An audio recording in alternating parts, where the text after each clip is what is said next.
The Black-White College had many mountain peaks, and the estates of the formal disciples were usually located atop one of them, on the mountain path of a nameless mountain peak of the Black-White College. The moon hung high in the sky, and the dreamy moonlight wafted down like gauze upon Ning and Yue. Ning and Yue were currently holding hands together, strolling on the mountain path like mortals. "This is nice," Yue said softly. "Eh?" Ning looked at Yue. Yue smiled as she glanced at Ning. She had always been as beautiful as an immortal fairy, a true peerless beauty. This smile of hers, which came from the bottom of her heart, caused Ning to instantly feel intoxicated. Yue said, "In recent years, I haven't felt at ease for a single moment. I've always been worrying about this or that. I'm holding your hand, and I feel so calm right now. I don't feel worried about anything. It was my rashness." Ning felt guilt. Last time, he had indeed been too arrogant in acting against the Young Flame clan. "It's not your fault, junior apprentice brother. Who would have thought that they would have a protocosmic spirit treasure like the Worldhold Pagoda? It is far too rare, after all, for celestial immortals to be in possession of such spirit treasures. Even if they do have one, ones that can rip through reality and teleport you elsewhere are even rarer," Yue said. Ning laughed. "Enough about that. Senior apprentice sister, I haven't congratulated you yet about becoming a celestial immortal. You were even faster than me. Even after I became a celestial immortal, I've still had headaches every day." Yue gently kicked aside a little stone that was in her path. The stone struck a distant tree, causing a bit of snow to fall down from the tree's branches. "What's wrong?" Ning asked. "You've been gone for more than 18 years. Stillwater Commandery, however, has changed dramatically," Yue said. "For example, the current Marquis of Stillwater is no longer Northmont Een. It is Northmont Black Tiger." "Eh?" Ning was puzzled. Northmont Black Tiger? In the past, Northmont Black Tiger and Northmont Een had struggled for the position of Marquis, and in the end Northmont Een had won. Even after Ning had returned and joined into an alliance with Celestial Immortals Unity and Hunchmont, the Northmont clan of Stillwater hadn't changed Northmont Yin's position. Why was it that during Ning's disappearance of 18 years, Northmont Black Tiger would end up having taken the position? "Northmont Een died," Yue said. "What? Could it be that Stillwater Commandery was in such a state of chaos that even the Marquis was assassinated?" Ning was shocked. "It's even worse than you think," Yue said. "Northmont Een wasn't assassinated. He was executed by Celestial Immortal Unity. The reason why he was executed was because more than half of the high-level members of the Northmont clan wanted to throw their support to the Seamless Gate. When they made this recommendation to Celestial Immortal Unity, all of these traitors, including the ones who had supported Northmont in secret, were wiped out. Not one was spared." Ning was truly shocked now. How could this have happened? It all started with Celestial Immortal Hunchmont being kidnapped. Yue began to narrate the tale of how she and Celestial Immortal had been ambushed and trapped, and she even gave him a rough overview of the situation in the entire Xianxia. At the peak of the mountain, Ning and Yue were seated by a cliff, looking at the night sky. "I didn't imagine that the Seamless Gate would have become this brash and bold." Ning frowned. Prior to this, the Xianxia dynasty had been keeping them in check, but now, they actually have dared to assassinate this many celestial immortals? Are they really trying to start a war? "I don't know." Yue shook her head. 18 years ago, the Xianxia dynasty had been calm on the surface, at least. Very, very few celestial immortals had perished. But now, celestial immortals were dying right and left, one after the other. The Seamless Gate had even dared to carry out actions like kidnapping Hunchmont to force Unity to surrender. From this, one could see how bold they had become. "Didn't they inform the Xia Emperor?" Ning asked. "Since the Seamless Gate cares about Celestial Immortal Unity this much, the Xia Emperor wouldn't just give up on him that easily, right?" "Of course we did," Yue said. "Just this very day we received word from the Xia Emperor. He sent someone to notify us that many celestial immortals throughout the entire Xianxia dynasty are being threatened and have received final diplomatic notes of warning. Too many are asking for his support. He's asking us celestial immortals to help each other out. The Xia Emperor is just going to let things happen. Come what may? Ning frowned. Senior Unity really is quite impressive, though a while ago, the Seamless Gate sent 36 celestial immortals to assault him en masse. But they were still defeated, Yue said. To kill celestial immortal unity won't be easy. By contrast, our Black-White College, well, we aren't as strong as Senior Unity, so we've been suffering quite a bit for it. Ning now understood what had been worrying Yue. The Black-White College was standing alongside Unity. When the Seamless Gate went to act against Unity, they'd probably throw the Black-White College into the mix as well. After all, the Black-White College had 2 Celestial Immortals within their ranks. Killing Celestial Immortal Unity might be very difficult. But killing the Celestial Immortals of the Black-White College was much easier by comparison. Yue and Immortal Xianxia were quite ordinary. They had just recently overcome their tribulations, after all. They were far from being comparable to Celestial Immortal Unity. But I'm back now, right? Ning smiled. Junior apprentice brother. You haven't overcome your tribulation. Yue actually shook her head. The Seamless Gate is far too powerful. We have to be careful. That very night, within Immortal Xianxia's estate, Master, Ning looked at Immortal Xianxia. It's good that you are back. It's good that you are back. Immortal Xianxia looked at Ning, letting out a long sigh, then smiled. You unfilial disciple. When you came back, you didn't come see me. You went to go see your Dao companion first. The nearby Yue was laughing. Don't blame me, Master. I admit to my wrongdoings.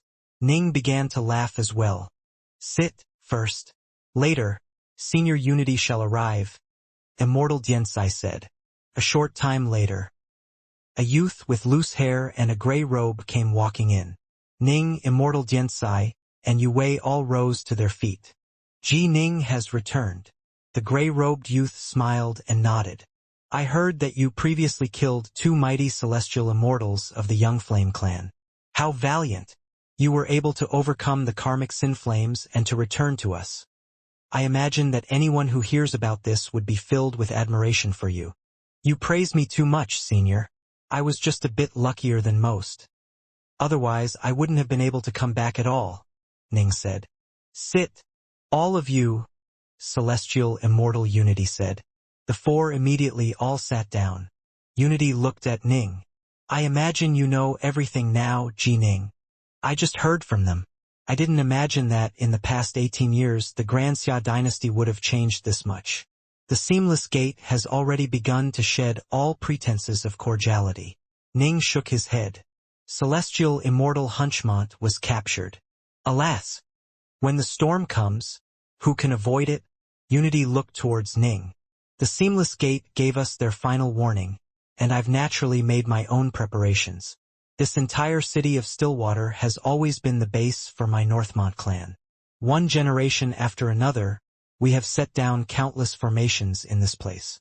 I want to ask your Black-White College to help me control the formations of Stillwater City, so that I can focus wholeheartedly on fighting against the Seamless Gate. There's no need for the Black-White College to exit the formation. Today, the Xia Emperor sent me a messenger. Many are under threat right now, and he's unable to assist me, which is why I've made this decision. I wanted to tell Yue and Xianxia tomorrow, but since you came back today, Ji Ning, I came to speak to you all tonight, Unity said. Ning, Yue, and Xianxia all exchanged a glance. Since you've made the request, Senior Unity, our Black-White College will definitely strive to ensure you are not disappointed by us, Ning said. Celestial Immortal Unity had realized something. The Black-White College had 3 mighty experts. Yue and Ji Ning were Dao companions, while Immortal Xianxia and Ji Ning were master and disciple. In fact, Ji Ning had once guarded his master during his master's tribulation and fought with utter ferocity, while Xianxia, in turn, had been willing to face off against the Young Flame clan even when he had merely been at the void level. From this, one could see how close the 2 of them were. Clearly, Ji Ning was capable of influencing both Yue and Immortal Xianxia, which made him the true leader of the Black-White College. After chatting for a bit longer, Celestial Immortal Unity departed. Ning, Yue, and Immortal Diansai, the three mighty experts of the Black-White College, were now discussing amongst themselves. Our Black-White College is the weakest side in this fight, regardless of whether we compare ourselves to Celestial Immortal Unity or the Seamless Gate, Immortal Diansai said. Senior Unity knows that we are in a tough spot. This is for the best. We shall stay within the formation and provide support. If even the formation is unable to withstand their attacks, then we'll use greater teleportation to leave. Right? Yue and Ning both nodded. Ning didn't say much. It was true that he had become far more powerful over the course of 18 years of non-stop battles, and he was probably even superior to Celestial Immortal Unity in terms of power.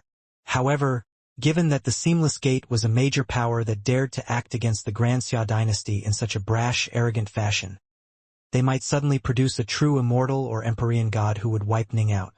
Ji Ning, the Heavenly Treasures Mountain has stationed someone in our Black-White College, Immortal Diansai said. They've been waiting for news of you, now that you are back. Should we let the Heavenly Treasures Mountain know? What's this? Ning was surprised. The Heavenly Treasures Mountain had actually permanently stationed someone here, waiting for news regarding him?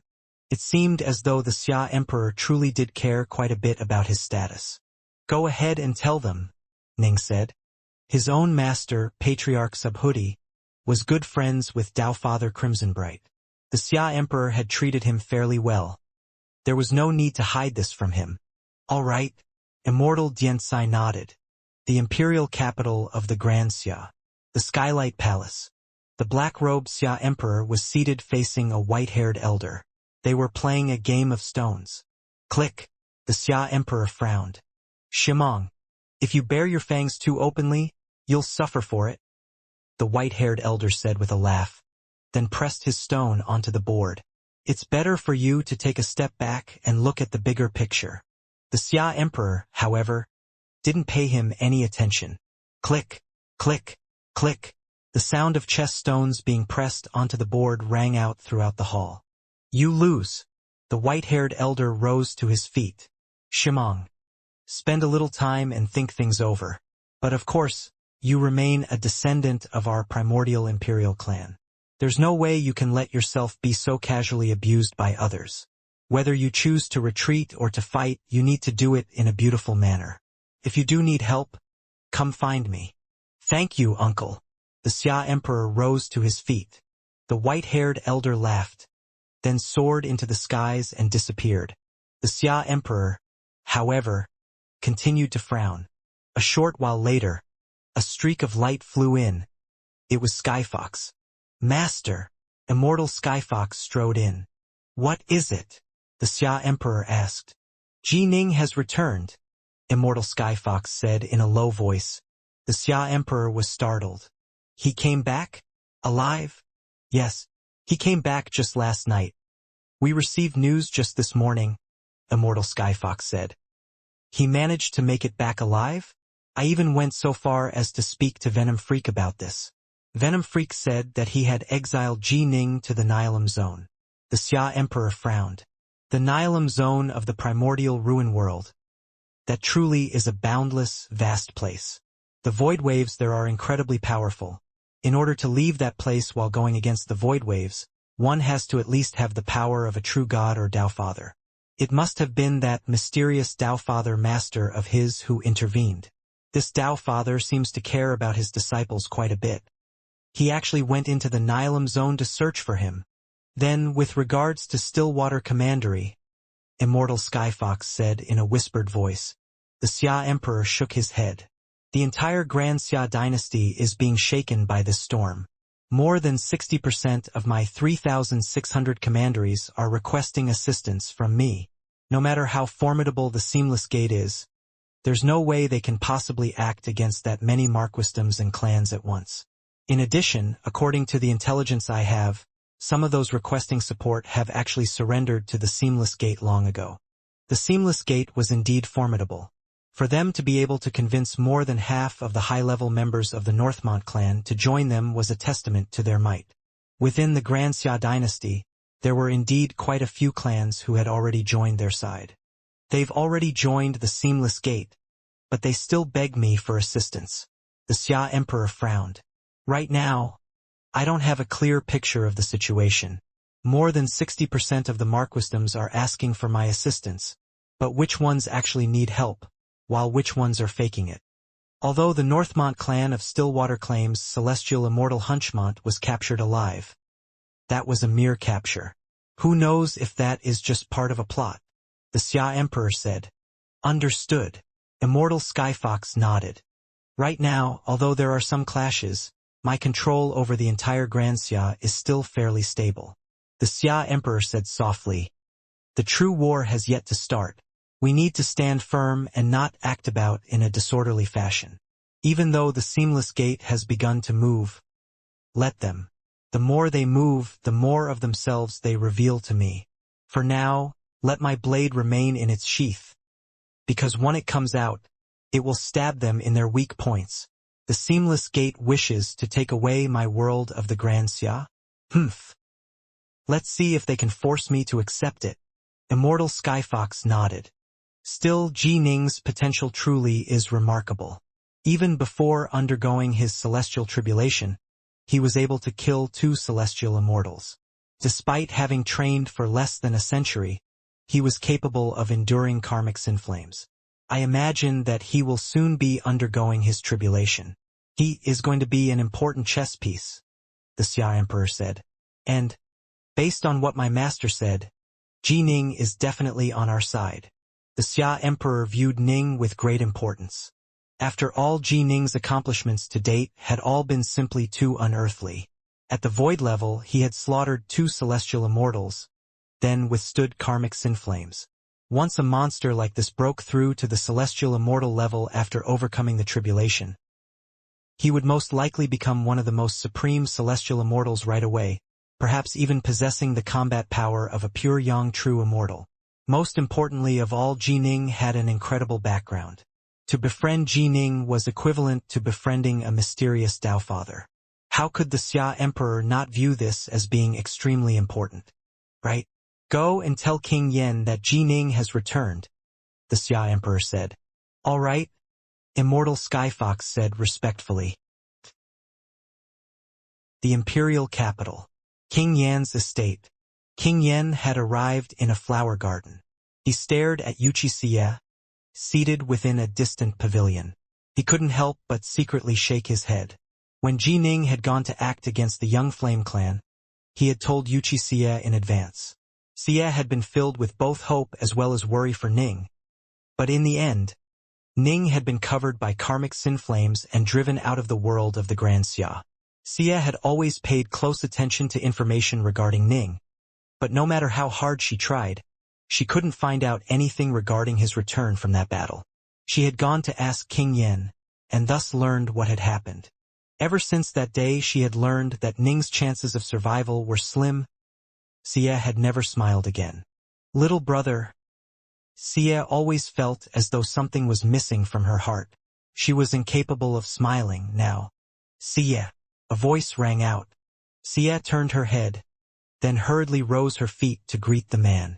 Grandpa, let me tell you some good news, King Yen said with a chuckle. Good news? Xia was puzzled. Ji Ning has returned. King Yen laughed. Xia trembled, then revealed a look of wild joy and excitement. She hurriedly grabbed King Yen by the hand. Grandpa, is this true? My little brother has really come back? He's returned from that danger zone? You aren't lying to me, are you? It was the Xia Emperor who told me, and Ji Ning is currently in the Black-White College of Stillwater City right now, King Yen said. He's at the Black-White College? Xia felt more alive than she had in a long time. She immediately said, I'm going to Stillwater City right away. Let's go together. I want to see Ji Ning as well, King Yen said. All right, let's go right now. Xia didn't want to wait for even a single moment. She had to see Ning with her own eyes before she would believe it all. Even before the Xia Emperor had learned of Ji Ning's return, the marvelously capable Seamless Gate had learned of it as well. Whoosh! Cold wind blew. A golden-robed celestial immortal was standing at the top of a mountain peak. This golden-robed celestial immortal was quite bulky, and in fact was slightly chubby. He had a stubbly beard, and his eyes shone like copper. The golden robes he bore looked just like a set of golden armor. He simply waited there, bored and restless, at the top of that mountain peak. Swoosh! A streak of light flew towards him from far away, alighting on the mountain peak. It was celestial immortal Arcanum. Arcanum, the golden-robed envoy said calmly. Envoy. Celestial immortal immediately smiled, not showing any of his customary arrogance for fear of offending this envoy. Might I ask why you wish to speak with our young flame clan, envoy? Our seamless gate has never shown your young flame clan any malice. We've always been helping you, and now, I'm going to help you again. The golden-robed envoy laughed, but even when laughing, his savage, ferocious face remained terrifying to behold. A while ago you had a rather nasty battle with that Jining, right? In fact, 2 of your celestial immortals died, and in the end, you used the Worldhold Pagoda to exile Jining away into the Nihilum zone of the primordial ruin world. Yes. Right. That's exactly right, celestial immortal Arcanum said hurriedly. Although he had a smile on his face, in his heart Arcanum was cursing loudly. How had this secret slipped out? Very few people knew that the young Flame Clan had used the Worldhold Pagoda to deal with Jining. Only the Xia Emperor and Jining's friends knew. However, logically speaking, neither Jining's friends nor the Xia Emperor would go tell the Seamless Gate about this. And yet, somehow, the Seamless Gate had still found out. They had even come to ask the young Flame Clan about this. At which point the young Flame Clan had been forced to admit that they had indeed exiled Jining to the Nihilum zone of the primordial ruin world. In truth, the young Flame Clan wasn't worried about this being made public knowledge. The Nihilum zone was incredibly vast, after all. Even a true god or Tao father who went there to investigate would have to spend countless years before completely searching the place.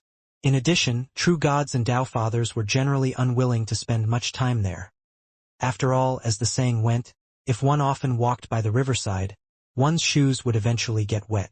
If they stayed in the Nihilum zone too long, they might run into some powerful foes from the primordial ruin world. The Seamless Gate truly seems to be able to penetrate through any seam, Arcanum mused silently to himself. Not even the Heavenly Treasures Mountain of the Xia Emperor comes close to the Seamless Gate in terms of intelligence reports. I've come to notify your young Flame Clan that your hated foe, Jining, is still alive, and he's already back. The golden-robed envoy smiled merrily as he looked at celestial immortal Arcanum. Arcanum's face instantly changed. Impossible! He couldn't help but blurt out these words. Impossible! The golden-robed envoy lifted an eyebrow. We sent him to the Nihilum zone of the primordial ruin world. Not even an Empyrean god could escape from that place. Only a true god or Tao Father has a chance. Even if an exalted true god or Tao Father was to go search for him, how could they be so lucky as to find Jining within the infinitely vast Nihilum zone in just 18 short years? Arcanum shook his head. Even if he was apprenticed to a true god or a Tao Father, I refuse to believe a true god or a Tao Father would be willing to commit himself to such a painstaking search, or be able to find him so quickly. There's no way Jining could be that lucky. Yes, I didn't believe it either. The golden-robed envoy shook his head and sighed. But alas, Jining is within Stillwater City right now. At this very moment, he is flirting and cuddling with that Tao companion of his, Yue, within the Black-White College. He's at Stillwater City right now? Arcanum was now truly stunned. Yes. The golden-robed envoy nodded. Arcanum had an extremely ugly look on his face right now, and his thoughts were jumbled. If Jining had returned alive, then things had completely changed. First of all, for him to return meant that, without question, Jining had a true god or Tao Father standing behind him. When the young Flame Clan had fought against Jining, they had been worried that Jining had apprenticed himself to a Tao Father, true, but they felt that given the exalted status of a Tao Father, Jining shouldn't have been so lucky as to actually have been apprenticed to one. The chances of that having happened had to be low. But now, it had indeed been proven to be the case. Jining truly had become the disciple of a true god or a Tao Father. And secondly, the young Flame clan knew exactly how powerful Jining was. A young fellow like him, who hadn't even undergone his tribulation, had been able to slaughter two mighty celestial immortals. Even when battling the 8 of them, he hadn't been at a disadvantage at all. Given his terrifying power, once he overcame his tribulation and become a celestial immortal, he could become a calamity for the young Flame clan. And this monster, this utter monster, had a true god or a Tao father backing him. This was a nightmare. He really does have a true god or a Tao father as his master. And he's back. Arcanum was completely panicking right now. He knew very well that this would be a disaster for his young Flame clan.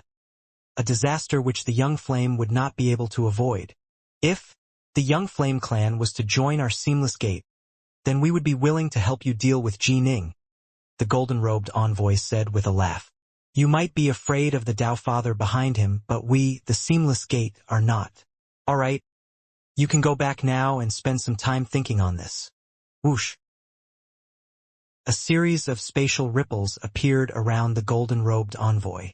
Moments later, he disappeared into thin air.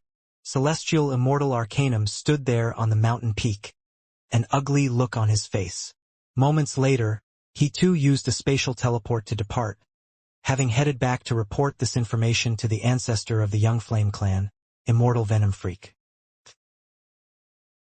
Stillwater City, the Black-White College. Ning didn't realize that both the Seamless Gate and the young Flame clan had found out right away about his return. However, even if he did realize that they knew, Ning wasn't afraid. To deal with the current Jining wouldn't be easy as it was to deal with the Jining of 18 years ago. Jining, King Yen and Princess Xia have come to visit. Immortal Jadesi sent through his divine sense. Princess Xia? King Yen. Jining, who had been sipping wine alongside Yue, hastily rose to his feet. Ning had spent the entire night with Yue. The two had whispered sweet nothings to each other, and also had discussed May matters. Yue now knew the real relationship between Ning and Xia. Come, let's go greet them, Ning said hurriedly. Before I went to fight against the young Flame clan, I told my cousin about it. I was completely confident in my chances. I thought that everything was under my control. And yet, man proposes, heaven disposes. In the end, I was exiled for 18 years. My cousin must have been worrying over me for all 18 of these years. She came to see you as soon as she learned that you were back. Clearly, she cares about you immensely, Yue said. The two flew over, shoulder to shoulder, into the skies. They immediately saw the distant immortal Jadesi guiding King Yen and Xia towards them. Xia stared towards Ning from far away, and upon seeing him her eyes lit up right away. It was true. Her little brother truly had come back. Senior apprentice brother Jadesi, allow me to take care of King Yen and the princess, Ning said. Immortal Jadesi knew that these two had come to see Jining, and so he immediately nodded and departed. Ning and Yue led King Yen and Xia down into Yue's residence. At present, Yue's residence didn't have even a single servant in it. All of them had been sent to Dark North Peak. Clearly, Ning and Yue wanted to be alone and to not be disturbed by anyone. As they landed together, Xia could no longer hold back. Little brother, you scared me half to death. If you really died, then I really would be the only member of the Yuchi clan left. I'm not gonna die that easily, Ning said with a laugh. The two immediately began to chat with each other. Yue added in a few words on the side, but King Yen said almost nothing. As the conversation began to wind down, finally, King Yen spoke out. Ning, do you remember the task you handed to me? Ning's face instantly turned slightly red. He hurriedly said, You found information regarding my parents and their reincarnations? Years ago, Ning had asked King Yen to help him investigate what had happened to his father, Chuan, and his mother, Yuchi Snow, after they had been reincarnated. However, after he made the request, Ning had gone off to battle the young Flame clan, then been driven into the Nilum zone. Thus, King Yen had never had a chance to tell Ning about what he had discovered. I found the information. King Yen nodded. Wonderful. This is... This is wonderful. Ning couldn't disguise his excitement. In Ning's heart, his father, Ji Chuan, and his mother, Yuchi Snow, had the most important position of all. Not even his Dao companion, Yue, was as important to him as his parents. In fact, in Ning's heart, even his parents from his previous life on Earth were slightly inferior in status when compared to Ji Chuan and Yuchi Snow. In his past life on Earth, his father had always been busy with his careers, after all. Ning was rarely able to see him. His mother, on the other hand, had always worked very hard to take care of him, and Ning had firmly engraved those memories into his heart. But in this life, for the sake of giving birth to him, his mother had been willing to sacrifice her own life force. For the sake of letting him grow up safely, she hadn't even been willing to tell Ning about their feud with Snow Dragon Mountain, or the truth regarding the enemy that had destroyed the Yuchi clan. Although his father looked cold on the outside, the amount of care and love he had felt for Ji Ning was definitely every bit as much as Yuchi Snow had felt. He had personally taught Ning to use the sword, and had always worked to protect him. In fact, it wasn't until he was no longer capable of protecting Ning that he had perished to go reunite with Yuchi Snow. Ning could never forget them. Those youthful days. Those had been the happiest days of his life. These are bamboo scrolls. King Yen produced a pair of bamboo scrolls within his hands. In the netherworld, we record the information about the dead in them. All who are judged by the judges of the dead will have records regarding them. This bamboo scroll has a great deal of information, including information regarding your mother, Yuchi Snow. This one, in turn, has information regarding your father, Ji Ichuan. Ning took a deep breath before accepting the scrolls. Ning sent his divine sense into the first scroll. Instantly, an enormous amount of information filled his mind. After Ning had strengthened his heart force, his control over his divine sense had strengthened noticeably as well. Soon, he was able to sort through the sea of information to find the relevant parts regarding his father, Ji Chuan. Ji Chuan, of the world of the Xianxia, Stillwater Commandery, Swallow Mountain. Zifu disciple. No karmic sin, no karmic merits. Adjudicated to be reborn as a human and be reincarnated in the Wuxia world. Flowermont Commandery, Willow River Clan. His name shall be Willow River Chuan, and he shall live for 182 years. Ning was no longer a wide-eyed youth. At Mount Innerheart, he had read some books which had given a basic introduction to the three realms. He understood what this judge's intentions were. Generally speaking, decisions on where one would be sent to, what one would be named, and how long one would live for would be automatically made by the Tao of the heavens. The judges of the dead had to intentionally intervene in order to change things. This sort of intervention would usually have a minor impact on one's karmic merits, and so generally speaking only someone who had a sufficient degree of status was capable of causing the likes of the 10 Yama Kings of Hell or the first judge of the dead to command their subordinates to make a change to one's fate. Long ago, Judge Cui had told Ning that changing one's lifespan was quite a simple task for him. But in truth, the lifespan was only applicable to mortals. Once one became an immortal cultivator, one would have embarked on a path that went against the will of the heavens. The heavens would send down the 3 calamities and 9 tribulations, and it would become very difficult to predict how far one would make it down this path. If one remained a mere mortal, one might only live for a century or so, but if one became an immortal cultivator and became a Zifu disciple within 20 or so years, it was possible that one might be killed soon after becoming a Zifu disciple, resulting in a lifespan that was even shorter than that of an ordinary mortal's. The decisions of the judges of the netherworld with regard to one's lifespan were only meaningful for mortals. The Wuxia world? Flowermont Commandery, Willow River Clan. Willow River Chuan. Ning quietly memorized this name. He immediately picked up the other bamboo scroll, sweeping it with his divine sense. A short while later, he found the information regarding his mother, Yuchi Snow. Yuchi Snow, of the world of the Xianxia, East Isle Commandery, Yuchi Clan. Slightly positive karma. Adjudicated to be reborn as a human and be reincarnated to the Wuxia world. Flowermont Commandery, East Flow Clan. Her name shall be East Flow Snow, and she shall live for 200 years. Ning was delighted by what he just saw. They had both been sent to the Flowermont Commandery of the Wuxia world. The nearby King Yen said, The adjudications of the judges are usually generated naturally in accordance with the Tao of the heavens. Clearly, your mother and your father have been tied together by karmic love across many lifetimes, and so the Tao of the heavens invisibly worked to place them together once more. Karmic love across many lifetimes? Ning nodded gently, then immediately said, King Yen Sr., are you saying that my parents are together once more? I went and helped you investigate what happened after they were reincarnated. I made a trip all the way to the Flowermont Commandery of the Wuxia world to look into this matter. But your parents have already died.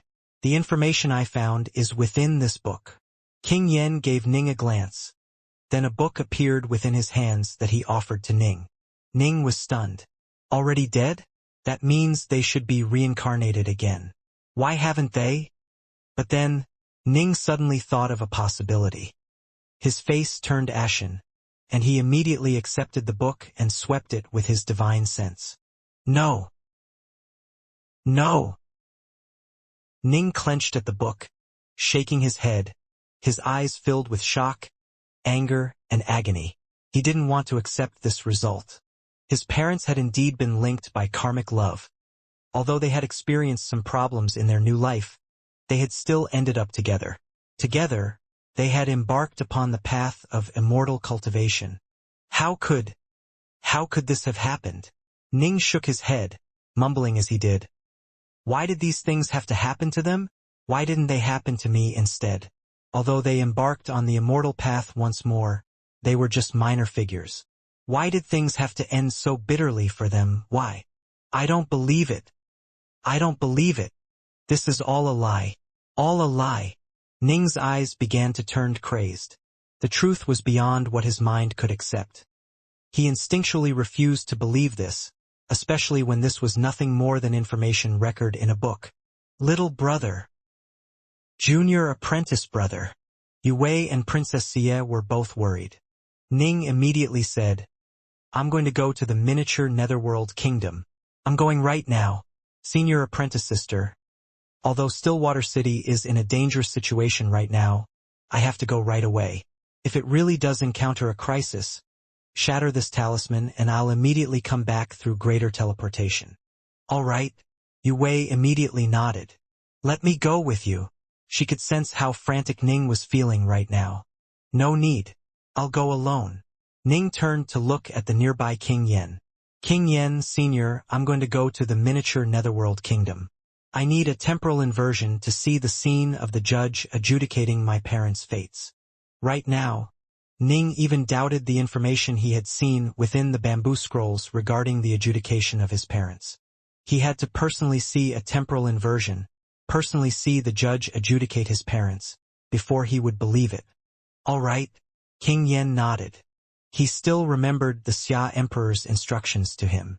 The Xia Emperor viewed quite a few people with favor and wanted to befriend them, but the most important amongst them was this Ji Ning. Even though he hadn't even undergone his tribulation, King Yen naturally wouldn't refuse Ji Ning's requests. Let's go. Ning didn't want to wait at all. Let me lead the way. King Yen immediately led Ning out, flying away from the estate, then undergoing a spatial teleport in midair. Both men immediately vanished. Xianxia and Yue raised their heads, watching as Ning and King Yen left. My grandpa actually didn't tell me any of this. Xia had a somewhat frantic look on her face as well. I hope everything is fine, Yue said softly. A gloomy, deathly aura pervaded this place. This was an extremely large world. Within it, lines of white-robed figures could be seen walking forward, stretching forth as far as the eye could see. Next to them were many Minotaur demon soldiers and other demon soldiers who were striking them with lashes. Some of the white-robed figures glanced curiously out of the corner of their eyes, paying attention to the two figures who had just appeared in the sky. The two figures that had appeared were Ji Ning and King Yen. This miniature netherworld isn't that different from the real netherworld kingdom, to be honest. There are plenty of deceased spirits here as well, King Yen said. Tao Father Crimsonbright controlled dozens of major worlds, after all, as well as countless minor worlds, all of which came under this miniature netherworld's jurisdiction. It made up for roughly 1% of the entire territory of the three realms. Ning didn't say a word. He wasn't in the mood for chit-chat. King Yen, after saying a few more things, realized Ning wasn't in the mood. He led Ning directly to a giant city, within which were numerous buildings and many demonic soldiers. King Yen quickly arrived at a courtyard. This is the courtyard where your mother was sentenced. King Yen led Ning straight inside. The demonic soldiers didn't dare restrict them from entering. The judge on his judge's seat, upon seeing who had entered, was badly shocked. He was just one of countless judges. There was no way he could possibly compare with one of the exalted Yamakings. Your underling greets you, Yamaking. The judge hurriedly fell to his knees, and the surrounding demonic soldiers all knelt down as well. As for the ghost who was waiting to be sentenced, he was completely terrified. Hurry up and sentence this one, King Yen instructed. Yes, yes, the judge hurriedly said. Hurry up and send him to the 18th level of hell. Two demonic soldiers immediately dragged the ghost away. The ghost screamed in terror, but was still pulled out of the palace. You can leave now. Don't use this court for anything else today, King Yen instructed. Yes. Neither the judges nor the demonic soldiers dared say a thing. Although they had many tasks to accomplish, there were many other courts in operation. For one to be paused for a day didn't mean anything. They gave the youth behind King Yen a curious glance. They could sense that even King Yen wanted to ensure that this youth was taken care of. This youth most likely had an incredible background. They all obediently retreated. Soon, only Ning and King Yen were left in the court. King Yen, Sr., I haven't overcome my tribulation to become a celestial immortal yet. I'll have to trouble you, Senior, to use temporal inversion for me, Ning said. A minor matter, King Yen said. Although this sort of immortal technique used up a considerable amount of his energy, in the long run it didn't matter. King Yen immediately used the temporal inversion technique. Whoosh!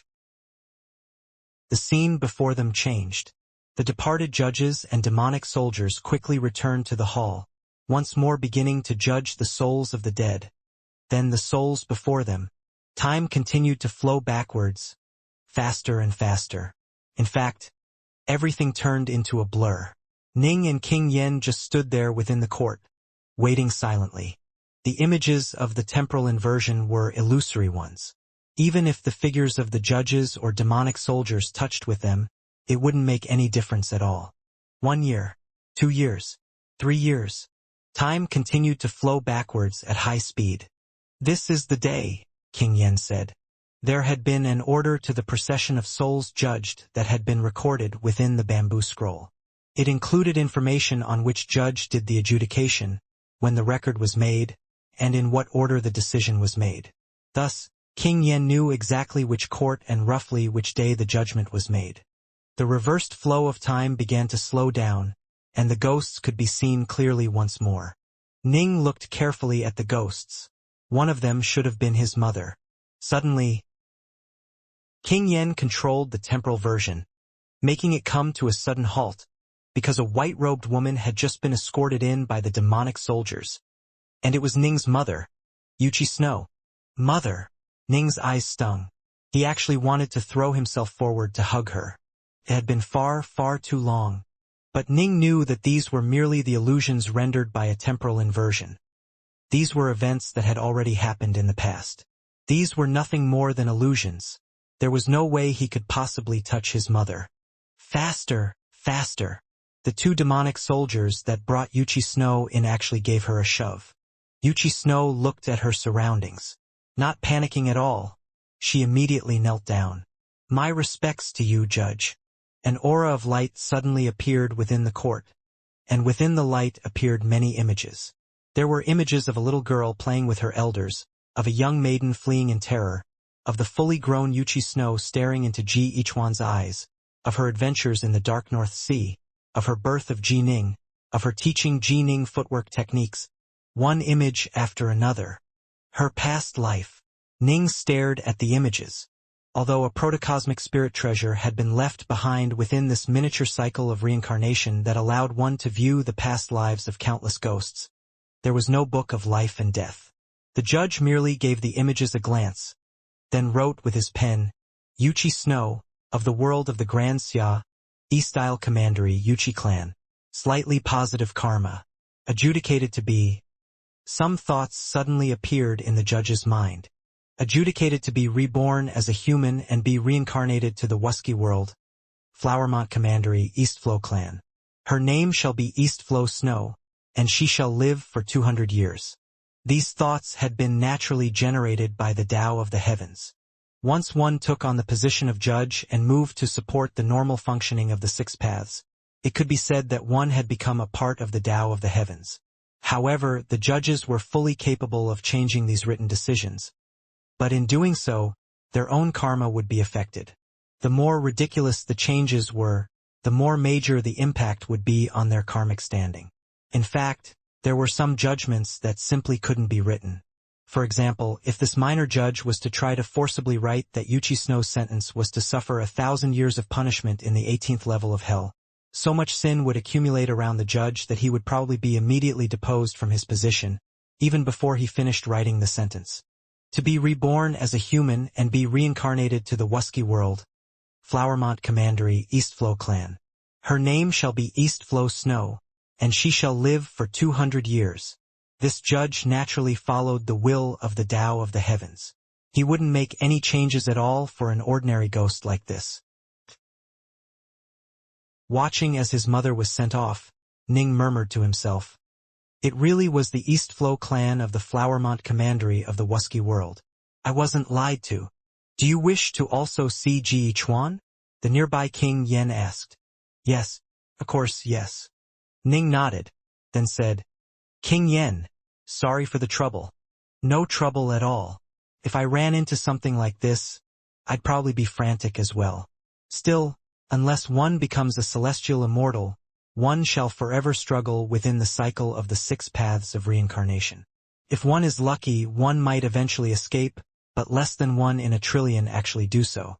The vast majority shall continue to drown within the cycle until the day comes when their soul is destroyed."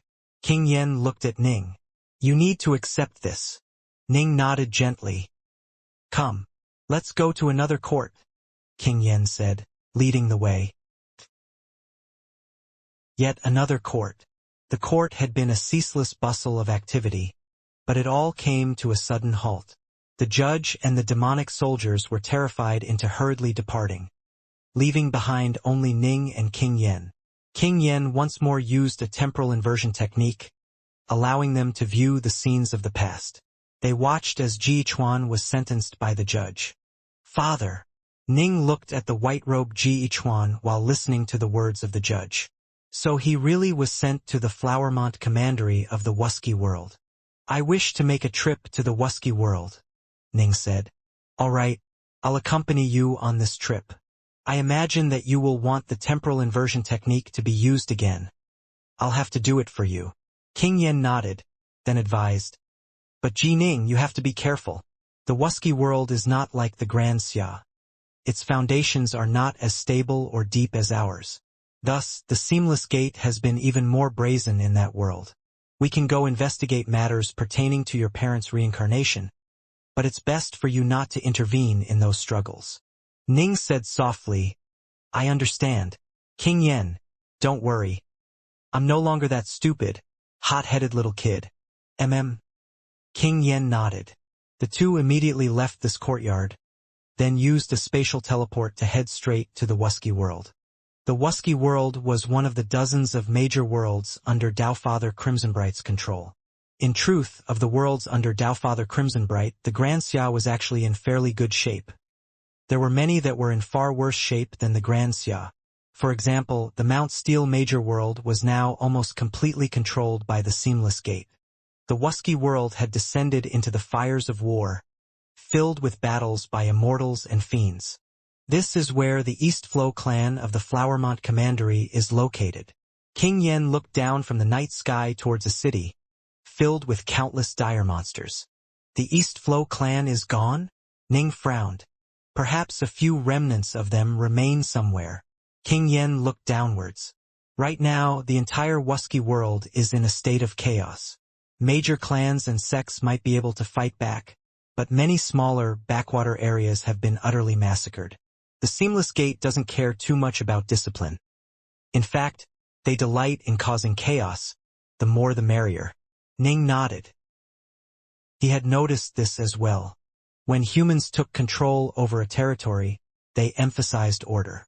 But the Seamless Gate, however, encouraged battle and war. It instigated countless problems, hoping for more chaos. This city of the Eastflow clan was broken into by monsters. It is now occupied by monsters, while the remnants of the Eastflow clan have fled long ago, King Yen said. Let me use the temporal inversion now. All right, Ning nodded. Ning gave the city below a single glance. Instantly, invisible ripples of power swept out from his soul. All of the many monsters within the commandery city, as well as a few humans who were still resisting and fight back against the monsters, all felt their bodies go soft before they collapsed to the ground. In this instant, all the humans and monsters within the city were trapped within a deep slumber. Temporal inversion. King Yen looked downwards as he executed his technique. Wa-aya! A cry rang out and an infant was born. Haha! Let's call this daughter of mine Eastflow Snow.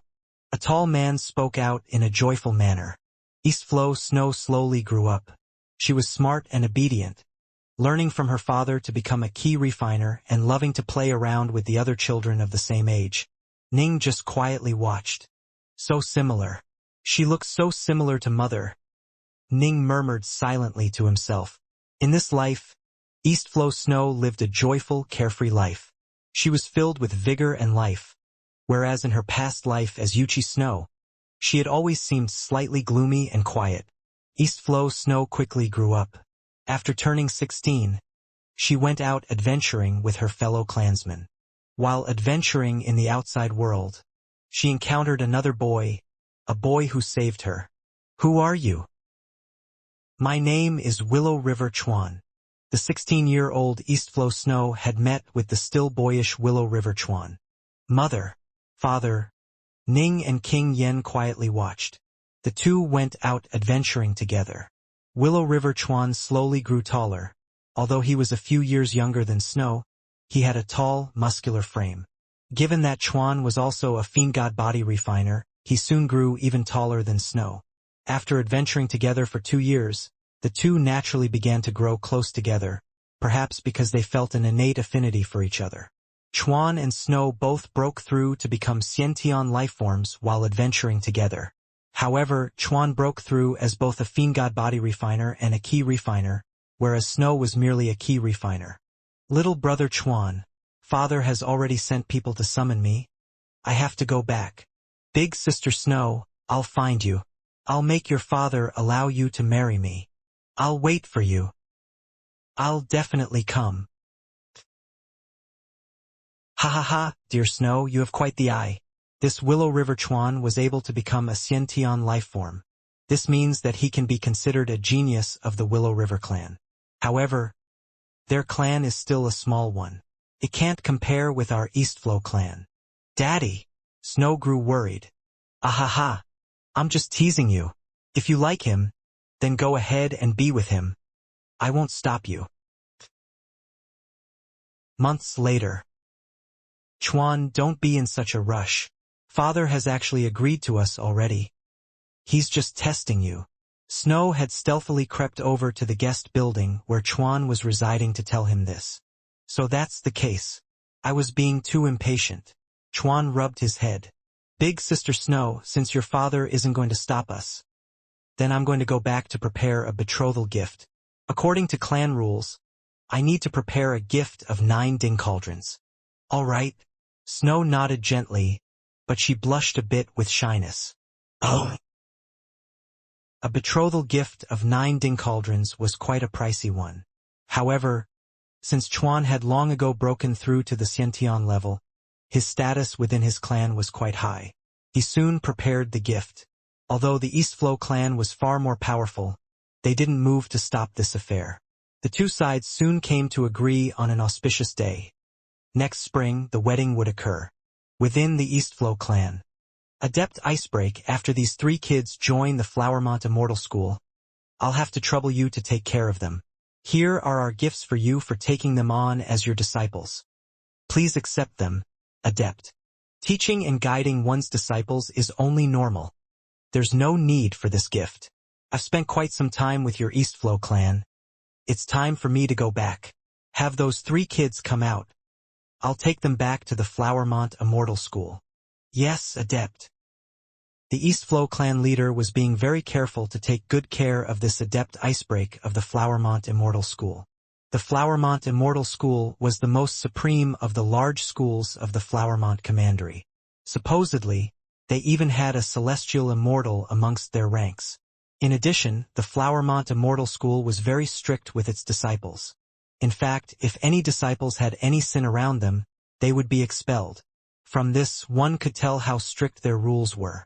There were naturally many people who wished to join such a mighty, righteous school. The Adept forgot this. Please hand this to the Adept.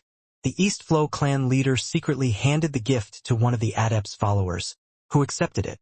Soon, 3 youths appeared. After you go to the Immortal School, you'll have to work hard.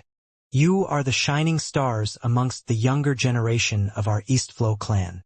In the future, our clan will depend on you. Little uncle, remember to come back to visit me. Second brother, take care of yourself. The kinsman of the 3 youths sent them off, and amongst them was Eastflow Snow. The distant Adept Icebreak glanced over, his gaze suddenly falling upon Eastflow Snow. He immediately sent mentally, Eastflow clan leader. Adept. The Eastflow clan leader hurriedly said, that white-robed girl looks nice. Adept Icebreak sent mentally, I am in need of a maidservant, and she looks quite obedient and clever. She's a good fit. Help me speak to her. If she is willing to accompany me, then send her to me. But if she is not willing, then forget it. Adept Icebreak then led these 3 early-stage Zifu disciple youths into his flying ship, then departed from the Eastflow clan. The Eastflow clan leader hesitated a moment, then spoke to Snow's father about this. Clan leader, you are going to give Snow to Adept Icebreak? We can't do that. In another month, she's going to get married. Can't you refuse? How can I refuse? Don't you know what sort of a person this Adept Icebreak is? Although he looks like an upright gentleman, in secret he's very greedy and very lecherous. It's precisely because he is greedy that our Eastflow clan was able to send 3 of our own into the Flowermont Immortal School. If we don't give him Snow, he'll probably be embarrassed and angered, which will have a negative impact on Fuqiang and the others. They are the future of our Eastflow clan. For the sake of the clan, if we have to sacrifice a little girl like Snow, then we will do it. But the Willow River clan? The Willow River clan merely has 2 Zifu disciples. How would a clan like that dare to offend our Eastflow clan? Ignore them. For the sake of the tribe, even I myself can be sacrificed, much less Snow. I'm just letting you know in advance. Later, I'll go speak to Snow myself. I trust that she knows what truly matters. In addition, from this day forth, you are not to meet with Snow any longer. I'll handle everything myself, to ensure that there are no slip-ups. Clan leader, you are telling me, no. I want to see father. I want to see father. You should know what truly matters. Come, men, go and lock her up. Tomorrow, I'll send her off myself. Within a vast wilderness. Big Sister Snow, why did you break the message talisman? What has happened? I used a lesser teleportation Dao seal to flee. There's no time. I want you to give up everything and leave this place by my side. In fact, we're going to leave the entire Flowermont Commandery, but we will be together. All right? Romantic love and familial love warred with each other. In the end, Willow River Chuan had knelt down, kowtowing towards the direction of his clan. Father, mother, elder brother and second brother will have to be filial in my stead. Forgive me for being unfilial. In the future, if I have the chance, I will return. Let's go. That very night, Willow River Chuan and Eastflow Snow had left their homeland, eloping. Jining stood there in the wilderness, watching the scene of Willow River Chuan and Eastflow Snow fleeing that had been created by the temporal inversion. His heart felt heavy, because up until now, everything which had transpired was identical to events as portrayed within the book King Yen had given him. "Let's go to the Nine Songs Sword Sect," Ning said. "All right." King Yen knew that until Ning saw everything in person, he wouldn't give up hope. The two immediately teleported forward to the Nine Songs Sword Sect, located in another commandery. That year, Chuan and Snow had slowly departed in a drifting manner. They spent a total of 8 years before passing out of the vast Flowermont commandery and arriving at the Nine Songs Sword Sect. Chuan was very skilled in the sword to begin with, and because they had encountered many dangers over the past 8 years, he had improved significantly. His had reached the Zifu disciple level as a Fiendgod body refiner, and so he was able to easily enter the Nine Songs Sword Sect as a disciple. As for Eastflow Snow, she had entered by his side as his maidservant. The second year after their entry into the Nine Songs Sword Sect, Snow, by relying on a spirit pill which Chuan had acquired from the sect, was able to break through to the Zifu disciple level. She, too, was accepted as formal disciple of the Nine Songs Sword Sect. This is the place where the Nine Songs Sword Sect used to be. From his position high up in the air, King Yen pointed downwards towards a giant pile of rubble. Ning stared at the rubble, his heart sinking. The rubble spanned tens of thousands of kilometers, and there were quite a few monsters in this area. Eastflow Snow, Willow River Chuan.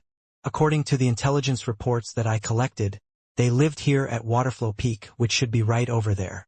King Yen quickly flew to a part of the destroyed city. Waving his hand, he caused the many monsters and dire monsters there to all collapse. Temporal inversion. King Yen once more caused a temporal inversion. The scene here quickly began to reverse. Several decades of time were reversed. The scenery here was now incomparably beautiful. There were beautiful mountains and rivers. There was dense spiritual energy here, and immortal cultivators could be seen everywhere. "Chuan, you always let me win." Snow and Chuan were competing in swordplay, but in the end, Chuan always lost every match. "No, it's that your sword arts have improved yet again, Snow," Chuan said with a laugh. Seeing this, Ning felt a warm feeling in his heart. "There are 3 more years before that calamity," the nearby King Yen told Ning. He controlled the flow of time, speeding it up. Snow and Chuan lived happy lives here at the Nine Songs Sword Sect. They had just joined the school, after all, and it wasn't yet time for them to go out and adventure. Their life here was like life in paradise. Soon 3 years of time passed within the temporal inversion. This was a bright, sunny day. The scenery was as beautiful as ever. In truth, the Seamless Gate had already infiltrated the Wuxia world several years ago, and the outside world was in a state of chaos. Life within the Nine Songs Sword Sect, however, remained as peaceful and calm as ever. Whoosh, whoosh, whoosh. Black sword light suddenly began to flash. Willow River Chuan, wielding twin swords, was currently training in swordplay while comprehending the Tao. Because he was a Fiendgod body refiner, he now looked even more handsome and valiant than he had in his past life. The nearby Eastflow Snow was seated close to him, smiling as she watched. She knew that in her heart, her man continued to long for his homeland, long for his Willow River clan. However, he had always been worried about Adept Icebreak of the Flowermont Immortal School, and so he continued to wait and endure. He was extremely hard on himself in training sword arts, becoming one of the best amongst the Zifu disciples of the Nine Songs Sword Sect.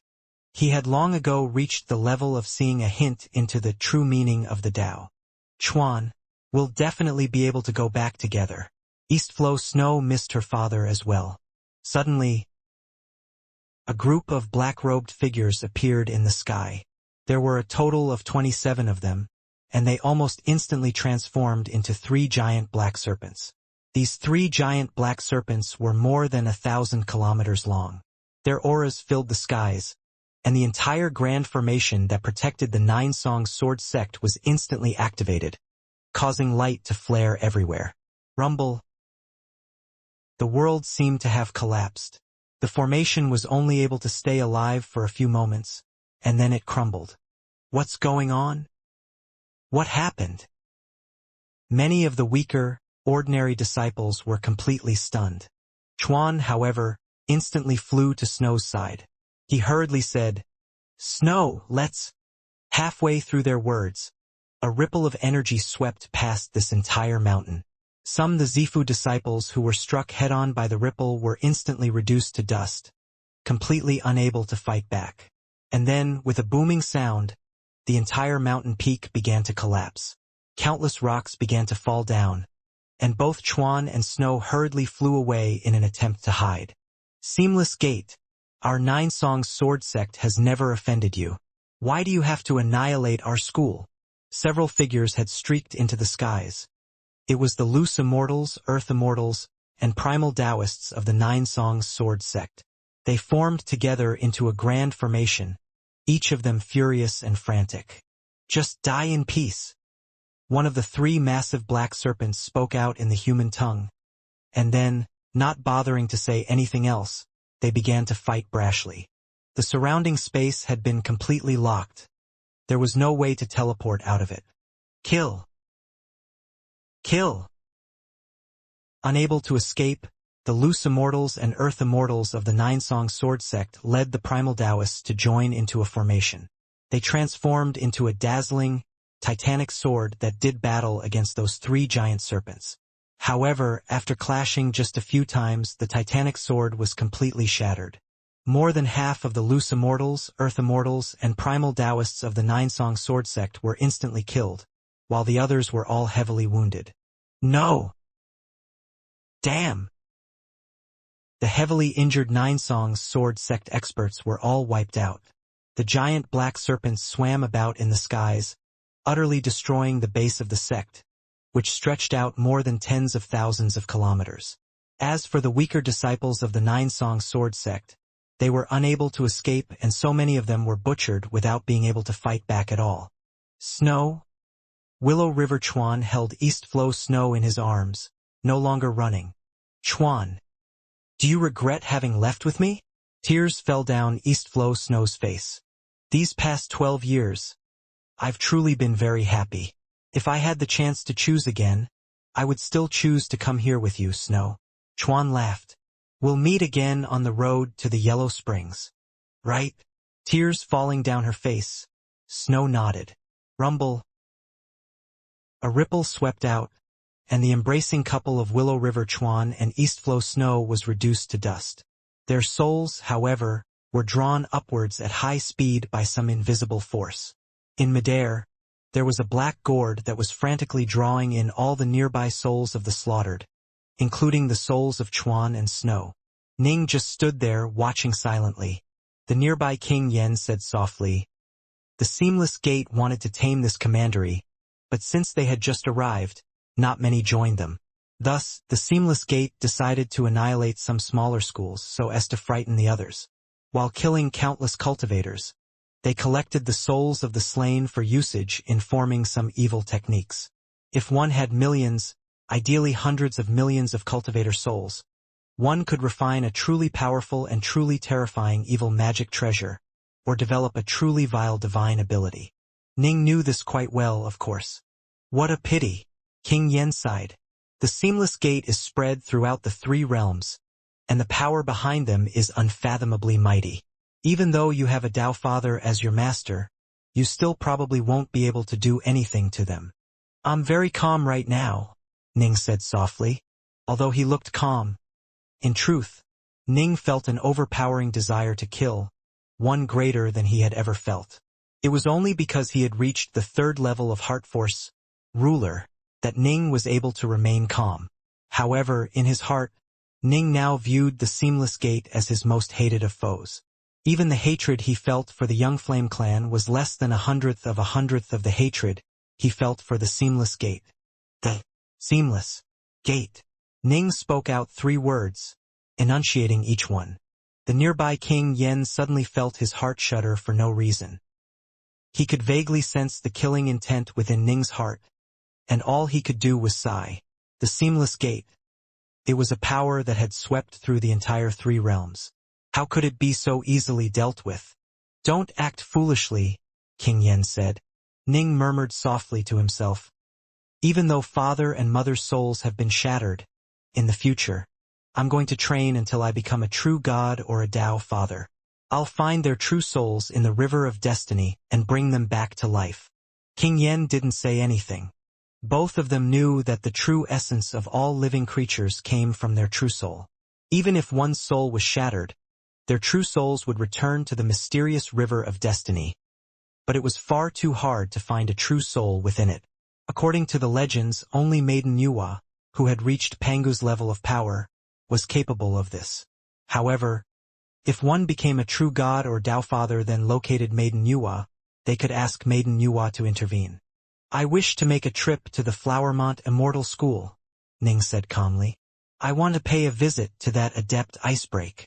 I'll go with you. I've already collected a report regarding this icebreak, King Yen said. He is now a primal Taoist. Because the Flowermont Immortal School has a celestial immortal protecting it, it still exists. That celestial immortal is under Tao Father Crimsonbright's command, and it can be said that the two of us are on friendly terms. All we have to do is seek out Patriarch Flowermont. He won't care about the life of a puny little primal Taoist. Patriarch Flowermont can be said to be quite a noble man, righteous and unyielding, which is why the rules of his school are so strict. However, no matter how strict the rules are, it's hard to avoid a few pests from invading. I understand. I won't fight with Patriarch Flowermont. Ning nodded. For every grievance, there is someone responsible for it. For every debt, there is a debtor. Ning understood this principle. The reason why King Yen had said those words was because he was worried that Ning was going to go fight with the entire Flowermont Immortal School. It must be understood that Ning had once fought all of the celestial immortals of the Young Flame clan by himself, eventually killing 2 of them. Given his power, there was no way the Flowermont Immortal School would be able to resist him. The Flowermont Immortal School. This was the #1 school of the Flowermont Commandery of the Wuxia world. The founding patriarch was Patriarch Flowermont, who remained alive to this very day. It was due to him that the fame of the Flowermont Immortal School was spread far and wide. Master! Master! Master! A series of maids called out respectfully as the confident, extraordinarily handsome adept Icebreak walked past them with a smile. Everyone within the Flowermont Immortal School knew that Taoist Icebreak was a gentleman. His only flaw was that he loved beauties. However, he neither stole them nor seized them from others. For a person to have many maids by his side wasn't too major a flaw. Autumn Water, you and the rest of the 7, attend me, Taoist Icebreak said.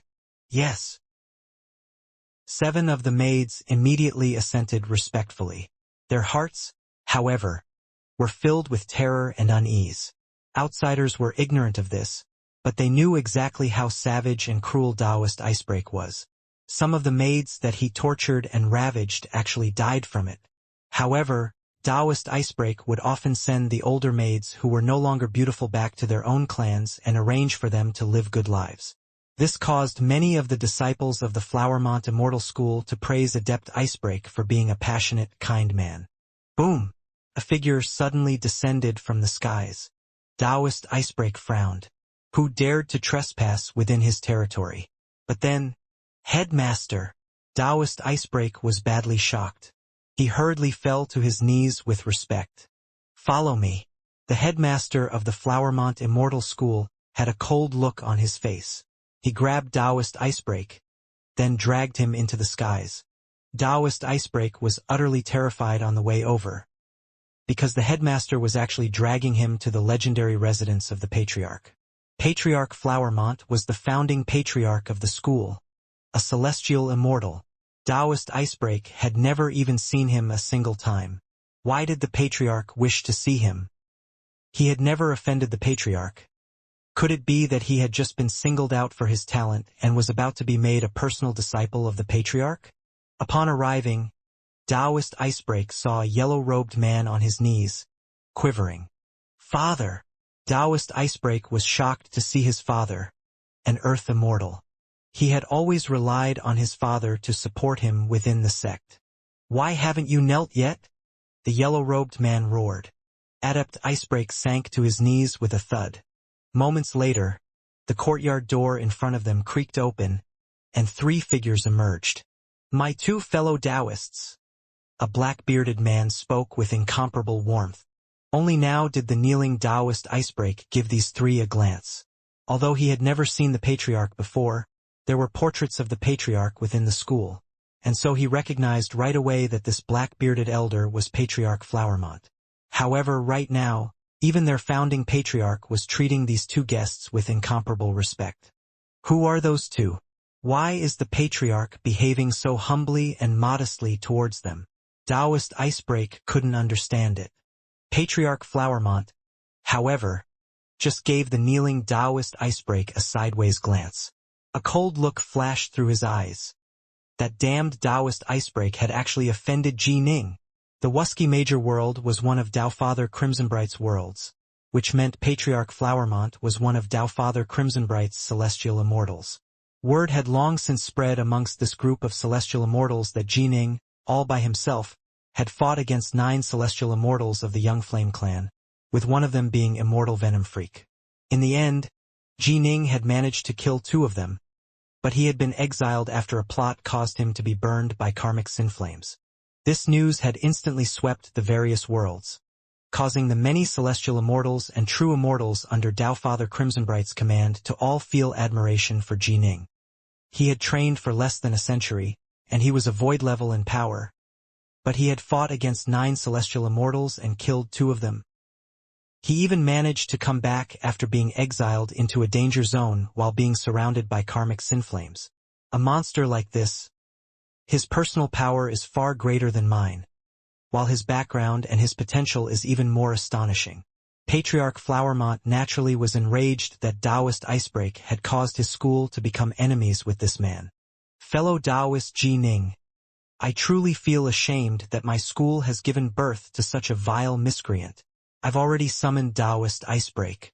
You choose what to do with him, whether it is to simply kill him or to torture his soul for millions of years. Fellow Taoist Ji Ning, do as you please," Patriarch Flowermont said. Taoist Icebreak knelt there. He felt as though freezing ice water had just been poured across his entire body. He felt extremely cold, and his face had turned white. Kill him? Torture him? Torment his soul?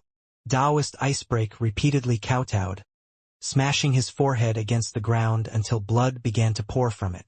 He screamed frantically, "Patriarch, Patriarch, 2 seniors. Spare me, spare me. I've definitely never offended this senior, Ji Ning. Someone must have framed me. Framed me." Ji Ning just stood there, staring at the terrified, kneeling Taoist Icebreak. He was very calm. The nearby King Yen, however, did speak out. "If I say you deserve to die, then you deserve to die." Taoist Icebreak's heart trembled. Right? Even a celestial immortal like Patriarch Flowermont was so respectful of these 2. If they wanted to kill him, did they even really need to give a good excuse? The yellow-robed man knelt there by his side. He loved his son, but he didn't dare to say a single word. He knew what sort of terrifying situation they were currently facing. "Even if I have to die, senior, please tell me what I've done, exactly." Taoist Icebreak was still frantically trying to find a way to survive. He suppressed his terror as he raised his head to look towards Ning. He had to find out what this was all about. Only when he understood the reason behind this could he explain and argue back. Otherwise, there was no way for him to even argue about it. "In recent years, you've harmed quite a few mortals, haven't you?" Ning's voice was very calm. His eyes were very calm as well. Taoist Icebreak's body shook. He immediately collapsed supinely to the ground, a look of utter despair on his face. Mortals? Even he himself didn't know how many women had fallen into his hands, then been ravaged to death by him. Forget about mortals. Even quite a few female cultivators had fallen into his hands. However, he had never left behind any traces. Who is this youth that even the Patriarch must be wary of? Which mortal was he connected to? Little Sparrow? Nwaner? Dongyu? One figure after another flashed through Taoist Icebreak's mind. These were images of the woman who had suffered under him that he remembered the most keenly. You harmed so many that you can't even guess? Ning said softly. Then think it over slowly in purgatory. A strange ripple suddenly reached Taoist Icebreak's body. Taoist Icebreak's body trembled. A look of despair and terror appeared in his eyes, and he stopped moving. His soul instantly flew out from his body.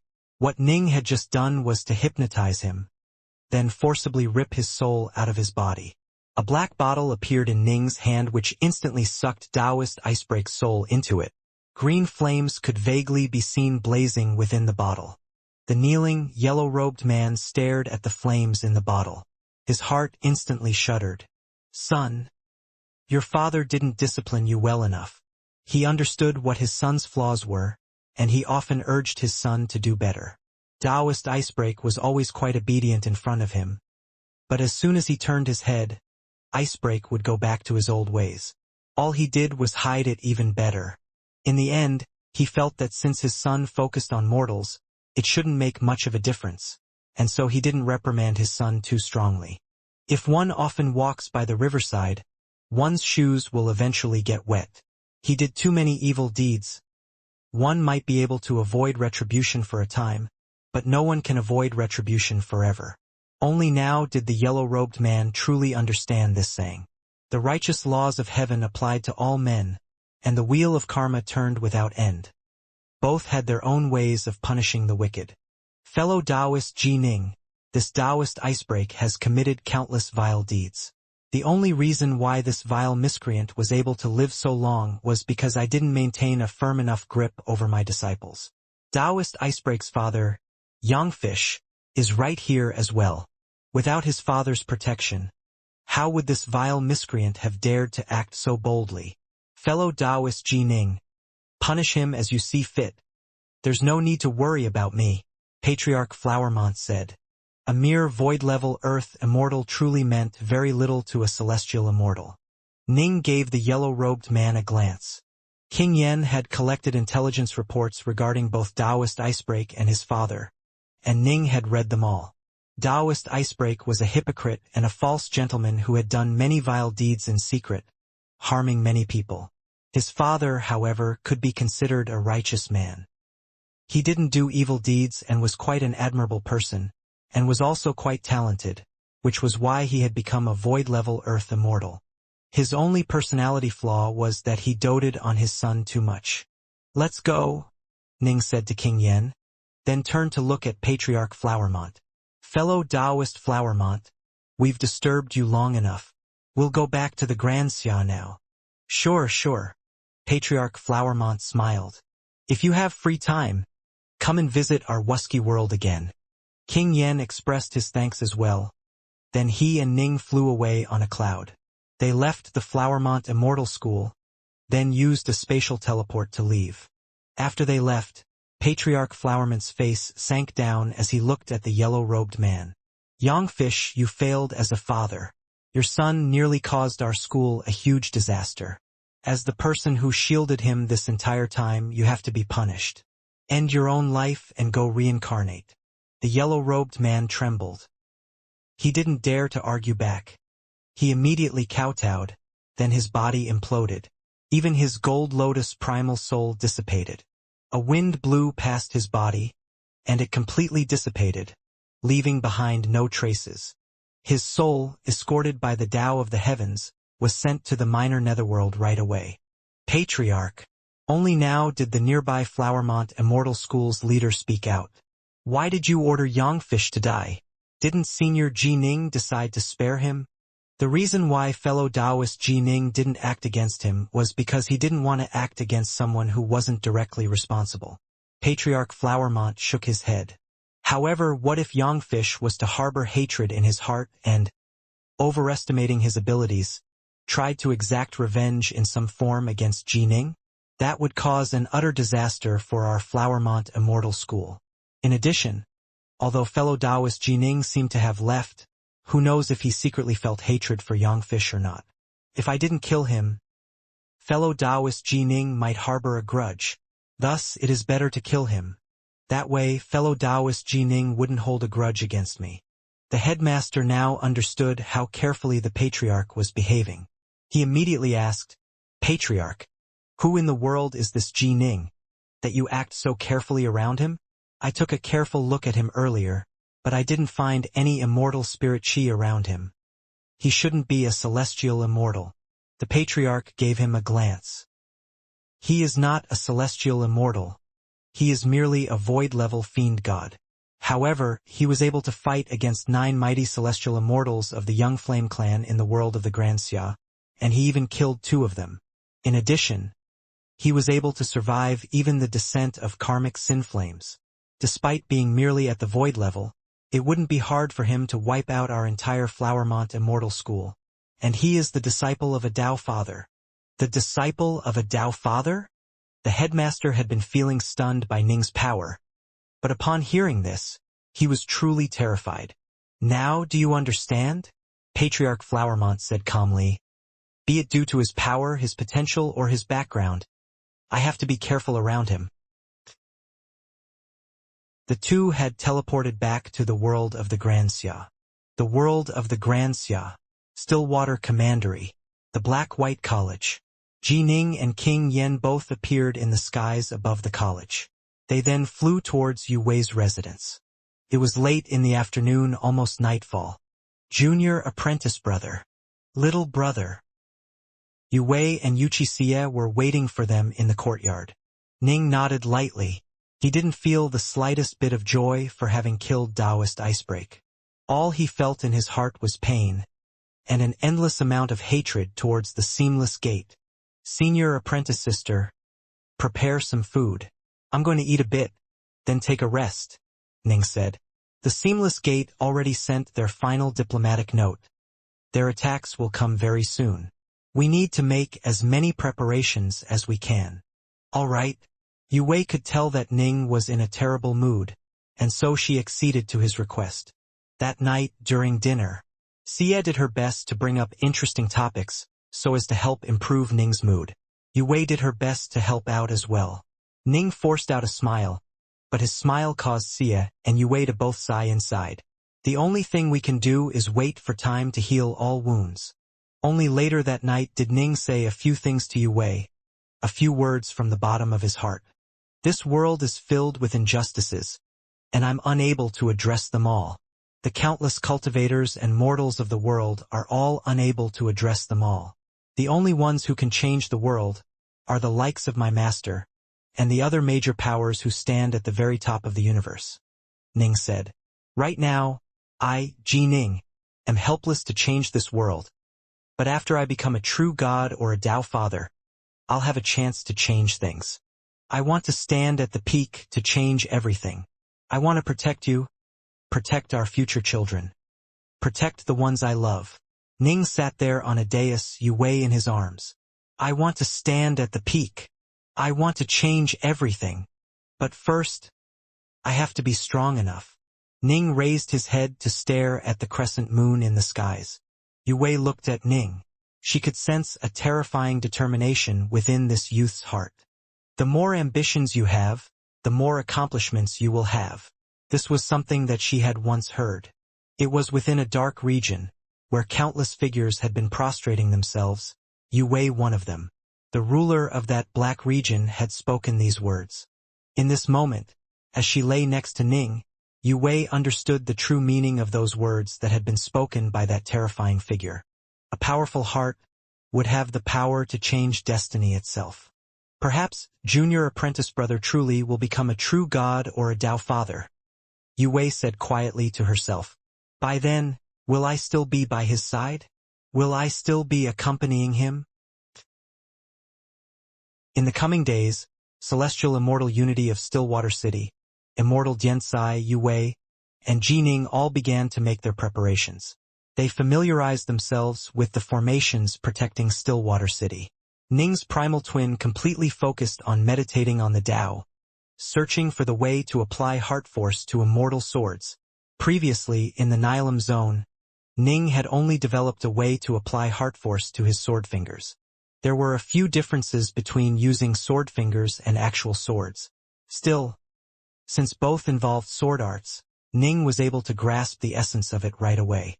However, he needed some time to reach a perfect level of mastery in it. Ning felt eager, because once his primal twin completely mastered the art of applying heart force to swords, he would undergo his celestial tribulation. The fifth world. The enormous, castle-like city, filled with countless towering edifices. The most towering edifice was the one where only Empyrean gods or true immortals could enter. Within an enormous palace, scorching flames blazed in the very center of the palace. Surrounding the center, there were 3 massive thrones, with an azure-robed, white-skinned woman seated in the central throne. To her left sat a fire-robed man, while to her right sat a skinny, monkey-like elder. The Mount Steel major world has already been occupied. Only a few scattered pockets of resistance remain. The azure-robed woman's voice had a magnetic, soul-penetrating quality to it. We can begin to transfer our forces over and truly begin to act against the world of the Grand Xia. The power of the world of the Grand Xia Mount Steel can't begin to compare to it. The skinny elder said in a low voice, "Our Blood Cloud Hall has infiltrated the Grand Xia, and I've even personally investigated it several times. The power of the Grand Xia dynasty caused even me to feel shocked. Don't forget that behind him stands Taofather Crimsonbright and Taofather Raindragon, as well as the primordial Imperial clan. The human Imperial clan, would they truly initiate a final battle against us for the sake of one of their branches?" The azure-robed woman shook her head. "They will not. But the human Imperial clan of the primordial era will send reinforcements," the skinny elder warned. "Although we'll be able to send over our forces from the Mount Steel world and many other places, I keep on having this feeling that it is going to be dangerous, very dangerous. The world of the Grand Xia. This is probably the most powerful major world under the command of Taofather Crimsonbright." The azure-robed woman looked at the fire-robed man. The fire-robed man laughed. "Don't look at me. My myriad demon's cave is only responsible for manufacturing golems. The question of how to attack the world of the Grand Xia is the primary responsibility of your seamless gate. Do you think I'm unaware of how hard it will be for us to deal with the Grand Xia world?" The azure-robed woman looked sideways at the skinny elder. "This time we'll act against more than half of the commandery cities of the Grand Xia as a test. This will be our first test, our first initial clash that comes before the true war. After the test, after we've gathered enough information, the final battle between our sides will begin."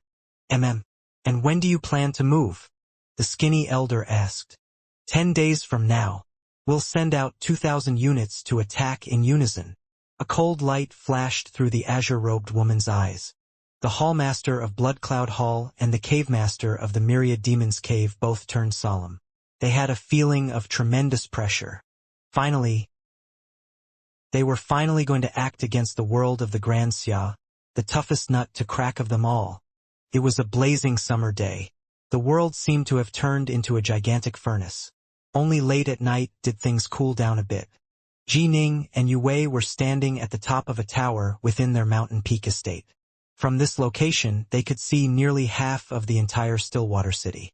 It's been half a year since the Seamless Gate sent out that final note, but they still have yet to move. We have to wait carefully every day. I wonder how long they'll keep us waiting, Ning said. Right now, Stillwater City doesn't just have sword immortal unity. It also has you, junior apprentice brother. You were able to fight back against 9 mighty celestial immortals and slay 2 of them. Now that 18 years have gone past, they probably have guessed that your power has risen yet again. How could the Seamless Gate behave rashly? They naturally need to make many preparations. To spend half a year in preparations to fight a celestial immortal who nearly has the power of a pure young true immortal, and who is supported by a peerlessly talented monster. It makes sense.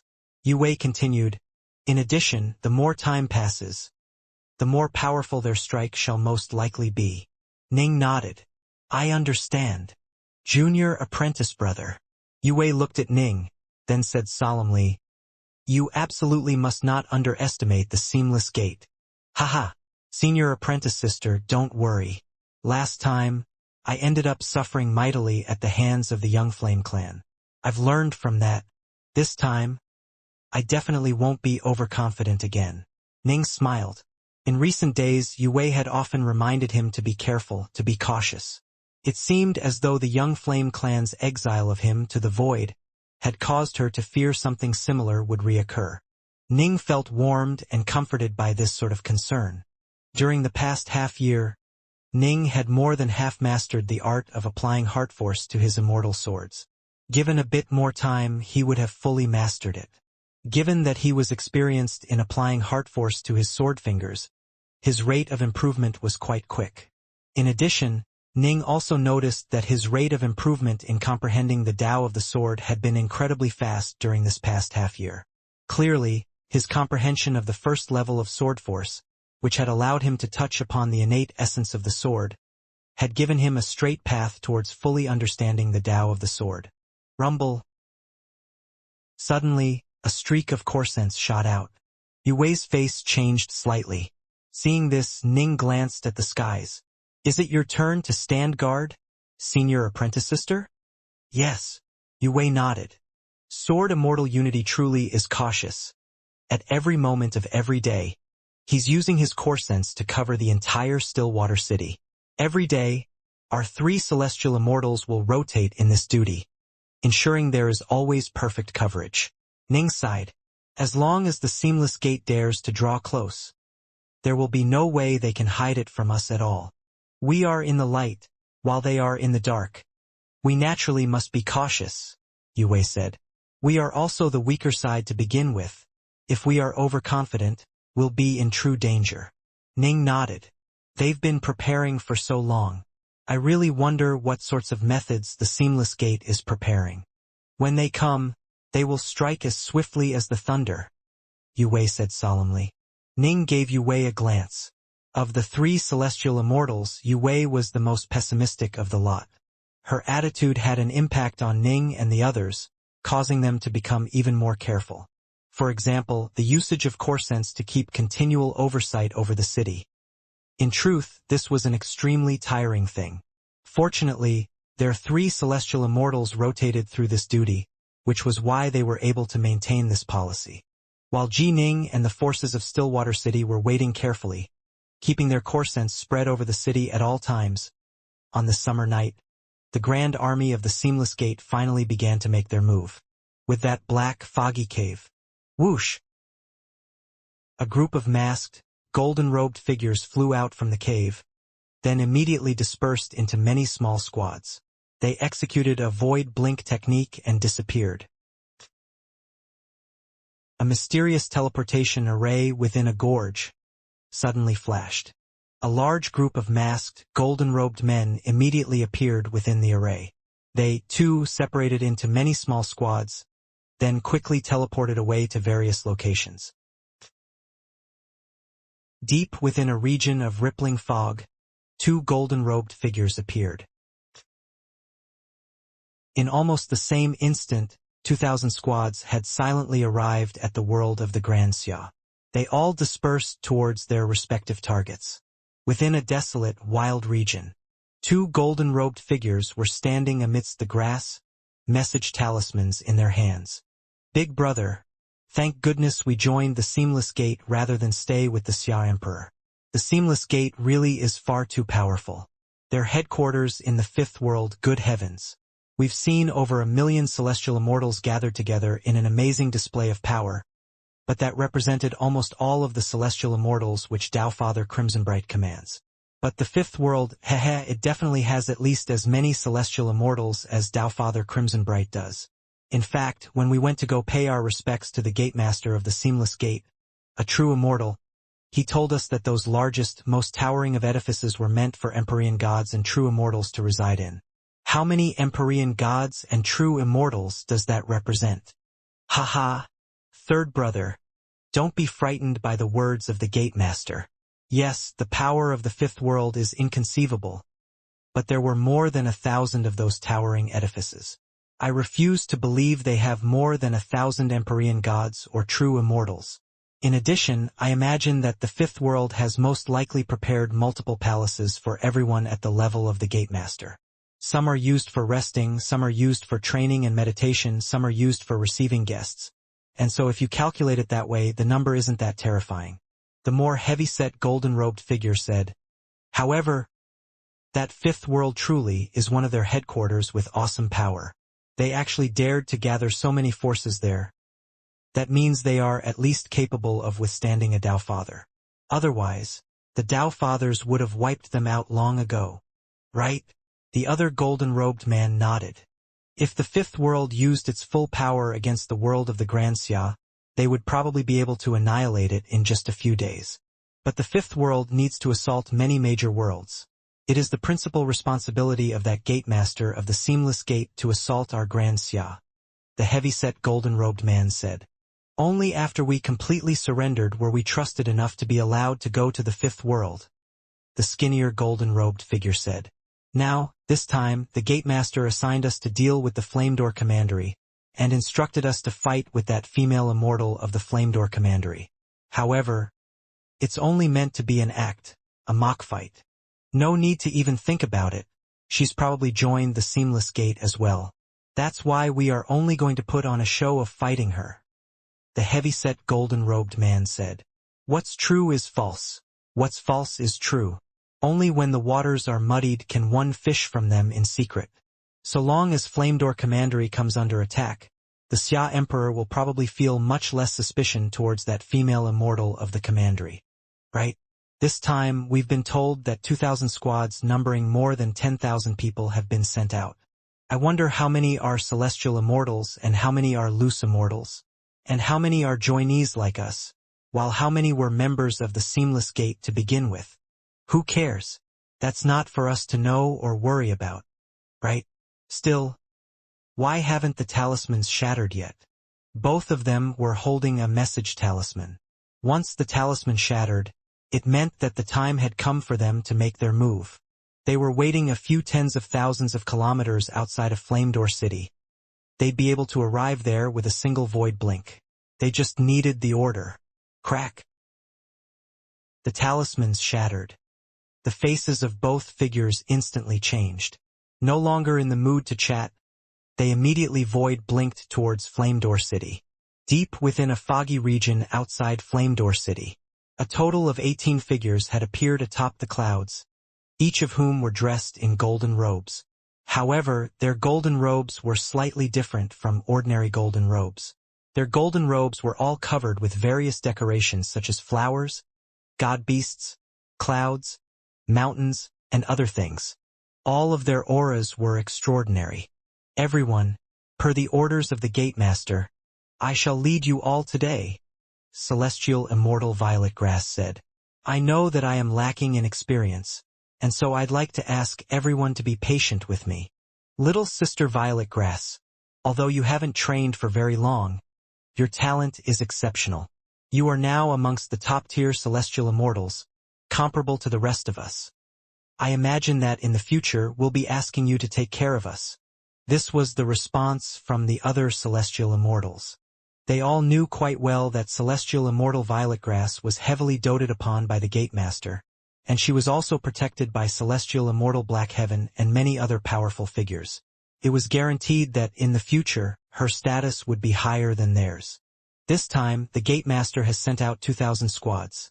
This shall be the final time we test the enemy's strength in detail, with the true war against the Xianxia to begin right afterwards. The purpose of all this is to get a good sense of any powers or abilities the Xianxia is hiding.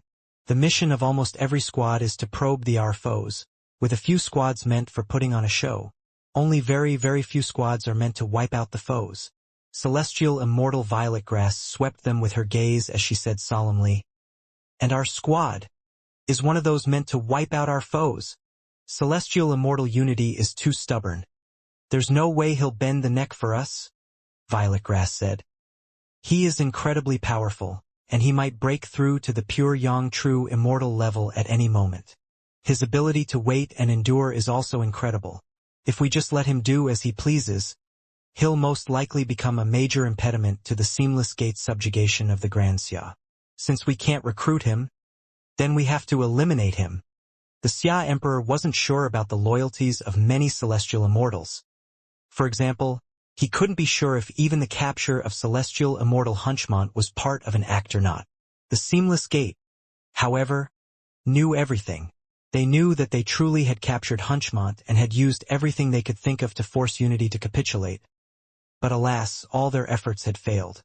At present, Stillwater City has celestial immortal Unity, Immortal Diansai, the Rainbow Flame Fairy, and Sword Immortal Dark North, also known as Ji Ning. Violet Grass said seriously, Immortal Diansai and the Rainbow Flame Fairy are fairly weak. They aren't worth mentioning. Celestial Immortal Unity and Sword Immortal Dark North, however, are no ordinary figures. If Celestial Immortal Unity was by himself, there would be no need at all for the 18 of us to join forces. But now, Sword Immortal Dark North has emerged. The other 17 all nodded. They had all received reports regarding Sword Immortal Dark North, Ji Ning. Prior to this, they had been battling across other major worlds. Only after being gathered here had they received Ji Ning's intelligence report. And after reading it, they had been badly shocked.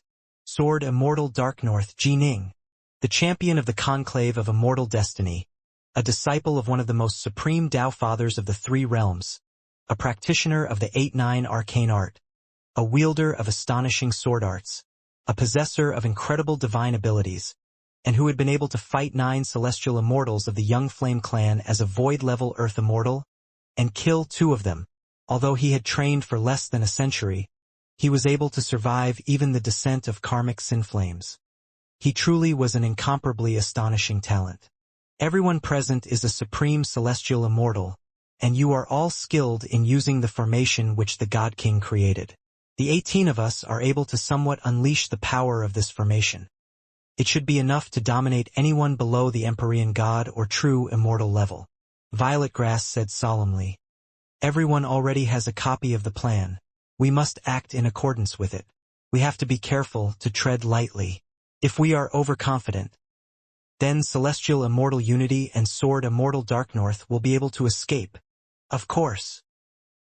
If the 18 of us fail even when fighting together, once word spreads, we would have no face at all. They had all reached Celestial Immortal Infatuation's level of power. In fact, some were even slightly stronger. The 18 of them joining forces was a more terrifying prospect than 100 ordinary Celestial Immortals joining forces. These were the true elites of the Seamless Gate. Only when the Seamless Gate encountered a truly thorny foe would it send out these elites. The 18 Celestial Immortals waited there within the fog, waited for the final order to come. The 2,000 squads had to strike at the same time. A short while later, crack. The message talismans in the hands of the 18 Celestial Immortals simultaneously shattered. Let's go. Upon seeing the message talisman shatter, a cold light flashed through Celestial Immortal Violet Grass eyes. She immediately gave the order. Whoosh! 18 figures flew towards Stillwater City at high speed, riding the clouds. They were hidden fairly close to Stillwater City to begin with. Once they reached a distance of 3,000 kilometers away from Stillwater City, their faces all changed. Core Sense. A celestial immortal from Stillwater City is keeping watch with Core Sense. We've been discovered. The 18 celestial immortals all had a bad feeling. They had guessed that Celestial Immortal Unity would be very cautious, but they had never expected this. It had been more than half a year since the final note had been sent. Could it be that Celestial Immortal Unity had been maintaining his Core Sense watch for all that time? In truth, even though Immortal Diansai, the Rainbow Flame Fairy, and Celestial Immortal Unity rotated through this duty, it was still exhausting. Thus, they didn't cover too much area with their Core Sense, just the entirety of Stillwater City and 3,000 kilometers around it. It must be understood that given how strong Celestial Immortals were, even the weakest of them would be able to easily stretch their Core Sense out to 100,000 kilometers. But of course, that could only be maintained for a short period of time. Although Celestial Immortal Unity is being quite cautious. That is as we expected. Violet Grass sent mentally. Right? The other Celestial Immortals weren't worried. Let's attack from here. No need to advance any further. Violet Grass gave the order, and the 18 celestial immortals descended from the skies into the desolate wilderness. Violet Grass released her own core sense, reaching out to touch the core sense of the celestial immortal within Stillwater City. Since they had been discovered, there was no need to hide themselves any further. Unity, our seamless gate has arrived. Hurry up and surrender. Night. Stillwater City. The seamless gate has arrived. Yue sent this mental message through core sense. Instantly, 2 other figures flew into the skies and towards her at high speed. One was Celestial Immortal Unity, who flew out from the Marquis Estate. The other was Immortal Dianxi. As for Jining, he had been with Yue this entire time. The entire Stillwater City was merely 9,000 kilometers long, and the Marquis Estate was fairly close to the Black-White College. They were able to instantly assemble. They came. Celestial Immortal Unity landed. His eyes filled with a shocking desire for battle. Right? They are 3,000 kilometers away from the east gate of Stillwater City, Yue said. Once they saw my core sense, they immediately landed. They haven't advanced any further. Celestial Immortal Unity laughed. His laughter filled with a savage killing intent. 3,000 kilometers? That's enough. They've already entered the range of our formations. Fellow Taoist Unity, Immortal Dianxi said hurriedly. The actual city of Stillwater City was created by the Grand Xia dynasty. It innately contains tremendous power, and is also filled with many formations. If they don't enter the city proper, there's no way for us to use the innate formations that are built into the city.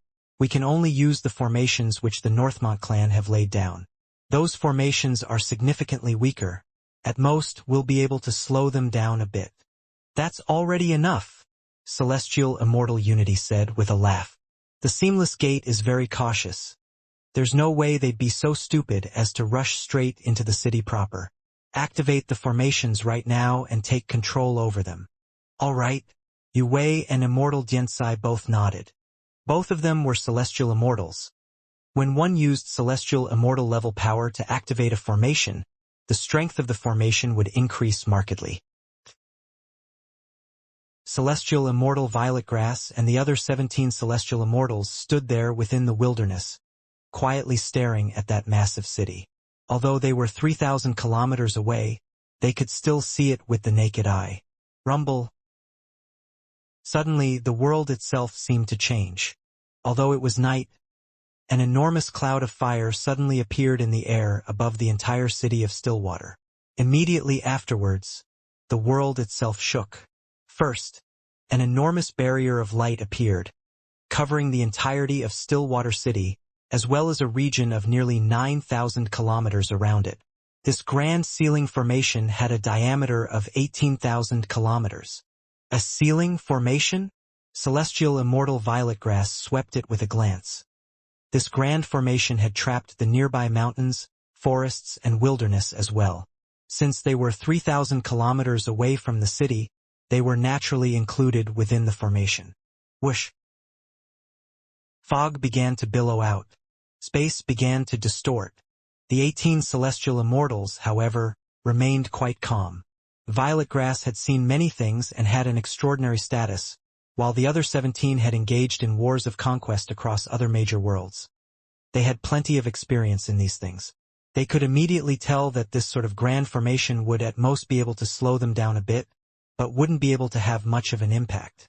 In truth, it wasn't too likely that clans like the Northmont clan of Stillwater could have excessively powerful formations. There's no need for us to take things head-on for now, Violet Grass sent mentally. Given how proud Celestial Immortal Unity is, once he's trapped us here, he'll definitely take the initiative to attack us. If he truly is so cowardly as to refuse to come out, then we'll use our formation to break through his formation with overpowering force. Right? Don't worry. These Celestial Immortals were neither overconfident nor in a rush. For the sake of killing Celestial Immortal Unity, they had made very detailed preparations. However, at their level, in the end what mattered the most was power. Thus, the 18 which the Seamless Gate had gathered here today had more than enough power to slay celestial immortal unity and give him no way to escape. The walls of Stillwater City. Whoosh, whoosh, whoosh, whoosh. 4 figures descended upon them. Celestial immortal unity, immortal Xianxia, Ji Ning and Yu Wei. Through their control over the formation, Ji Ning and the others were able to see through the bewildering fog and find those 18 distant celestial immortals, even though those 18 themselves couldn't even tell north from south. There's actually 18 of them? Immortal Xianxia was startled. He gave Unity a glance. Fellow Taoist Unity, last time you defeated a combined team of 36 celestial immortals.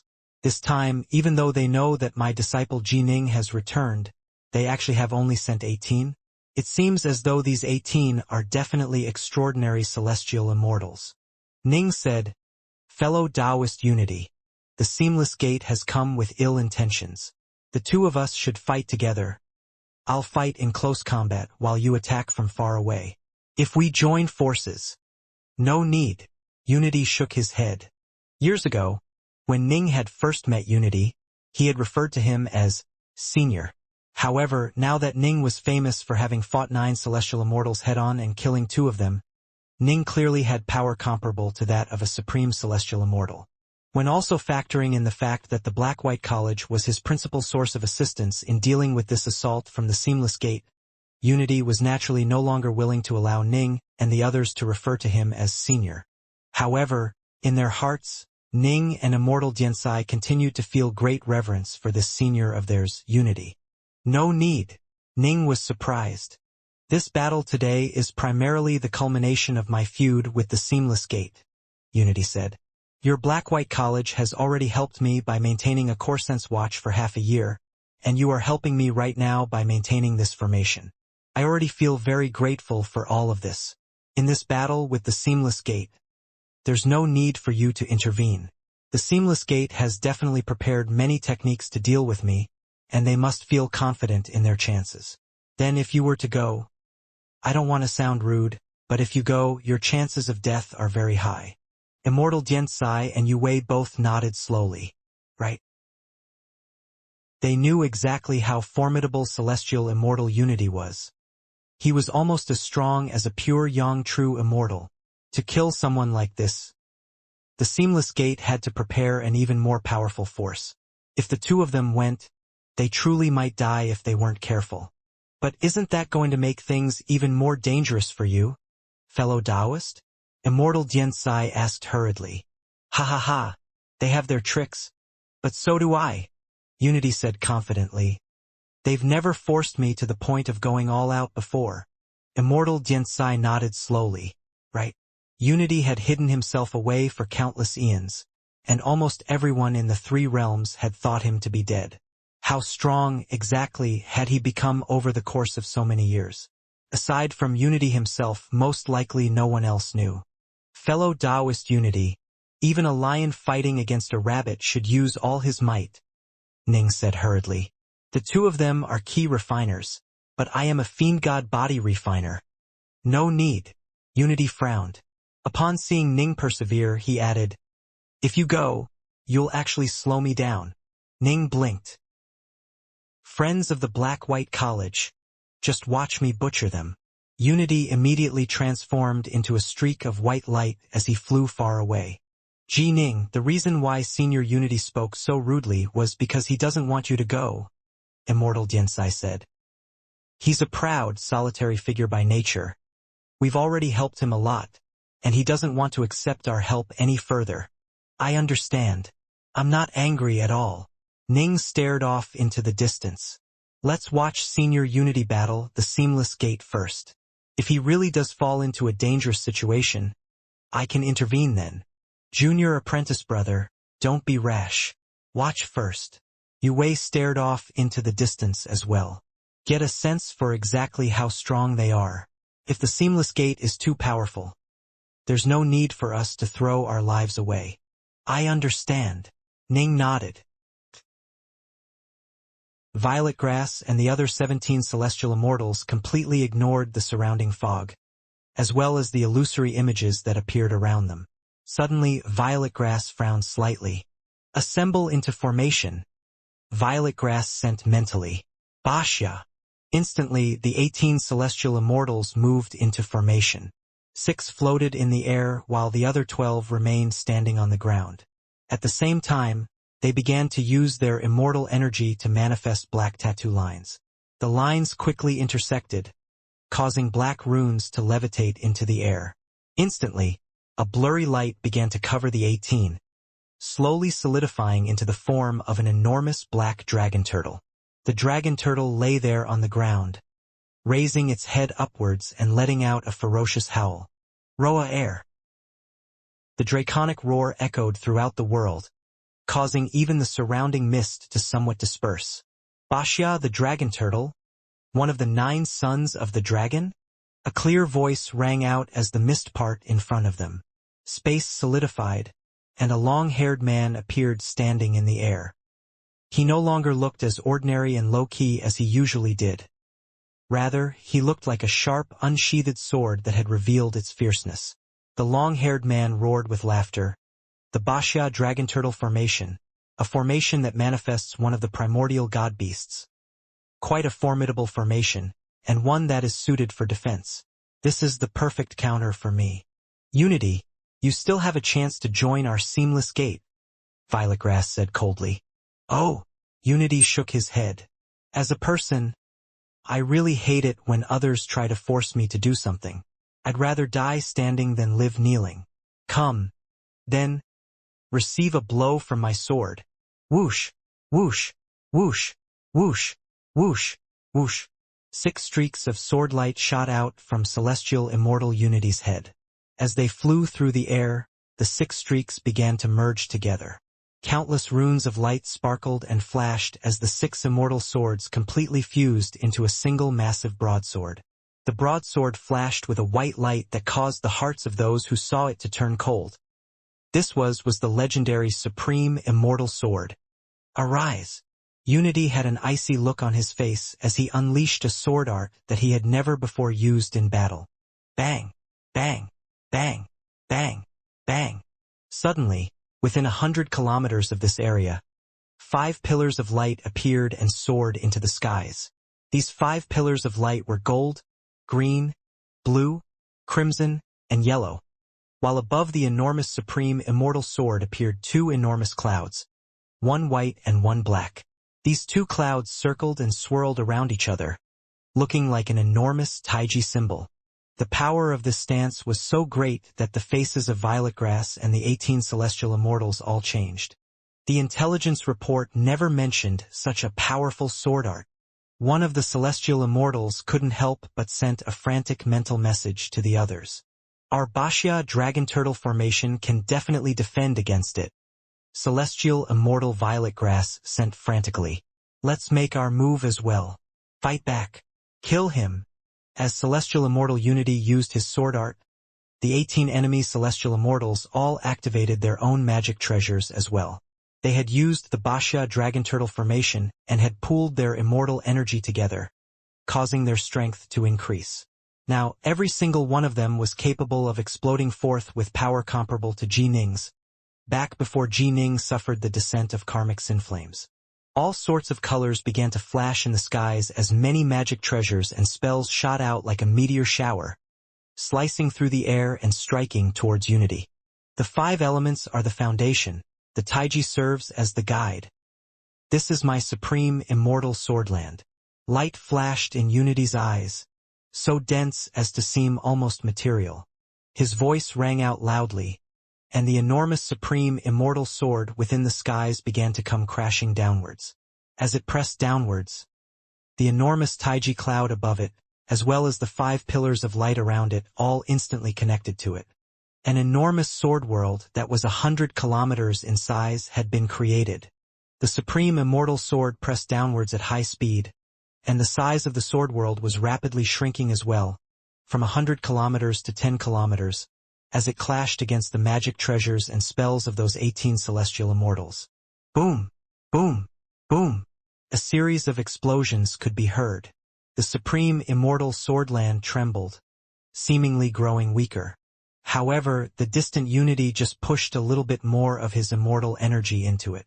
At the same time, those 5 roving 5 elements light pillars and the Taiji clouds once more filled the supreme immortal swordland with energy, causing its power to once more be restored. Even joining forces, we still can't break it? This supreme ability of celestial immortal unity is actually a sword world attack on this level. One can't even flee from it. It truly is enough to cause one to feel despair. No wonder he is known as the Supreme Sword Immortal. The faces of the 18 celestial immortals changed. Although the power of each of their magic treasures and spells had increased dramatically, their attacks were scattered and not unified. There was no way to merge their attacks together, and so they were all blocked by the Supreme Immortal Swordland. The Supreme Immortal Sword continued to press downwards.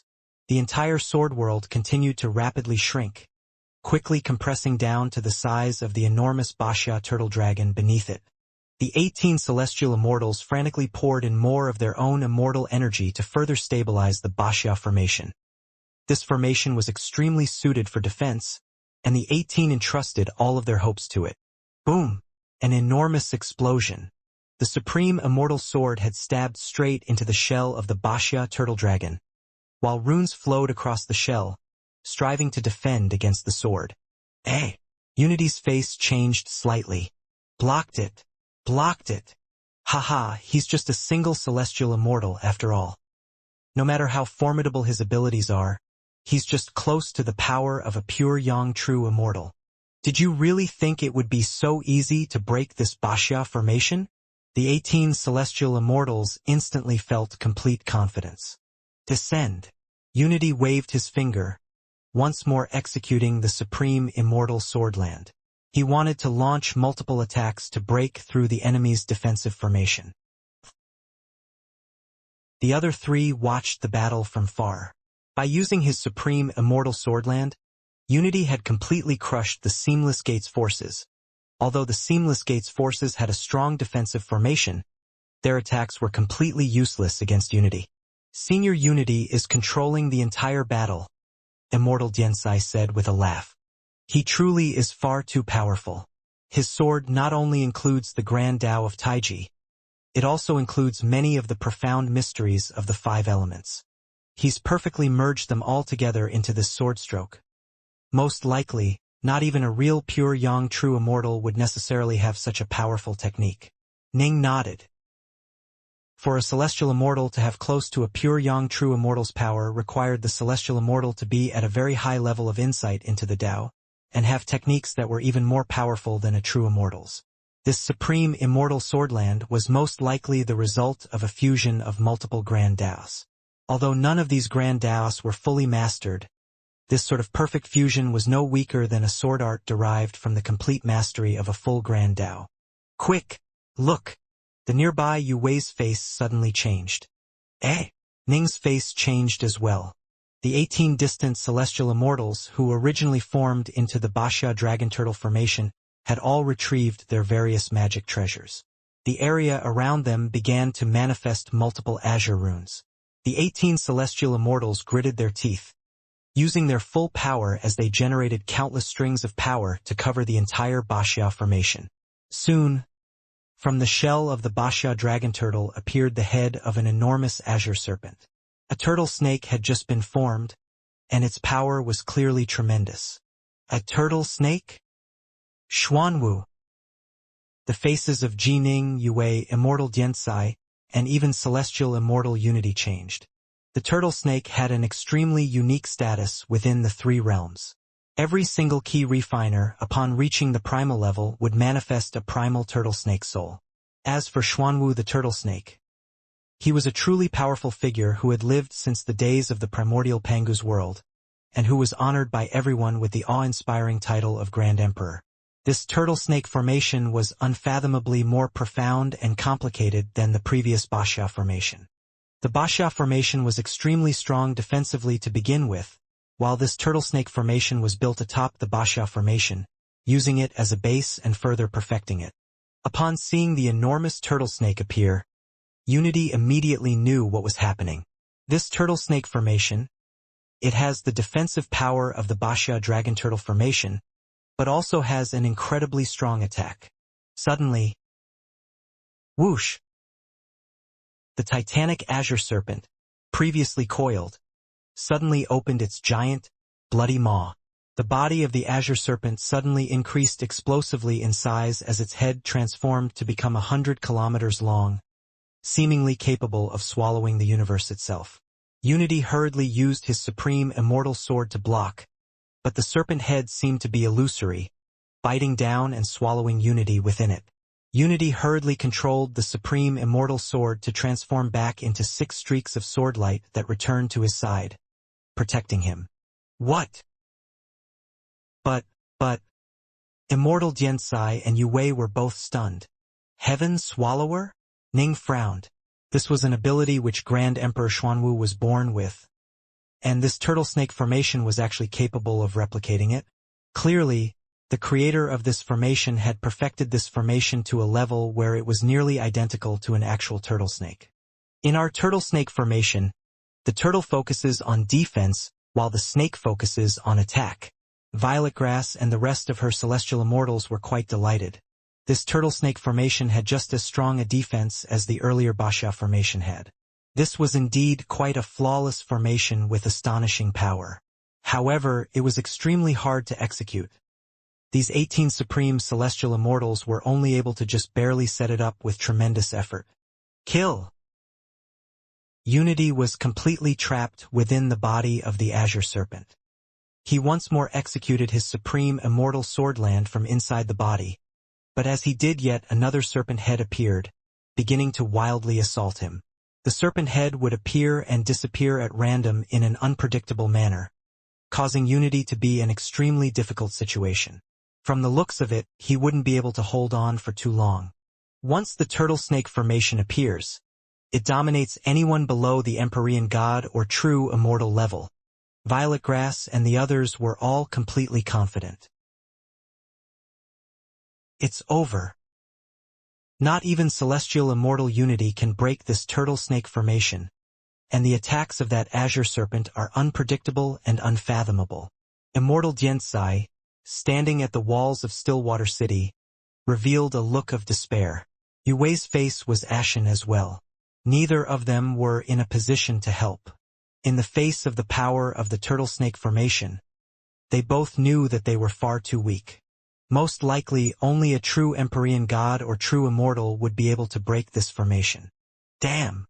Ning's face changed when he saw this. He could tell that Unity wasn't going to be able to hold on for much longer. Swoosh! Ning immediately executed the obscuring wind of the 9 heavens and charged out. Ji Ning! Immortal Xianxia's face instantly changed dramatically. Ji Ning, don't go. Stop. Junior apprentice brother.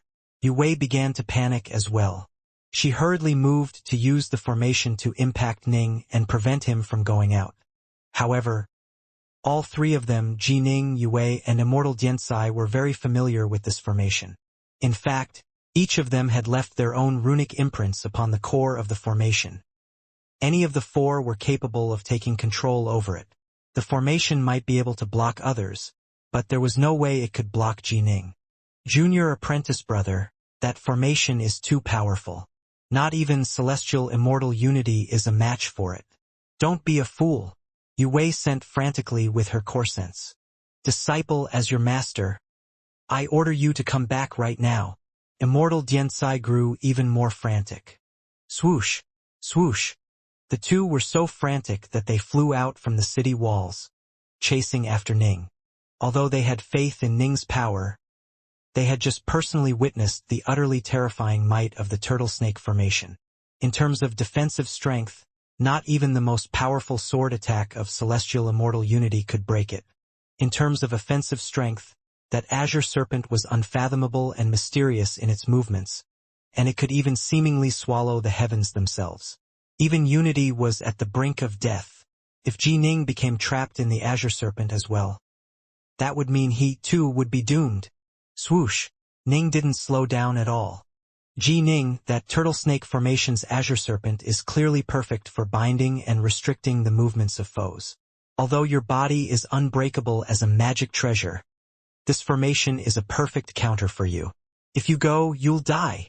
Yue frantically flew towards Ning's direction, but Ning had the obscuring wind of the 9 heavens, divine ability. Given his speed, how could Yue possibly catch up to him? And by now, Ning had already reached the turtle snake formation. The 18 celestial immortals of the Seamless Gate were using their full power to have the turtle snake formation kill Unity. Now, however, they saw Ji Ning flying towards them. Ji Ning. He actually dares to come after seeing the power of our turtle snake formation? The 18 celestial immortals were shocked.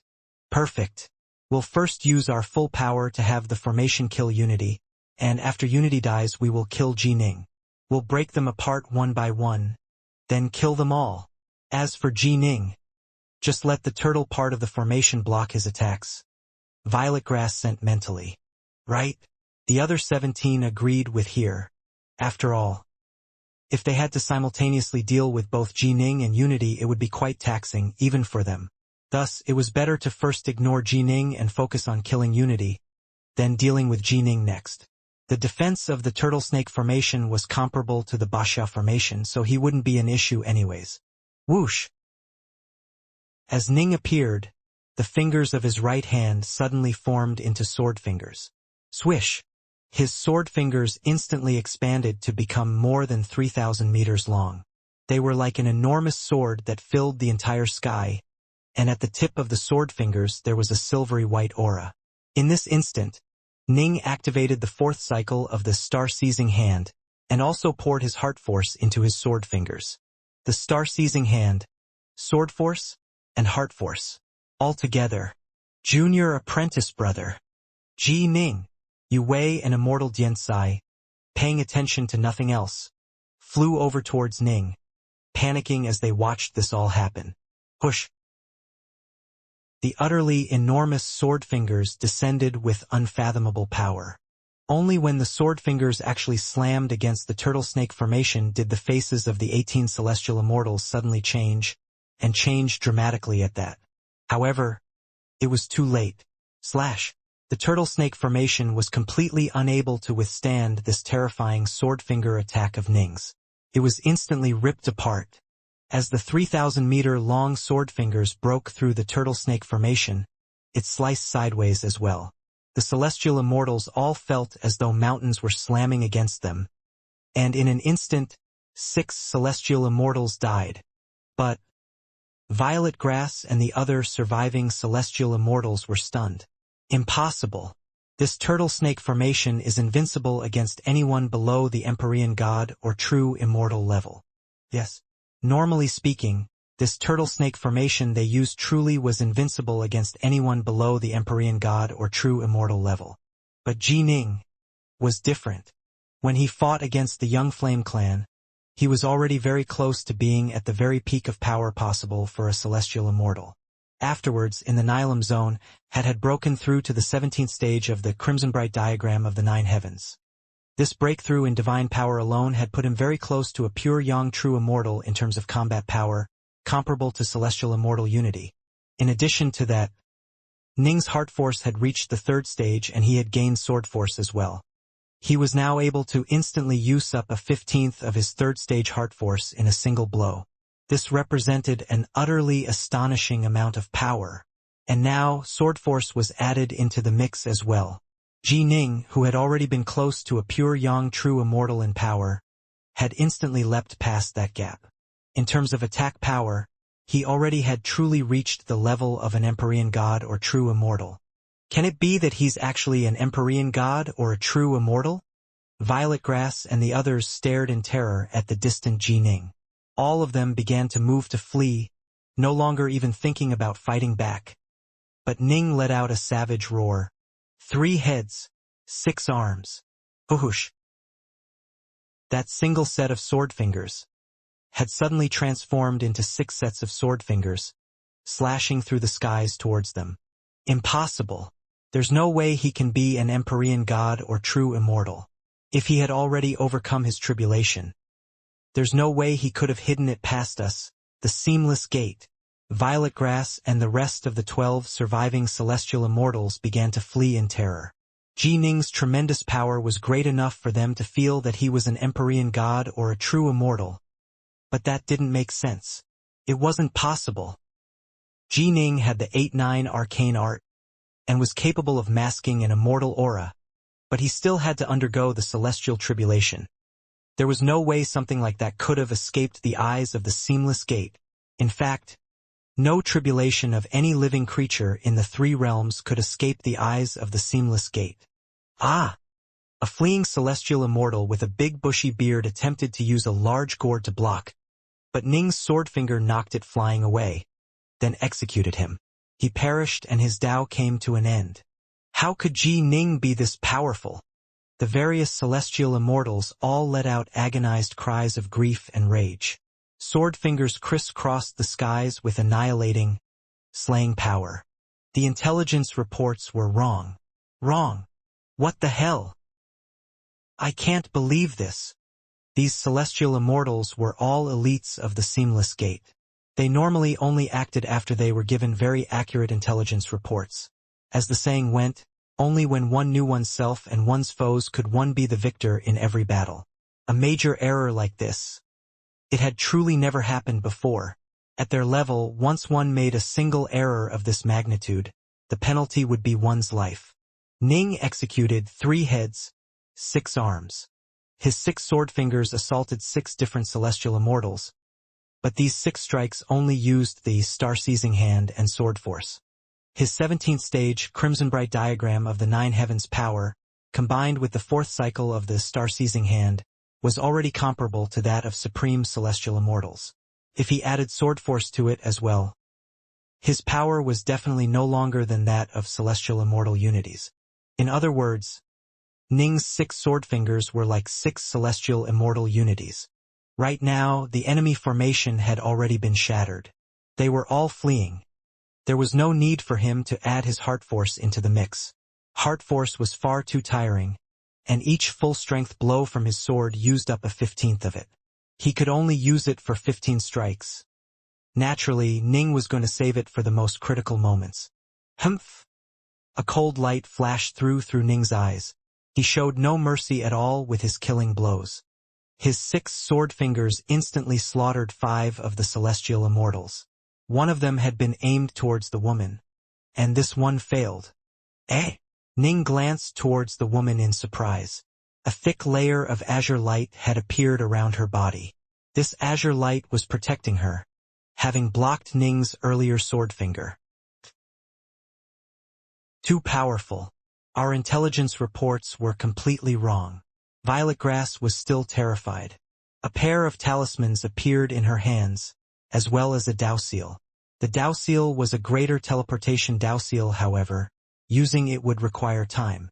Given Ning's attack speed, that period of time would be more than enough for him to launch more than 10 attacks. Crack! Crack! Shattering the talismans could be done near instantly. Violet Grass immediately shattered the 2 talismans belonging to the 2 powerful experts capable of saving her. Her status in the Seamless Gate was extremely special, and she was protected by several major figures. Aside from the supreme celestial immortals such as Celestial Immortal Black Heaven, there were 2 true immortals as well, the Gatemaster of the Seamless Gate and her brother-in-law, True Immortal Gaudy. The distant 5th world. Within one of the towering edifices, the Gatemaster of the Seamless Gate, the Cavemaster of the Myriad Demons Cave, and the Hallmaster of Bloodcloud Hall were staring at many mirrors that were hanging in midair. The mirrors had many different images within them. These were their various gathering spots within the world of the Grand Xia. They were using pure yang treasures to keep watch over the battles in those areas and also transmit the images back. Many of the images would often flicker through various locations. There were 10+ water mirrors, however, which had stable images within them. This was because these 10+ water mirrors were keeping watch over missions where the goal was to kill the foes. Not good. Something unexpected has just happened at Stillwater City. It's Ji Ning. The faces of 3 leaders changed dramatically as they turned to focus on one of the water mirrors. The water mirror displayed the image of a youth soaring into the heavens. His sword finger chopped through the heavens and broke apart the turtle snake formation. The cold look on the youth's face, that heart-stoppingly sharp aura and pose, and the sharp silvery white light at the tip of the sword fingers all caused them to shudder in amazement. This Ji Ning's aura is far more terrifying than it was 18 years ago. Is that sword force coming from his sword fingers? Can it be that he's mastered the Tao of the sword? The three leaders were truly rather stunned. They had guessed long ago that Ji Ning, having survived the descent of the karmic sin flames, would have grown somewhat more powerful, but in the Nilam zone, there was no way to sense any of the grand Daos. Logically speaking, Ji Ning shouldn't have improved much with regards to the Daos. Given that he had yet to overcome his tribulation, there should have been a limit to how much he could have grown stronger. However, Ji Ning had just slapped their expectations in the face. They could never have guessed that Ji Ning would have been able to come up with a way to apply heart force, all on his own. Azure Fox, what should we do? The cave master of the myriad demon caves and the hall master of Bloodcloud Hall both looked towards the gate master of the seamless gate. The azure-robed woman said softly, "The results of that battle have already been determined. There's no way to change things. Still, a violet grass has true immortal Gaudi standing behind her. If she's in any life-threatening danger, she'll definitely break the talisman which Gaudi gave her. I trust that Gaudi will definitely intervene to save her. If Gaudi goes, that'll be enough. Right now, the question in my mind is, what are we supposed to do about this Ji Ning?" Ji Ning! The fire-robed man and the skinny elder both began to frown. "I guessed long ago that he would eventually become an impediment to our subjugation of the Grand Xia, but I didn't expect that he would become so powerful even prior to overcoming his tribulation. If we wait and let him overcome his tribulation and become an Empyrean god, that's not acceptable." The azure-robed woman shook her head. "I really wonder who the hell his master is. For him to produce a monster like this, for a peerless monster like this to be forged, not only did the raw materials have to be superb, the master had to be good as well. They had no idea that behind Ji Ning stood the most mysterious Tao Father of the Three Realms, Patriarch Subhuti, as well as the already deceased Taoist Three Lives, the creator of the star-seizing hand, the supreme divine ability that had shaken the Three Realms. As the saying went, the master could show the way, but the student had to walk the path. Still, the master showing the way came first. Ning was indeed born to be a peerless sword immortal, but if he didn't have the star-seizing hand divine ability, there's no way he could have become as monstrous as this. If he hadn't learned Hoi's archery, he probably wouldn't have been able to come up with a way to apply heart force. He would only be a normal but powerful sword immortal. But of course, a good master and a good student made for a good pair. Both were necessary. Several people had the chance to learn the star-seizing hand, and quite a few had learned Hoi's archery, but how many of them had ever reached Ning's level? Inconceivable. Celestial immortal unity, having dodged a disaster, was stunned by Ji Ning. For a moment, he had many complicated, strange feelings in his heart. "Where do you think you are going?" Unity quickly came back to his senses. Letting out an angry roar, he immediately controlled his supreme immortal sword to go slaughter the fleeing celestial immortals. Yu Wei and Immortal Diansai, who had been chasing after Ning from behind, were both stunned as well. They felt both shock and joy. Shock, because Ji Ning was this powerful, too powerful. Joy, because the more powerful Ji Ning was, the better. The entire situation had been completely changed. Those 18 celestial immortals had been dominating Unity, but now they were being chased and slaughtered. Kill! Ning showed no mercy whatsoever. Moments ago, he had used a single full-force sword finger to wipe out 6 celestial immortals. Just now, he had killed 5 more, leaving only 7 survivors. 3 heads, 6 arms. Star-seizing hand. 6 sword fingers once more streaked through the heavens in every direction. Die! Unity also controlled his supreme immortal sword to chase after and slaughter the remaining foes. The storm has come. Yesterday, I killed others. Today, others shall kill me. As a skinny celestial immortal's magic treasure was knocked flying away, he shut his eyes. The only thing that had been in his eyes was tranquility. A calamitous storm had swept the entire three realms, and even the likes of Jining, Celestial Immortal Unity, Yu Wei, and the others had all mentally prepared themselves for death. Thus, they had to seize every opportunity that appeared before them. When slaughtering weak foes, no mercy was to be shown. Kill, kill, kill.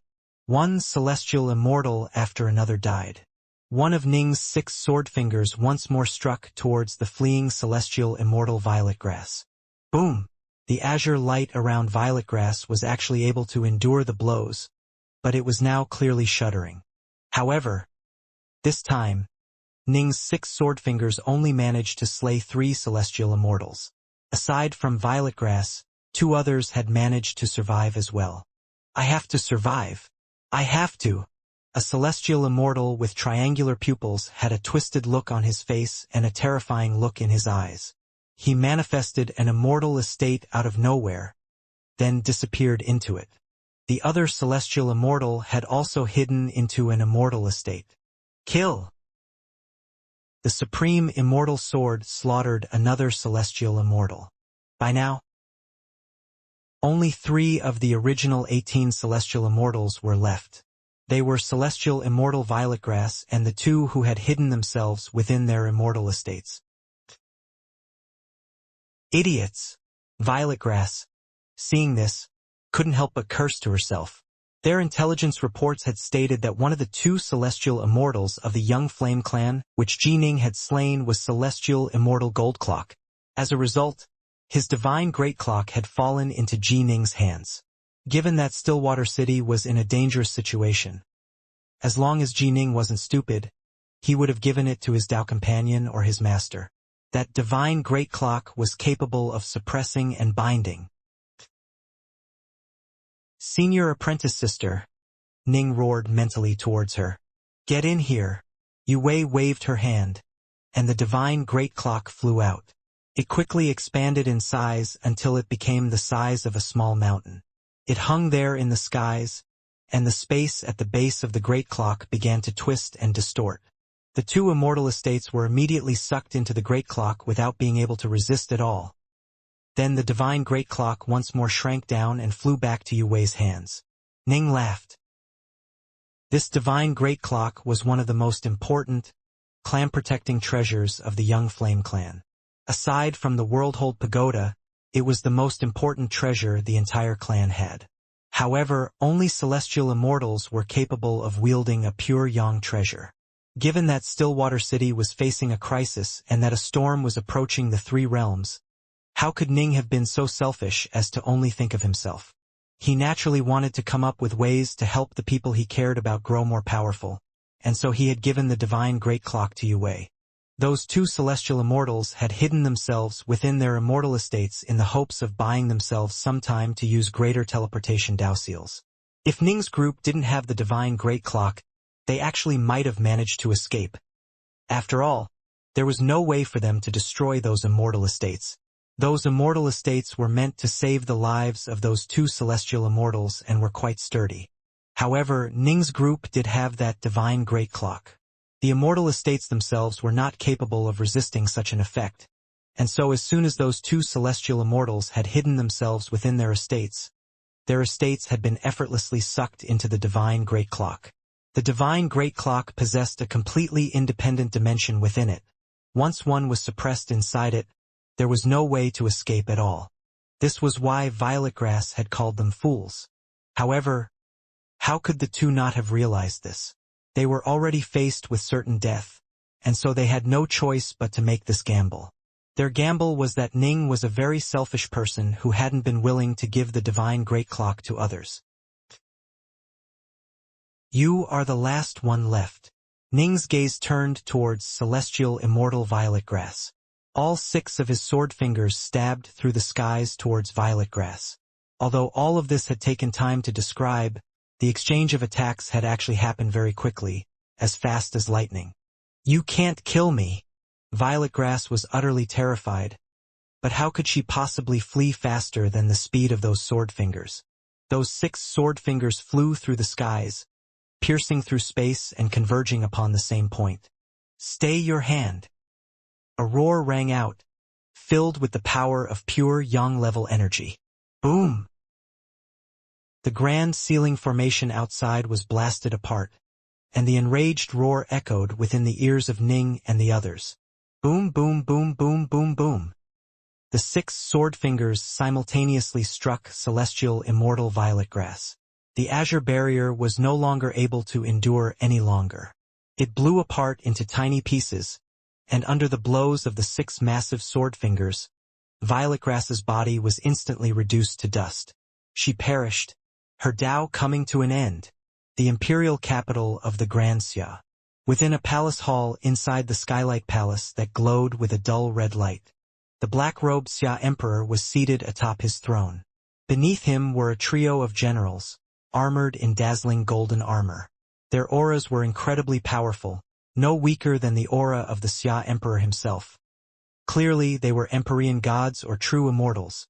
All 3 of them sat with backs straight, filled with an aura of desolation and slaughter. For the primordial imperial clan, it was quite simple for them to be able to summon and command Empyrean gods and true immortals as they would ordinary soldiers. Whoosh! Many images were projected in midair. These were the battle's images that were being transmitted from many locations. The Xia Emperor had incredible control over the world of the Grand Xia.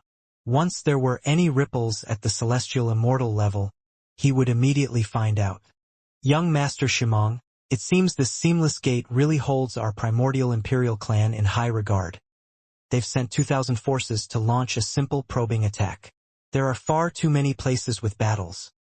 There's no way for you to find them all one by one.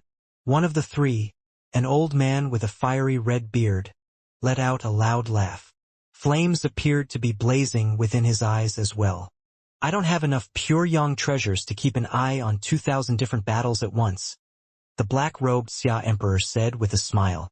There were only a few hundred images in midair. This was his limit with regards to how many places he could keep watch on at once. One of the hundreds of images, however, was of the battle at Stillwater City. After all, Stillwater City had an incredibly powerful figure, celestial immortal unity, and the monstrously talented Ji Ning, who had an awe-inspiring backer. What formation are those 18 celestial immortals setting up? A turtle snake formation. Celestial immortal unity is in danger. All of them instantly noticed what was happening in this battle.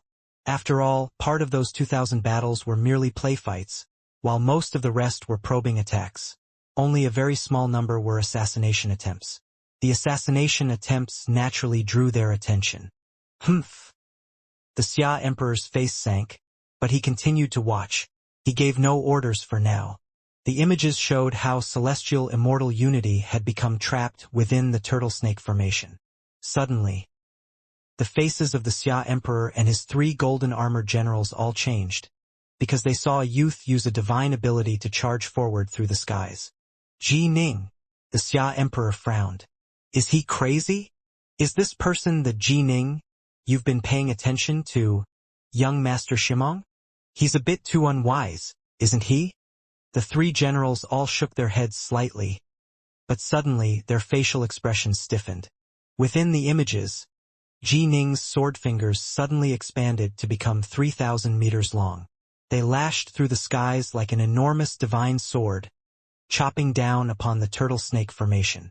The tough and incomparably tenacious turtle snake formation was actually completely shattered by this terrifying sword finger attack. Caught completely off guard, 6 of the 18 celestial immortals perished. What? The Xia Emperor jumped to his feet, a look of amazement in his eyes. Impossible! The 3 generals had stood up as well. They all stared unblinkingly at the images. Within the images, Ji Ning had just used 3 heads, 6 arms, and was chasing after and massacring the fleeing celestial immortals. The Xia Emperor, in front of these 3 generals, didn't feel any need to maintain his normal aura of dignified majesty. He said incredulously, "What's going on? I don't know if Ji Ning's primal twin has undergone the tribulation yet, but his true body definitely has not. If his true body had succeeded in overcoming the Empyrean tribulation, he would be an Empyrean god by now. His divine abilities, spells, and other abilities would all be far stronger than they are now. He clearly has not yet overcome his tribulation to become an Empyrean god. But if he isn't an Empyrean god, how could he be this powerful? Is it really possible for a void-level Fiendgod to be this powerful? Countless thoughts were rummaging through the Xia Emperor's mind. As for the three generals, they were no less stunned than the Xia Emperor was. The most muscular general actually began to frown. A void-level Fiendgod, even if he learned some of the most supreme divine abilities of the three realms, allowing him to become close to a pure Yang true immortal in power, he should only be roughly equivalent to celestial immortal unity. How could he be this much more powerful than celestial immortal unity? The level of power he's displayed has completely transcended the gap between the void level and Empyrean gods. What a monster! The Xia Emperor stared at Ning, stared at him as though he was looking at the most precious treasure that existed in the world. A look of actual greed was in his eyes. Congratulations, young Master Shimong. The three generals simultaneously spoke these words. The black-robed Xia Emperor chortled as well. Indeed, this was something worth celebrating. He was born a member of the primordial imperial clan, and the greatest strength of the clan was that they were extremely unified. The reason why the imperial clan able to become the imperial clan of the primordial era was precisely because they had a large number of true gods and Tao fathers within their ranks. But clearly, these true gods and Tao fathers couldn't have all been born into the imperial clan. Why, then, did all of them support the primordial imperial clan? It was precisely because the primordial imperial clan had provided them with non-stop support prior to them becoming truly powerful. Given that the primordial imperial clan had been so benevolent towards them, how could the true gods and Tao fathers not wish to pay back their kindnesses? It must be understood that the more powerful one was, the more one cared about one's Tao heart, and the less willing one would become to feel indebted. If someone had treated you with great kindness but you refused to repay it, you would feel discomfort. This would impact your Tao heart. In fact, in extremely dire cases, it could even cause you to go down a path of madness. Naturally, there was a very small number of true gods or Tao fathers who walked an extremely vile path. No matter how well you treated them, they would still kill you without blinking, which wouldn't impact their Tao heart at all. However, these people were quite rare after all. Ji Ning. The Xia Emperor's eyes were shining.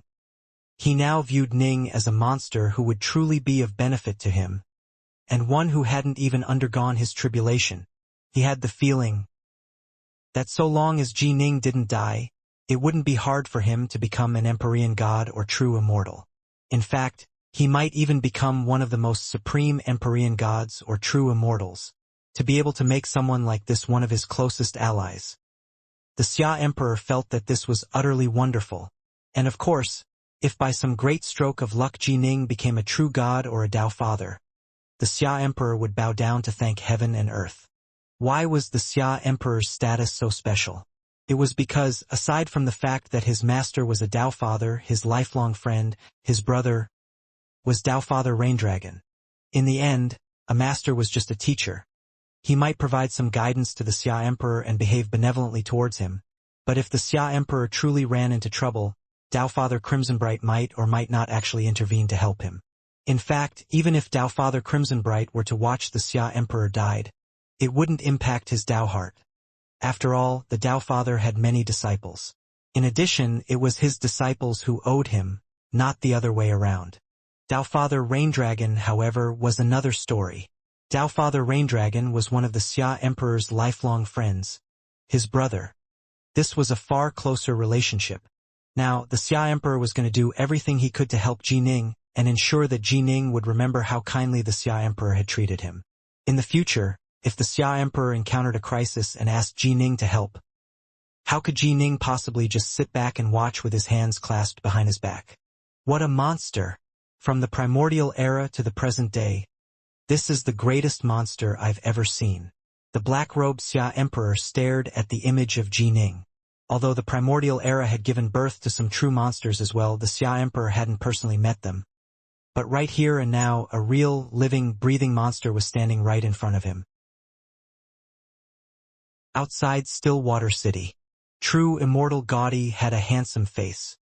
He was famous for being a relaxed, graceful man, but his face was twisted right now. This was because he had just saw that little girl Violet Grass, who he had watched grow up, be killed before his very eyes. As soon as he had sensed Violet Grass shattering her talisman, he had immediately used greater teleportation to come to this place. He had mastered the Grand Tao of Qianquan long ago, and so he no longer needed to use Tao talismans to perform greater teleportation. However, since he had come here from another major world, he wasn't able to perfectly sense where Violet Grass was. He was only able to get a general idea of where she was located. His greater teleportation had taken him outside Stillwater City. By relying on his attunement to Qianquan and space, he instantly found Violet Grass and understood that she was in danger. He immediately broke apart the Grand Ceiling formation, but because he wasn't able to make it right away, he hurriedly sent a mental message to call for a halt. Alas, the youth hadn't hesitated at all. He had used all 6 arms of his 3 heads, 6 arms technique to launch Swordfinger's attacks at Violet Grass and slay her. Little sister Violet Grass. True Immortal Gaudi's control over Qianquan was so great that it was as though he personally watched it happen. It was as though he personally watched Violet Grass be transformed into dust. No! True Immortal Gaudi's eyes instantly turned completely bloodshot, and his face began to twist. All of you will die. True Immortal Gaudi went completely berserk. An enormous grand seal that was black and white suddenly appeared. This grand seal was primarily black, while the sides of it were white. The grand black-white seal appeared out of nowhere, instantly transforming to be the size of a mountain as it smashed downwards. Although the local protective formations were strong, True Immortal Gaudi had mastered the Grand Tao of Qianquan and was skilled in formations.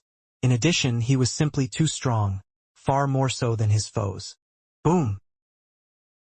The Grand Seal completely smashed through the protective formations. On the other side, Ji Ning, be careful. An enemy has arrived. He's broken the ceiling formation. It should be an Empyrean god or a true immortal. Immortal Jiansai Yue and Unity all sent frantic mental messages. Hurry up and leave. Ning immediately understood. He had previously controlled the formation as well, after all. Right as he killed Violet Grass, Ning manifested a black great bow in front of him. Stretching his hand out, Ning grabbed the black great bow with one hand. Within his other hand, an arrow appeared, instantly blazing with flames as it did. In midair, Ning immediately knocked the arrow, drew the Rahu bow, then filled it with his divine power. All of his power was cycled through it to converge onto the arrow, with Ning's heart force included into the mix. The method of applying heart force through Hoi's archery was even superior to Ning's own self-developed methods. With Ning's current level heart force, he could only sustain 7 arrows at most. Go! Twang! Instantly, the world itself seemed to shake. A dazzling red light instantly tore through the skies, and as it did so, it continuously drew in the surrounding natural energy of the world. This was the power of Hoi's archery. It was a terrifying archery skill that could ravenously draw in the might of heaven and earth. Although both Hoi's archery and the star-seizing hand were ranked as the top 10 divine abilities to be created after Pangu established the universe. In raw power, Hoi's archery surpassed the star-seizing hand. Rumble! The giant black-white seal came crashing down, smashing through everything. The fiery arrow shot through the skies like a blazing meteor. Boom! The two collided. The area around them completely blew apart. The earth below was suddenly caved in. Clearly, this was caused by the shock wave of the collision. Immortal Gaudi's face changed slightly. Very, very few people in the 3 realms used Hoi's archery. For example, although there were a number of people under Patriarch Subhuti who did train in it, their primary skills lay in other areas. They normally wouldn't use Hoi's archery. Thus, there were very, very few people who were truly able to get a taste for how formidable Hoi's archery was.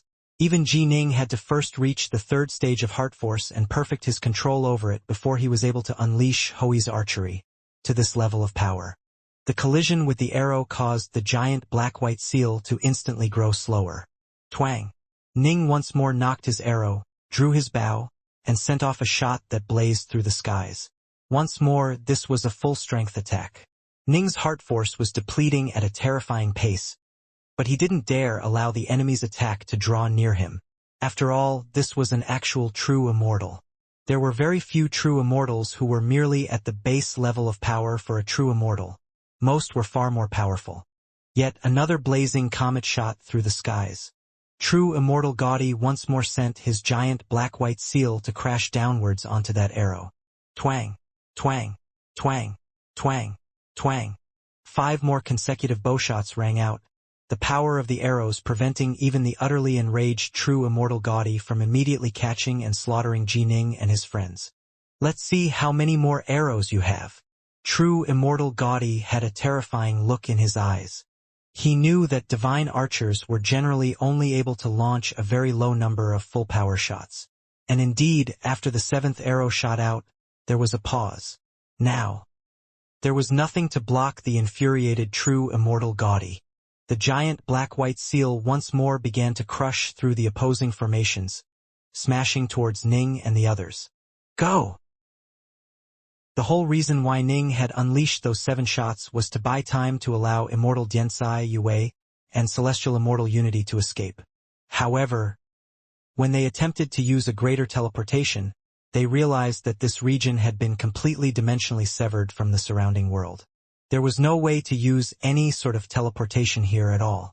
None of you will be able to escape. All of you will die. True Immortal Gaudi was filled with a towering killing intent. His giant black-white seal once more came smashing downwards through the skies. Senior Reds now. This pure young true immortal is a master of the Grand Tao of Chenkuan. I'd like to ask the 7 of you to help out. Ji Ning's primal twin was frantically asking for succor. After learning that Ning was in danger, Reds now and the rest of the 7 had already left their world and come to the underwater estate. In truth, they hadn't expected that Ning would need to use up their promise so soon. In truth, when Ning had shot out 7 arrows earlier, he had also used his void-level energy to activate a greater teleportation Dao Seal. The amount of time he had bought himself was more than enough to activate it, but alas, the teleport had failed. There were many Grand Daos in the world, but who would have thought that he would just so happen to encounter a foe who had mastered the Grand Tao of Chenkuan? In the face of someone like this, not even greater teleportation would be possible. Junior apprentice brother. Yue looked towards Ning, worry on her face. Immortal Diansai and Celestial Immortal Unity were panicking as well, but there was nothing they could do. Die! True Immortal Gaudi had a savage look on his face, and his eyes were filled with murder. But right at this moment, Ji Ning, your savior just arrived. The giant yellow bear's voice suddenly echoed within Ning's mind. Rumble. In the air between Ji Ning and true immortal Gaudi, a black tunnel suddenly appeared out of nowhere. The black tunnel tore straight through space, allowing a man in black imperial robes to step out of it. The Xia Emperor? His Imperial Majesty?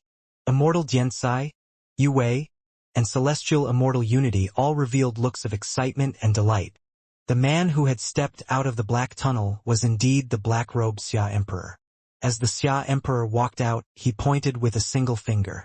A golden streak of light flew out, transforming into a golden dragon that knocked the giant black-white seal flying.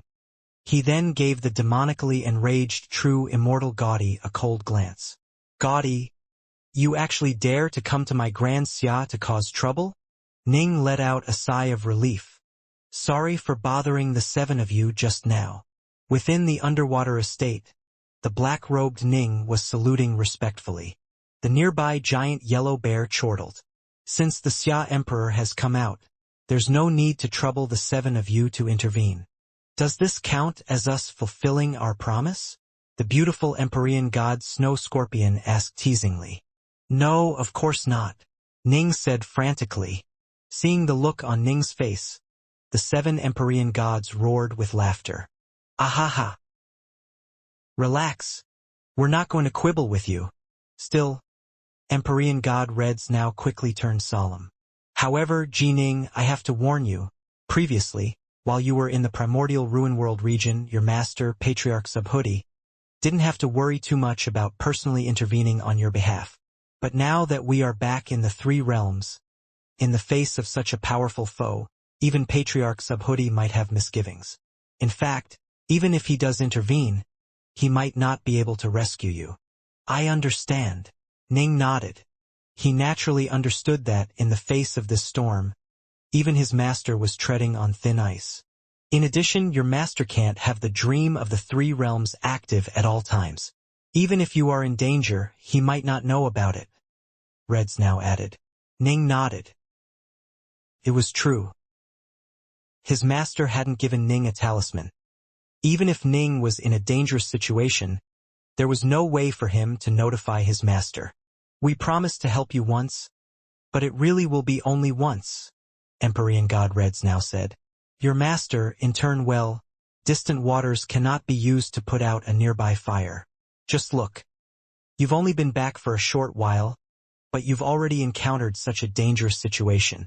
You should understand, now, how careful you truly must be in the face of this storm. Ning nodded. Since I was able to survive and return even after being covered by karmic sin flames, the Seamless Gate is undoubtedly paying very close attention to me. They have long ago decided that I am a major foe for them. In the face of this storm, to tell the truth, I came to understand something. Since there's no longer any way for me to hide my sharpness, then I might as well reveal myself. I'll make it so that more experts notice me and feel that I am worthy of their help. Although the Seamless Gate is brash, they remain hidden in the darkness. This means that they still have worries of their own. There are many experts on the side of my master as well. Ning laughed. As long as enough of us work together, there's nothing for us to worry about. You're finally using your head, Reds now said with a laugh. If you have enough helpers, then you won't even need the 7 of us to assist you. You'll still be able to survive this storm. Outside the underwater estate, once the black-robed Xia Emperor appeared, true Immortal Gaudi grew even angrier. Shemong, are you going to stop me? Are you going to become my enemy? By the looks of it, you joined the Seamless Gate long ago. Since we are in different camps, we already are enemies. The black-robed Xia Emperor said calmly. As I see it, you need to fuck off right now. Get the fuck out of my Grand Xia. Although he held an absolute advantage in terms of power, the Xia Emperor knew that this foe was a master of the Grand Tao of Chenkuan who possessed many powerful escaping techniques. True Immortal Gaudi took a deep breath. He didn't want to make an enemy out of the Xia Emperor. After all, the Xia Emperor was an astonishing figure with tremendously powerful backers. The Xia Emperor possessed multiple powerful protocosmic spirit treasures and was extremely famous. Just now, Gaudi, had clearly severed this region from the surrounding dimension, but the Xia Emperor had forcibly torn through space and come through anyways. This was an ability that was similar to the power of the Worldhold Pagoda. To be able to ignore a spatial severing and forcibly tear a path to this place, clearly, the Xia Emperor had just used one of his protocosmic spirit treasures, the bright heart lamp of one thought. All I want to do is kill that you. True Immortal Gaudi said coldly. I can spare the other 3. The Xia Emperor gave him a glance. Get the fuck out of my Grand Xia. Immediately. Was this a joke? The whole reason he had come here was to protect Jining. You! True Immortal Gaudi was furious. Shemong, today, I'm going to see for myself how powerful the descendants of the primordial imperial clan like you are. Instantly, a series of golden chains appeared around him. A total of 9 golden chains appeared in total. One end of the chains seemed to sink off into the void of space, while the other wildly swept towards the Xia Emperor in a frenzied assault. This was his true battle technique, a quiet, stealthy, insidious assault. As for that giant black-white seal, it was faster to use the seal in attacking, and it was also more overbearing and dominating. He had wanted to just use it to smash open the protective formation and instantly crush Ning's group. You dare put on a show in front of me with techniques like this? The black-robed Xia Emperor let out a cold laugh. An enormous snow-white lotus appeared beneath his feet, blooming in every direction. It completely took over the surrounding area, blocking the 9 insidious golden chains. Annihilate. The Xia Emperor called this word out softly. Last time, he had only unleashed a single golden stream of light. This time, 3 golden streams of light emerged, tearing through space and transforming into 3 golden roving dragons. These 3 golden dragons each had different auras. One of them seemed proud and brash, the second seemed sinister and cold, while the third seemed kind and gentle, as though it wasn't a threat to anyone. These 3 golden auras, each bearing a different aura, caused the distant true immortal Gaudi to reveal a look of rage on his face. From life to death, all dreams vanish, everything is nothing but a garish, gaudy show. True immortal Gaudi coldly barked out these words. Instantly, those 9 golden chains around him began to weave about and dance. Space itself began to tremble and ripple like water. Hiss! The 3 golden dragons now noticeably found it much harder to fly after entering that region. Humph! The distant black-robed Xia Emperor's face turned grim. He waved his hand, and a small clock appeared. As soon as this little black clock appeared, doom! A crisp sound rang out. Boom! True immortal Gaudi immediately vomited out a mouthful of fresh blood. Gritting his teeth, he said, "Excellent, excellent, excellent. Shimong, since you are determined to protect this kid, then from this day forward, we shall be irreconcilable enemies. Just you." The Xia Emperor smirked in a very disdainful manner. "Wait and see. This brat will die. He definitely will die." Savage madness was in true immortal Gaudi's eyes. Whoosh! True immortal Gaudi immediately used a fleeing technique. It was simply too hard to block someone who had mastered the Grand Tao of Chenkuan from fleeing. Even the Xia Emperor was only able to stand there and watch as he fled. "Thank you, Your Imperial Majesty." Celestial Immortal Unity, Immortal Diansai Yue, and Jining both flew over and hurriedly expressed thanks. The Xia Emperor turned. He glanced at Ning and the other 3, then said with a smile, "Good to see you are unharmed. Just now, I was watching the battle here through a magic treasure. When I saw Gaudi appear, I had a bad feeling. I was planning to greater teleport here, but who would have thought that he'd actually dimensionally sever this region off from the surrounding world? There was no way to teleport in at all. I had to forcibly tear a tunnel through space to come here. Fortunately, I made it in time. If I was just slightly slower..." Ning and the others Ning now understood why the Xia Emperor had only managed to make it here at the last moment. Things had gotten to the point where Ning had already asked the 7 Empyrean gods to help out. Thankfully, he hadn't had to waste that promise. "Ji Ning, you have to be careful," the Xia Emperor said. "Although I don't why true immortal Gaudi wanted to kill you that badly. I imagine that one of those celestial immortals you killed had a very close relationship with him. That's why true immortal Gaudi, normally so graceful and refined, went so berserk. If a pure young true immortal who has mastered the Grand Tao of Chenkuan wishes to kill you, it's going to be quite dangerous." "I understand," Ning said solemnly. "However, the storm is about to hit. Compared to the storm, this level of danger is nothing." The Xia Emperor continued. "The incoming tempest is growing increasingly terrifying. Here is my talisman. If you encounter any danger, just shatter it. As long as it isn't a true god or a Tao Father, I'm confident in being able to save you." The Xia Emperor, in terms of power, was slightly weaker than Lu Dongbin. But he had plenty of protective treasures, and so he would be able to stay alive even in the face of an assault by a true god or Tao Father for a period of time. "Thank you, Your Imperial Majesty." Ning immediately accepted the talisman. "Make your preparations." The Xia Emperor raised his head to look at the sky. "After this probing period, I imagine the war that is going to sweep the entire Grand Xia shall finally begin. If you choose to remain here, you won't be able to avoid it." After finishing his words, the Xia Emperor took a single step forward, disappearing with a void blink. Ning looked at the talisman in his hand, revealing a slight smile. As he had thought, Although his earlier battle against 9 young Flame Clan Celestial Immortals had been fairly impressive, in the eyes of the likes of the Xia Emperor or Daofather Crimsonbright, he was still nothing more than a fairly excellent genius of the 3 realms. This time, however, Ning had truly showed his fierceness. Even in the primordial era, he would be considered a true monster amongst the void-level elites. Although this would cause his enemies to be more wary of him, it also made the Xia Emperor and Daofather Crimsonbright care more about him as well. And now, he had the Xia Emperor's talisman in his hands, as well as the Xia Emperor's promise. If you encounter any danger, just shatter it. As long as it isn't a true god or a Daofather, I'm confident in being able to save you. This had clearly spelled out the Xia Emperor's attitude towards him.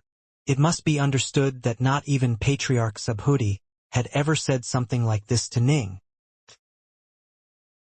The Fifth World. Within a towering palace, the Gatemaster of the Seamless Gate, the Hallmaster of Bloodcloud Hall, and the Cavemaster of the Myriad Demons Cave were all present. Azure Fox. An enraged bellow could be heard as true immortal Gaudy charged in. Gaudy, the azure-robed woman looked at him. Azure Fox, why didn't you intervene? Just a moment. Just one extra moment. That's all I needed to save little sister Violet Grass. True immortal Gaudy was utterly enraged. The azure-robed woman just shook her head. Violet Grass shattered the talismans that you and I gave her. You've mastered the Grand Tao of Chenkuan, but I have not. Even if I did go, I would have been slower than you. True immortal Gaudy paused. Right? In his rage, he had forgotten this. I'm going to kill that brat. A terrifying red light was glowing from true immortal Gaudy's eyes as he said with rage, I want him dead. Ji Ning killed Violet Grass. I too want him dead. The azure-robed woman said calmly from atop her throne. I'll arrange for you to have the chance you need to move against him. By relying on your mastery of Chenkuan, I'm sure you'll be able to kill Ji Ning. Did you really think I'm as stupid as you seem to believe? True immortal Gaudy gave the azure-robed woman cold look. The Xia Emperor moved to protect this brat. In fact, he even chose to ignore my threats. He clearly has made up his mind to protect the brat. This time, you sent many teams to attack many places throughout the entire world of the Grand Xia. Although the Xia Emperor has true immortals and celestial immortals under his command, he had many places to worry about, and so he wasn't able to summon too much of his power to deal with me. But if I were to make another move, his forces wouldn't have to worry about defending his various commanderies. They'd probably join forces to trap me, then kill me. The Seamless Gate knew all along that the Xia Emperor had other Empyrean gods or true immortals by his side. The primordial imperial clan alone had sent 3 of them to follow the Xia Emperor. This was one of the reasons why the Xia Emperor's word was absolute law in the Grand Xia. The likes of Kindwater clan had Empyrean gods in their ranks, and as a major clan that existed back in the primordial era, they too had true gods or Daofathers backing them, and yet, they still did not dare to struggle with the Xia Emperor for supremacy. This was why. Even the Young Flame clan had one of the major clans of the primordial era behind them. However, the ancestor of the Young Flame clan, Young Flame Freak, had fled from his own clan and refused to recognize the connection between his clan and that primordial clan. The supreme clans of the world of the Grand Xia truly were not easy to deal with. If those countless clans joined together, not even the Xia Emperor would dare to try and suppress them all by force. He had to provide order for and benefits to everybody, sharing the world with them. As for the Shimong clan of the Xia Emperor, technically speaking, it was the most powerful clan in the entire world of the Grand Xia. They would be more than capable of annihilating a single true immortal Gaudy. How can you possibly take revenge without taking on some risk? The azure-robed woman said. Can it be that you are giving up on vengeance for Violet Grass? A cold light flashed through true immortal Gaudy's eyes. Of course he wanted to kill Ji Ning. However, everyone capable of becoming a pure young true immortal was an extraordinary figure. None of them were fools. Violet Grass followed you this entire time. You are in control of the full power of the Seamless Gate. It would be much easier for you to kill Ji Ning than it would be for me. True immortal Gaudy said coldly. If you really do provide a good opportunity for me to act, I won't mind taking it. But I absolutely have no intentions of trading my life for that brat's. After speaking, true immortal Gaudi turned and left. The only figures left within the towering hall were the azure-robed woman and the two other leaders. They all raised their heads, continuing to look at the battle images being transmitted in. The Xia Emperor really has begun to send out his forces. The azure-robed woman laughed. He naturally isn't going to just watch as you kill his people, the skinny elder said. Time continued to pass. The probing attacks of the 2000 teams were carried out lightning fast. They began this night, and they quickly concluded as well.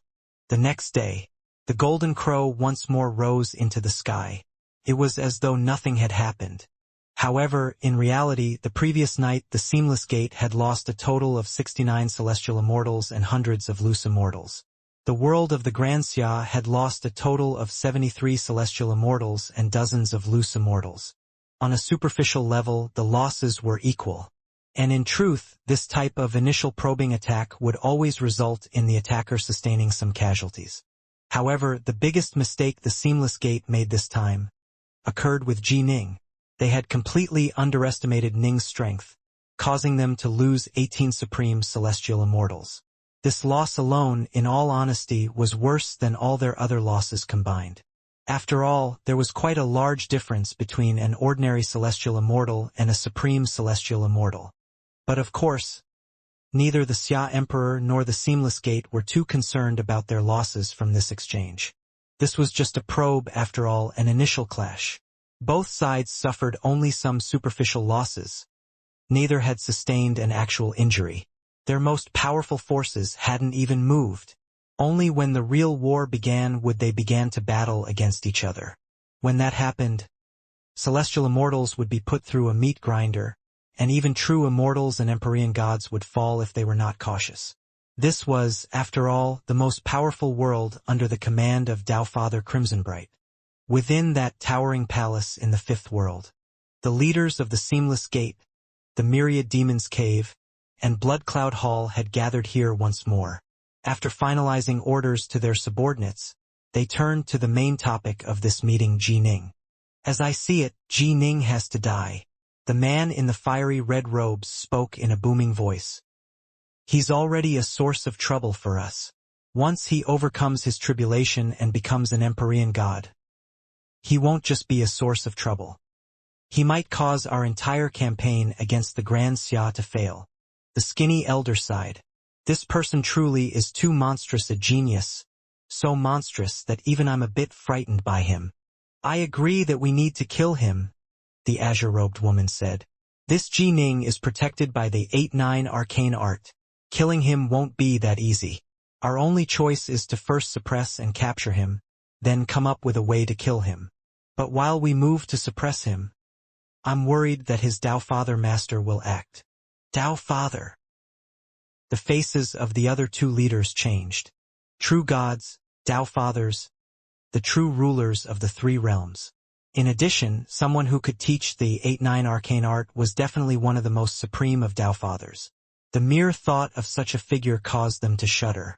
If we send Empyrean gods and true immortals to kill him, but they end up being killed by the Tao Father when he saves Ji Ning, we'd end up having lost both the wife and the soldiers, the worst of both worlds. The azure-robed woman sighed. This is the most critical moment in our campaign against the Grand Xia. It's not wise for us to act on too large a scale. Azure Fox, what do you think we should do? The other two both looked at her. In terms of status, the three were equal. However, generally speaking, the ones in charge of the Seamless Gate were more intelligent, which is why the Gatemaster was the one chosen for the subjugation of the major worlds, with the other two acting in a supporting role. If there were any internal squabbles, a report would be made to the higher-ups. I think we should report this to the God King, the azure-robed woman said solemnly. The God King. The other two hesitated. The red-robed man said with hesitating. To bother the God King for something like this? To ask the God King for help. Although we can kill Ji Ning if we are willing to pay a high price, the paying of that price would have an impact on our ability to conduct the war against the Grand Xia. The azure-robed woman said, Our only choice is to report this to the God King. Fine. The other two didn't oppose this proposal. In truth, Azure Fox could have made the report on her own. She was just letting them know as a form of respect. That way, the three would work together in greater harmony. The Myriad Demon's Cave and the Blood Cloud Hall were extremely powerful as well, after all. Within a silent room, the azure-robed woman lit a stick of incense. Instantly, the fragrance of the incense filled the entire room. The azure-robed woman slowly closed her eyes, sinking into a deep slumber. Within a dream, Azure Fox appeared within a vast, dark region. At the center of this region, a massive throne that was more than 30,000 meters long hovered in the air. "God King," Azure Fox called out reverently. Instantly, a towering figure suddenly appeared atop the massive, levitating throne. This figure was dressed in black robes, but his eyes were like a mist that was able to commune with one's very soul. He stared downwards at Azure Fox, and she couldn't help but shudder. "What is it?" The figure atop the massive throne lightly tapped the armrest with a finger. A booming sound instantly rang out, reverberating throughout the dark region. "God King, your subordinate is on the verge of launching the attack against the Xianxia. However, a new variable has appeared within the Xianxia world," Azure Fox explained respectfully. "This variable will have a major impact. If your subordinate was to use the power of the Seamless Gate against it, it might negatively impact our mission of subjugating the Xianxia. Thus, I've come to ask you, God King, to decide for us." "Variable." The titanic figure once more tapped the armrest. "It's Ji Ning," Azure Fox said respectfully. "Him." The towering figure hesitated momentarily. "He just killed 18 of your celestial immortals. From what happened in that battle, it can be said that this Ji Ning truly is quite a monster. He's actually become so powerful despite being at the void level. There's no way he could have accomplished this just through divine abilities. His sword fingers. He hasn't even mastered the Grand Tao of the sword, which means he must have mastered some sort of supremely powerful energy. Sword force? From the looks of that battle, he's only reached the first stage of sword force. It must be some other type of invisible power, heart force? Taiji force? Infina force? Space force? The towering figure pondered for a moment. "Your warning is a good one. I hadn't noticed that such a monster had appeared within the Xianxia. By the looks of it, he has at least a 50% chance of overcoming his tribulation and becoming an Empyrean god. If he becomes an Empyrean god, he'll immediately become one of the most supreme of Empyrean gods. In fact, if he's given a little time, he'll be able to reach Lu Dongbin's level. He is indeed a potential source of trouble." The supreme powers of the three realms had a tacit understanding. "If you didn't intervene, then I won't either." This was an unspoken agreement. Both sides were preparing to unleash everything at the critical moment of the war, to fully suppress and crush their foes. Prior to this, at most the Empyrean gods and true immortals would battle against each other. The true gods and the Tao Fathers would not casually intervene. Thus, a supremely powerful Empyrean god could have an enormous impact. In addition, such an Empyrean god would have a good chance of making yet another breakthrough to become a true god. However, this Ji Ning's master is that old bastard, Subhuti. "He's not easy to deal with," the towering figure said. "Patriarch Subhuti?" Azure Fox cried out in shock. Good heavens, Patriarch Subhuti?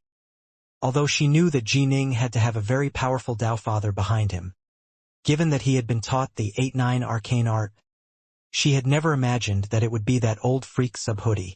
Not even I can tell exactly how powerful that old fellow is. During that war that shattered Pangu's world, he intervened to save some people, but he didn't truly participate. Still, he definitely is one of the absolute most powerful Tao Fathers of the three realms. And he has multiple Tao Fathers amongst his disciples. The towering figure once more gently tapped at the armrest. Dong, dong, dong. Slow, deep thudding sounds echoed throughout the dark region. Azure Fox couldn't breathe. Multiple Tao Fathers? She knew some secrets, such as the fact that the mysterious senior disciple, under Patriarch Subhudi's command, was definitely on the level of a true god or Tao Father. As for the others, she didn't know about them. But from what the God King was saying, Patriarch Subhudi actually had more than one Tao Father under him. Still, even though she had learned this, she wouldn't dare to let this information slip. She was completely devoted to the God King, while the God King was all-knowing. If she dared to betray him in any way at all, the God King would know right away. For example, that battle against Jining. With but a thought, the God King immediately had become aware of what had happened during it. Still, that old fellow stands on the side of Nuwa. The towering figure's misty gaze seemed to be as deep and vast as the infinite void. So we might as well take this chance to kill one of his disciples and test his reaction. Azure Fox listened attentively. Activate chess piece, Yu Wei. The towering figure said. Have Yu Wei lead Jining in a greater teleport to come straight to the fifth world. The fifth world is one of our major bases, and I'll personally station myself within it. In the fifth world, even if Subhudi comes in person, there will be nothing he can do. Yu Wei. Azure Fox was startled. They had quite a few chess pieces positioned within the world of the Xianxia. Prior to this, Yu Wei hadn't been an important one, but after taking Patriarch Lu as her master and becoming a celestial immortal, she had immediately become their most important piece. Logically speaking, she could have been used to great effect in the future, but they were now going to use her against Jining. Clearly, in the eyes of the God King, trading Yu Wei for Jining's life was worth it. Yes, Azure Fox said respectfully. She then vanished into thin air. Within the darkness, only the massive levitating throne and the towering figure atop it were left. His left hand continued to gently tap against the armrest of the throne. Subhudi, I haven't actually fought you yet. I'm really rather looking forward to it. The fifth world. Within a quiet room, filled with the fragrance of incense, the azure-robed woman opened her eyes, awakening. The God King is actually willing to use up the Yu Wei chess piece. Azure Fox mentally sighed to herself. She immediately tried to reach out, only to frown. Yu Wei isn't sleeping yet. The various chess pieces had all been given an order that unless they were in the middle of a life-and-death situation, they had to sleep at least once every 3 days. Only when they were asleep could these chess pieces be stealthily contacted. This form of communication was extremely mysterious. Not even true gods or Tao Fathers were able to detect it.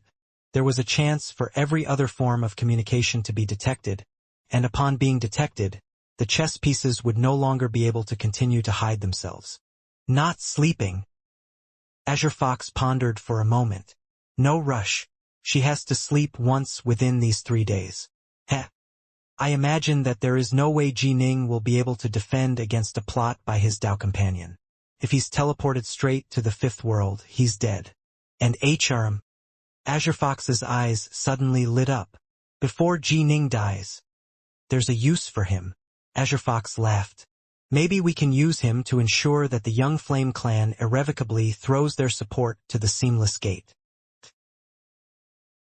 That very night, within the territory controlled by the Young Flame clan, Patriarch Arcanum was meeting with a golden-robed envoy at the peak of a tall, nameless mountain. Greetings to you, envoy. Celestial Immortal Arcanum was extremely courteous. Give this to your ancestor. The golden-robed envoy handed over a scroll. This is? Arcanum was puzzled. This scroll contains a scryer recording within it.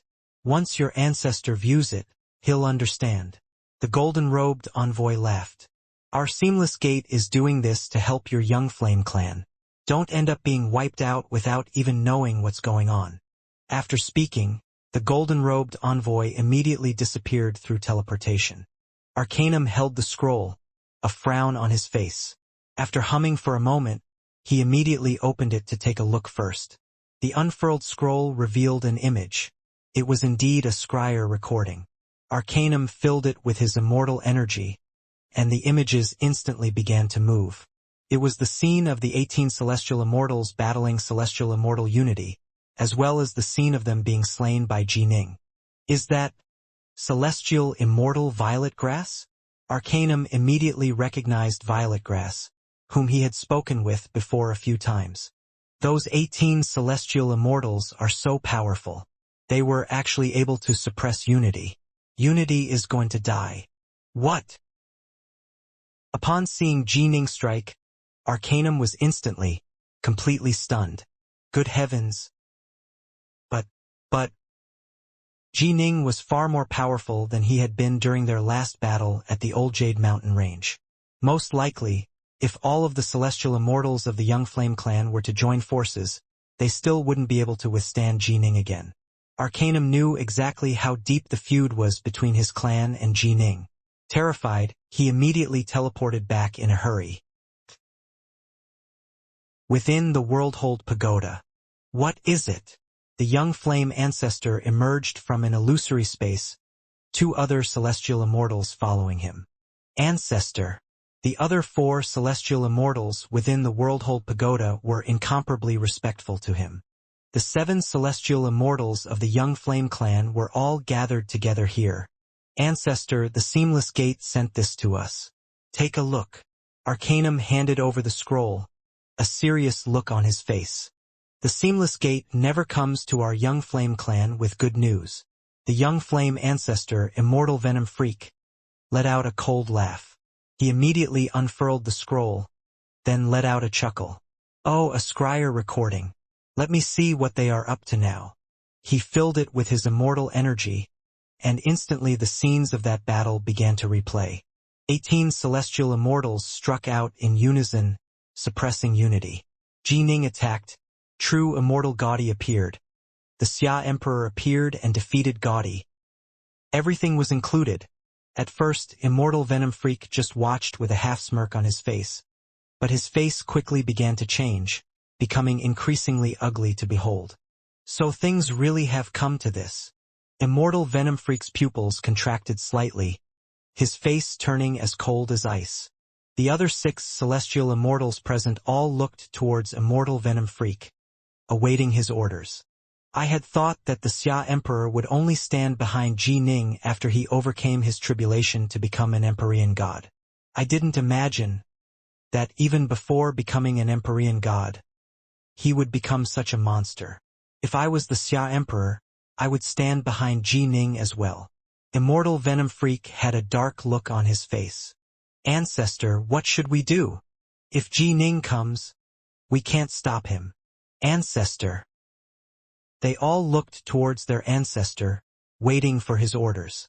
The ancestor was someone who had roamed the world back in the era of Pangu's world, after all. Even many Empyrean gods and true immortals felt he was a pain to deal with. Jining won't launch a war against the Young Flame clan in the immediate future. Immortal Venom Freak continued. That's because he was hurt from our last clash. He knows very well that I have many clones, and that if he isn't able to wipe them all out, I'll continue to harass him, becoming a nightmare for his clan. Immortal Venom Freak's eyes flashed with a savage light. He was a sinister, insidious figure. He always had been. So we're just going to ignore this? Patriarch Deadwood frowned. You stupid blockhead, Immortal Venom Freak snapped. Didn't you see how astonishingly fast Jining grows in power? He's already so powerful at the void level. I roamed the primordial world and have seen many things, but I've never seen a monster like him before. In the primordial era, only some of the most legendary of monsters might be comparable to him. A monster like him, if he continues to grow like this, he'll definitely be given incredible power within the Crimson Bright League. In the end, in the future, even I might be unable to escape his reach. And once I die, the annihilation of the Young Flame clan will be set in stone. We won't even have a chance to fight back. Celestial Immortal Infatuation and the others all nodded. Let me think about this. Let me think. Immortal Venom Freak's eyes narrowed. I really didn't expect it to come to this. He was a very cautious man. It was precisely because he was cautious, insidious, and crafty that he had been able to survive for so long despite having offended so many. The other 6 celestial immortals all waited quietly. Make the arrangements right away for all the mortals of our Young Flame clan to be moved into the world within the Worldhold Pagoda. Suddenly, Immortal Venom Freak began to give orders. Trees die when uprooted, but people can survive. If push comes to shove, we flee. His greatest strength had always been fleeing. Evacuate all of them? The 6 celestial immortals were amazed. All of them. Immortal Venom Freak immediately ordered. You have to be fast as possible. I want you to complete this within the time needed to boil a kettle of tea.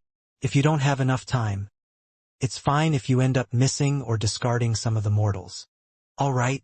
The 6 celestial immortals all assented hurriedly. The Worldhold Pagoda was a protocosmic spirit treasure with an entire world within it. Although it wasn't as vast as the major world within Ning's star-seizing manor, it wasn't small either. It would be easy to contain 30 billion people within it.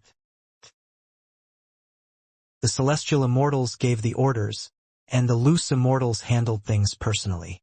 Although all those who had lived in the Old Jade Mountain range had been wiped out, after Jining had been exiled to the Nilam Zone, the Young Flame clan had moved billions of more clansmen back to Old Jade. The loose immortals moved with incredible speed. The Young Flame clan had nearly 1,000 loose immortals and earth immortals under their command, and they all moved in unison. Within the time needed to boil a kettle of tea, they really did evacuate all of the clansmen from their 3 headquarters, moving them into the Worldhold Pagoda. The 7 celestial immortals of the Worldhold Pagoda stared at the vast land outside. This was their fiefdom. They had fought for this land, had bled for it. Let's go. We'll have greater fiefs in the future, and our Young Flame clan will only grow stronger. Immortal Venom Freak flew out of the tower. Waving his hand, he collected the Worldhold Pagoda, then disappeared into thin air. That very night, the imperial capital of the Xianxia, the Skylight Palace.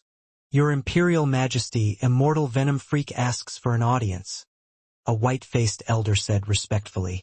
The Xia Emperor lifted an eyebrow, a pensive look in his eyes. He then said, "Let him come." Yes. The white-faced elder immediately departed. He came quite quickly. It seems the Seamless Gate is once more trying to seduce him. The Xia Emperor mused to himself. When used correctly, Young Flame Freak is a sharp weapon as well. However, when you harm others, you harm yourself as well. He goes berserk too easily. The Xia Emperor knew very well that madness was bred into the bones of Immortal Venom Freak. This was why the Xia Emperor had used his clan and fiefs to tie Immortal Venom Freak down, giving Venom Freak something to care about and thus a way to use him. And how, by the look of it, although Immortal Venom Freak is useful, he can't compare to Jining. The Xia Emperor shook his head. It seems I'm about to lose one of my sharp weapons. An ugly, horned individual walked in from outside. Your Imperial Majesty. The horned man was unusually respectful. Venom Freak. The Xia Emperor smiled. The horned man said respectfully, "The Seamless Gate has been asking me to join them this entire time, but I never have. Just now, they sent me a scroll with a scryer recording within it, a recording of Jining battling and slaying 18 celestial immortals. After seeing it, I understand that Jining is now extremely powerful. I want to resolve my differences with him, with the 2 of us swearing oaths to the Tao of the Heavens. Can we do this? Resolve your differences?" The Xia Emperor shook his head. When Jining was weak, he still wanted to fight against you. Now that he is stronger than you, how could he possibly be willing to accept peace? Your Imperial Majesty, are you going to stand with him? The horned man said in a low voice. If you go to kill him, I won't stop you. If he goes to kill you, I won't stop him either, the Xia Emperor said. The horned man laughed coldly. How could I possibly go kill him? Your Imperial Majesty, it seems you've already made your choice. I already suspected it before I came here, but I was holding on to a final strand of hope. Venom Freak, you are very intelligent, but I urge you not to join the Seamless Gate. If you join the Seamless Gate, you will have made an enemy out of not just myself and Tao Father Crimsonbright, but also my entire primordial imperial clan and many other true gods and Tao Fathers. The Xia Emperor continued, You can leave now. I hope that you will be able to survive this great storm. I'm untalented in other respects, but I'm skilled in survival. The horned man chuckled. By not killing me, your imperial majesty, you let me preserve an extra clone. And then, chuckling, he departed. The Xia Emperor watched him leave. This clone of young flame freak definitely wasn't even carrying a slightly decent treasure on him. He had come prepared to die. The only reason he had come here today was to lay all his cards out on the table. But alas, the Xia Emperor stood immovably by the side of Jining.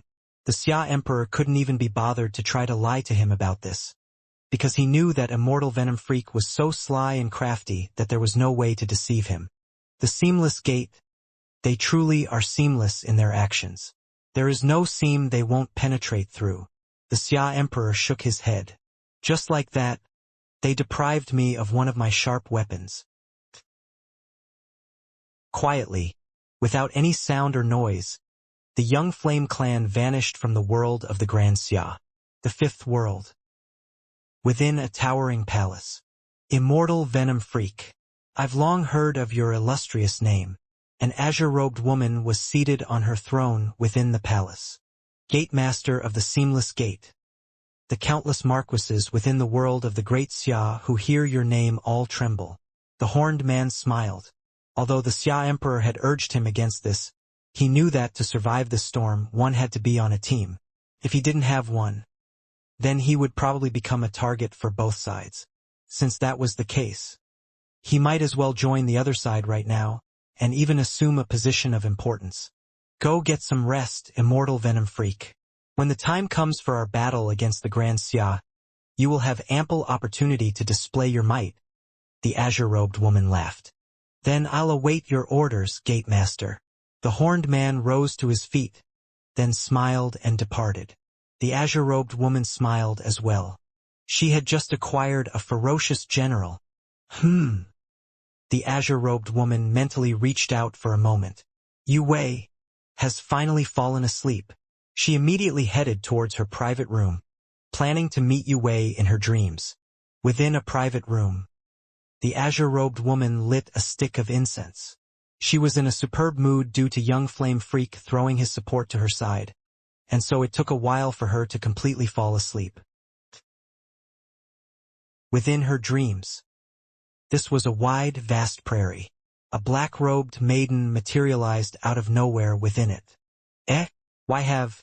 Yu Wei's face changed. She immediately understood that she had been guided to this place. As she swept it with her gaze, she saw the distant azure-robed woman walking towards her. My respectful greetings to you, envoy. Yu Wei immediately said respectfully. Yu Wei, long time no see. The azure-robed woman smiled.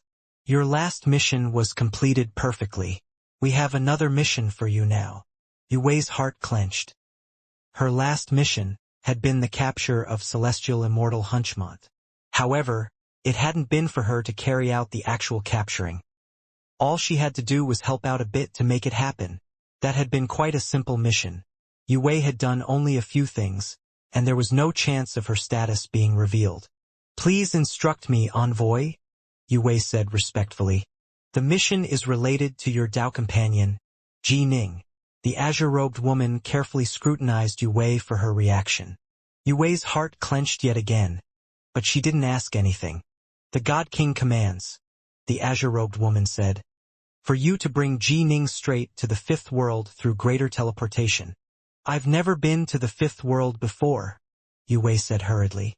The God King has long ago informed you all of the locations of the 3,000 major worlds. There's no need for you to teleport to a specific location. Any place within the fifth world will do, the azure-robed woman said. This will be very simple for you. Yu Wei was silent. She could do this, of course. The God King had given her this order, precisely because it would be very easy for her to accomplish. But she wasn't willing to do it. Even if she had to die, she wouldn't do it. What are you going to do? Yu Wei asked. That isn't for you to worry about, the azure-robed woman snapped. Does the God King need to explain his orders to you? I can't do it. Yu Wei shook her head. Her voice was soft, but it was very resolute. Why can't you do it? You are Ji Ning's Dao companion. He trusts you absolutely. All you have to do is say to him, I'm going to take you somewhere. Once you get there, you'll understand. A very simple phrase. Ji Ning won't suspect a thing. Let him in a greater teleportation and go to the fifth world. And your mission will be completed, the azure-robed woman said. Yue immediately said, I've become apprentice to Patriarch Lu. In the future, I'll have a chance to infiltrate the very core of the Taoist path. If I take Ji Ning to the fifth world, I'll be exposed. Once you are exposed, you won't have to hide any longer. You can openly and honorably serve the God King. The azure-robed woman's gaze turned cold. You've said a few too many things today. On account of the fact that the target is your Tao companion, I'll pardon your impudence this once, but I will not pardon it a second time. Yue gritted her teeth. He is my Tao companion. Yue looked at the azure-robed woman. I know. The azure-robed woman looked back at her. He's the most important person in the world to me. Yue looked at her steadily. More important than even my own life. The azure-robed woman's gaze turned solemn. Frowning, she said, Are you going to refuse? Yue immediately knelt down, prostrating herself and pressing her forehead down to the ground with the utmost sincerity. The God King gave me a new life, and I am absolutely devoted to the God King. He can ask me to destroy the Black-White College, to kill anyone in the entire world of the Xianxia, and I won't hesitate. But Ji Ning is my Tao companion. I won't harm him, not even if I have to die. You actually dare to disobey the commands of the God King? The azure-robed woman was stunned. You'll be sent into the infinity hells, never to be reborn again. Yue just knelt there, not saying another word. The azure-robed woman stared at Yue. You should know what will happen if you disobey the God King. I'll give you one last chance. Even if you ask me 100 times, 1,000 times, my answer remains the same. Yue just knelt there.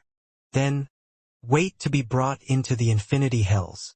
The azure-robed woman waved her arm, then disappeared into thin air. Night. Ji Ning and Yue were sleeping together on their bed. Although immortals had no need for slumber, it felt nice to sleep every so often, and it could release a bit of the stress one felt. Even the most powerful of immortals would occasionally take a nap, and in fact some immortals were so relaxed that they might sleep for 10,000 years each time. Suddenly, Yue's eyelids twitched slightly. She slowly opened her eyes. It's finally come. Pain was in Yue's eyes. She had been terrified of this day coming. She had thought that, upon becoming Patriarch Lu's disciple, that she had become more useful and that the God King wouldn't order her to expose herself, allowing her to be together with Ning for a longer period of time. But now, the God King's order had come, after she had only spent half a year together with Ning. Yue gently pressed her head against Ning's chest, feeling the warmth coming from Ning's body. What is it? Ning woke up as well. He reached out to put his arm around Yue. He could sense that she seemed to be feeling quite weak and soft right now. Nothing. I had a bad dream, Yue said softly. Ning nodded gently. He knew that Yue had a tragic life in her past life. While in this life her parents had died when she was young. She had most likely dreamt of something unpleasant. It was just a dream. Life is just going to get better and better for us. Ning held Yue in his arms. Right? Better and better. Yue smiled. Senior apprentice sister, you seem to be in quite a good mood. You've been smiling all day long. Ning released his Dark North swords. His slaughter of those celestial immortals had finally caused his 3 Dark North swords to have absorbed enough baleful auras to become low-grade pure yang treasures. Yue put down her platter of spirit fruit and smiled. I'm with you, and there's no one to bother us. We're living in a lover's paradise right now. Why can't I smile? Ning smiled as well. Right? A lover's paradise. The only 2 people within this estate were himself and Yue. Immortal Xianxia was quite discreet. He didn't come bother them unless there was something important. This was a world that belonged to just the 2 of them. To refer to it as a lover's paradise wasn't too far off the mark. Haha! It would be wonderful if we can always live such a relaxed, happy life. My most cherished dream is of living a peaceful, calm life with my loved ones until the end of time. A hint of nostalgia appeared in Ning's eyes. My father and my mother have both left me. But I still have you, senior apprentice sister. Right? Yue nodded gently. In her heart, however, she silently said to herself, Junior apprentice brother, these might be our final days together. I want to leave you with the most perfect of memories. I'm going to smile, to laugh, to be happy. Within a dark region, there was a towering, 30,000-meter throne, and a massive black-robed figure seated upon it. He was gently tapping on his left armrest with his left arm. Below him was Yue, kneeling. Next to her was the azure-robed woman. You've disappointed me deeply. The God King's voice echoed within the entire region of darkness. Yue didn't dare to say a single word in her own defense. However, I know that you feel very deep emotions towards this Ji Ning. The God King sighed. This word, love, there have been countless who have been driven mad by it, even amongst immortals and fiends. I can forgive you this time, and I will no longer give you any missions pertaining to Ji Ning. But if you ever disobey me again, then you shall go burn for all eternity within the infinity hells. Thank you, God King. Yue revealed an excited look on her face, while the nearby azure-robed woman revealed a look of astonishment. Yue had never imagined that she was going to survive this disaster. After all, it was simplicity itself for the God King to slay her. The God King had imprinted her soul with his seal during her past life. With but a single thought, he could tear her soul out and cast it into the infinity hells. The infinity hells was an illusory place of damnation which the God King had constructed. Souls cast into it would suffer endless torment which would never come to an end. In fact, with but a single thought, the God King could shatter her soul and kill her. And yet, she felt tremendous gratitude towards the God King. It was the God King who had bestowed new life upon her. Go then. The God King waved his hand, and Yue vanished. God King. The azure-robed woman could no longer stay silent. She had followed the God King for far too long. This was completely different from how the God King usually did things. Even if we don't give her any missions related to Ji Ning, we can still use her to unknowingly send him on the road to hell, the God King said. In addition, this chess piece, Yue, remains very useful to us. I'll pardon her impudence, this once. The azure-robed woman's eyes gleamed. The God King is wise. Within a private room, Yue opened her eyes, unable to disguise the excitement within them. Junior apprentice brother. Junior apprentice brother. Yue immediately charged out of the still room, running towards the wide courtyard outside. Within the courtyard, Ning was training with his Dark North swords. He wanted to master the Tao of the sword as quickly as possible. He could sense that he was on the path to full master of the Tao. Although his mastery of sword force had only increased his combat power by a small amount, he was now gaining insight into the Tao of the sword at a much faster pace. Eh? Ning turned around, then laughed. Senior apprentice sister, I'm still training. Is there something you need? Nothing. Yue sat down, just staring at him. She quickly recovered from her state of excitement. She also quickly understood that even though she didn't have to act against Ning, she would still have to carry out other missions against other people. In fact, due to her connection against Patriarch Lu, she would now be sent to deal with even more powerful figures.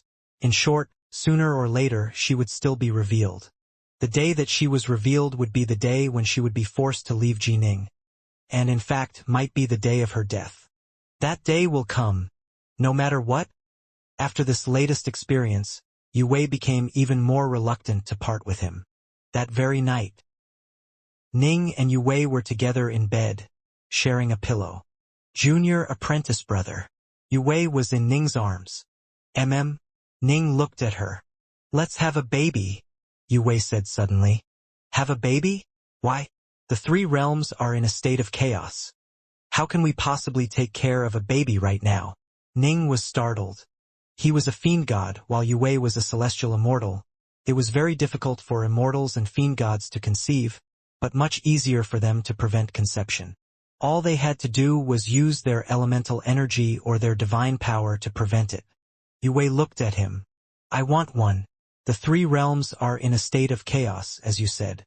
This way, even if one of us ends up dying, we'll at least have a child together. How can you say such things? Ning said. If you die, do you plan to leave me alone in this world? Yue asked.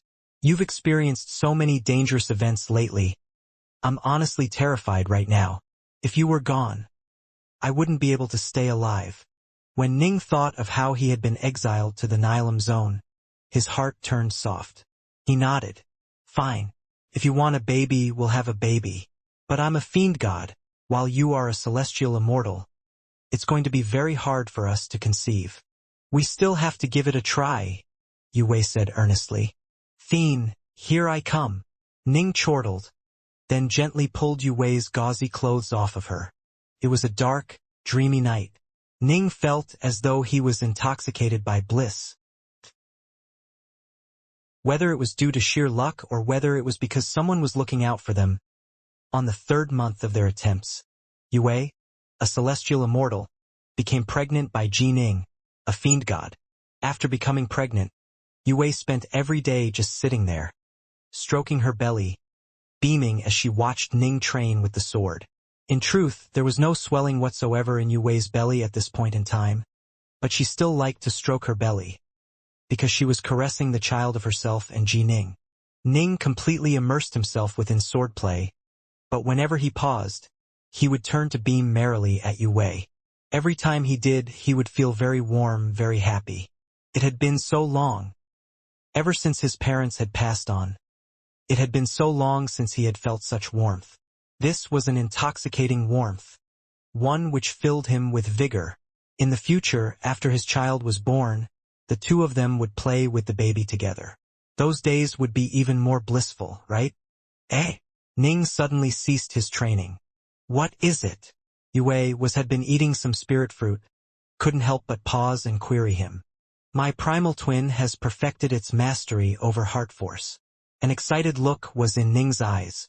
Then, are you going to have your primal twin attempt the celestial tribulation? Yue was stunned. Ning nodded lightly. It should be time to undergo the tribulation. However, prior to doing so, I want to make a trip back to Swallow Mountain. You can think of this as a way to calm myself prior to the tribulation. Honestly, as I see it, in my celestial tribulation, I expect the wind tribulation, fire tribulation, and thunder tribulations to be comparatively easy to deal with, while the demon heart tribulation will be the toughest. He had karmic sin flames covering him. After all, the demon heart tribulation would probably be truly terrifying. All right. Yue was somewhat worried as well. Give Master a heads up. We're going back to Swallow Mountain today, Ning said. Whatever you say, Yue said with a smile. That very day, Ning and Yue returned to Swallow Mountain. Swallow Mountain, Serpent Wing Lake, Bright Heart Island. Ah? Master, you are actually having a baby with Rainbow Flame?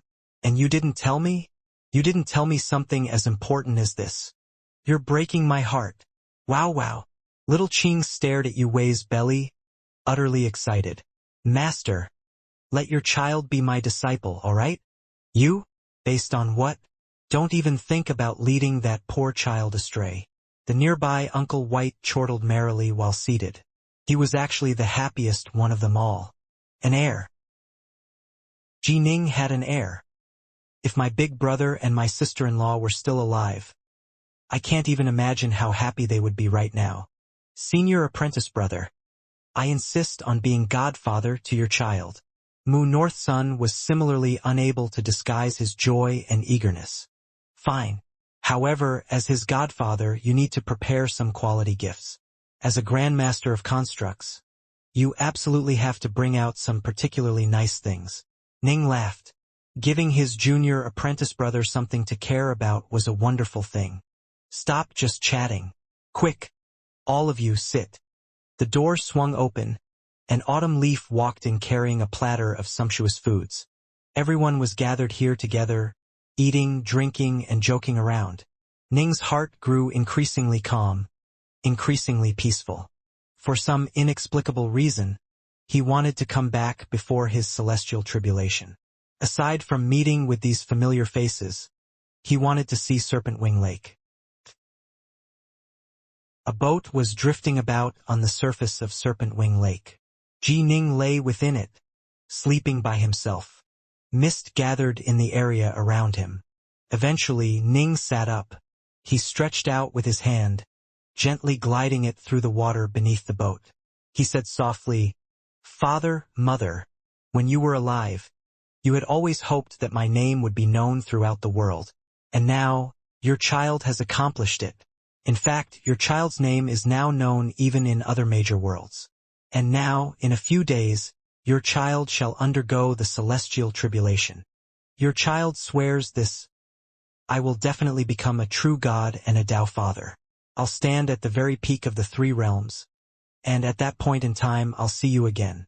I'll tell you all of these things in person. As for this tribulation, it's be nothing more a small wave before the great storm to come." It was as though Ji Ning was engaging in idle banter with his family members. He just glided his hand through the water as he spoke.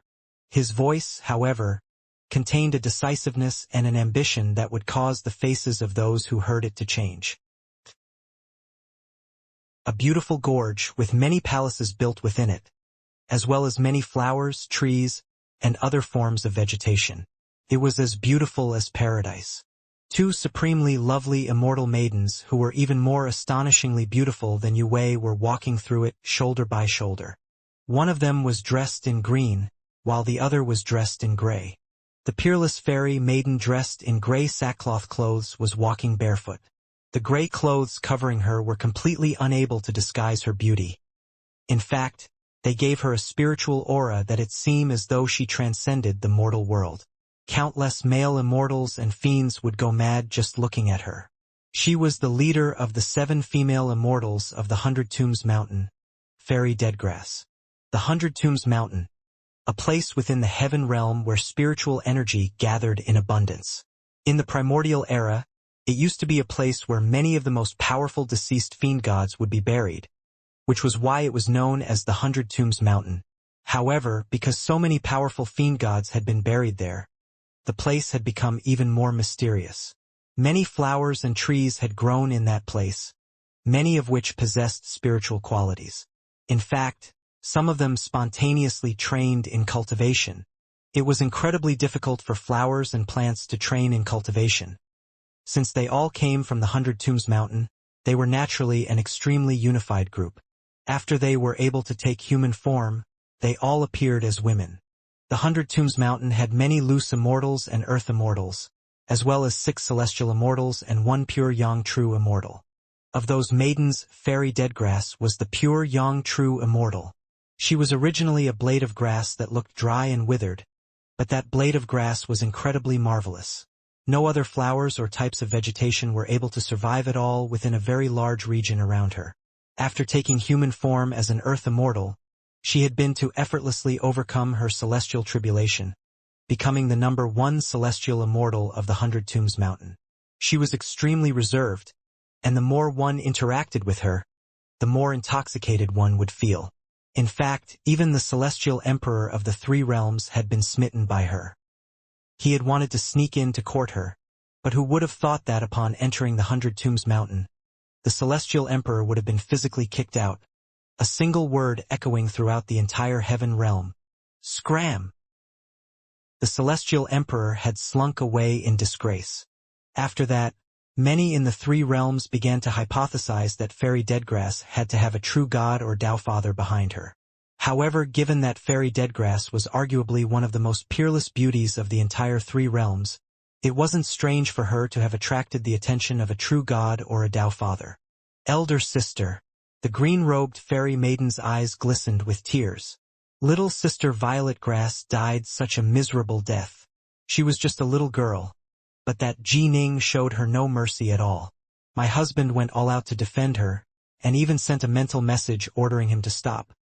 But Ji Ning still killed little sister Violet Grass. Elder sister, you have to take revenge for her.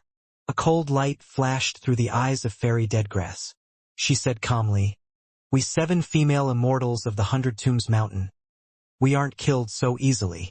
Who is this Ji Ning, and where does he come from? Your husband, true immortal Gaudi, is quite powerful. Could it be that even he was unable to kill him? This Ji Ning is merely a void-level Fiendgod. He hasn't even overcome his tribulation, the green-robed woman said. However, he is extremely powerful. Although he is merely a void-level Fiendgod, he was able to block my husband for a period of time. He blocked Gaudi? Fairy Deadgrass was startled. There was a tremendous difference in power between celestial immortals and true immortals.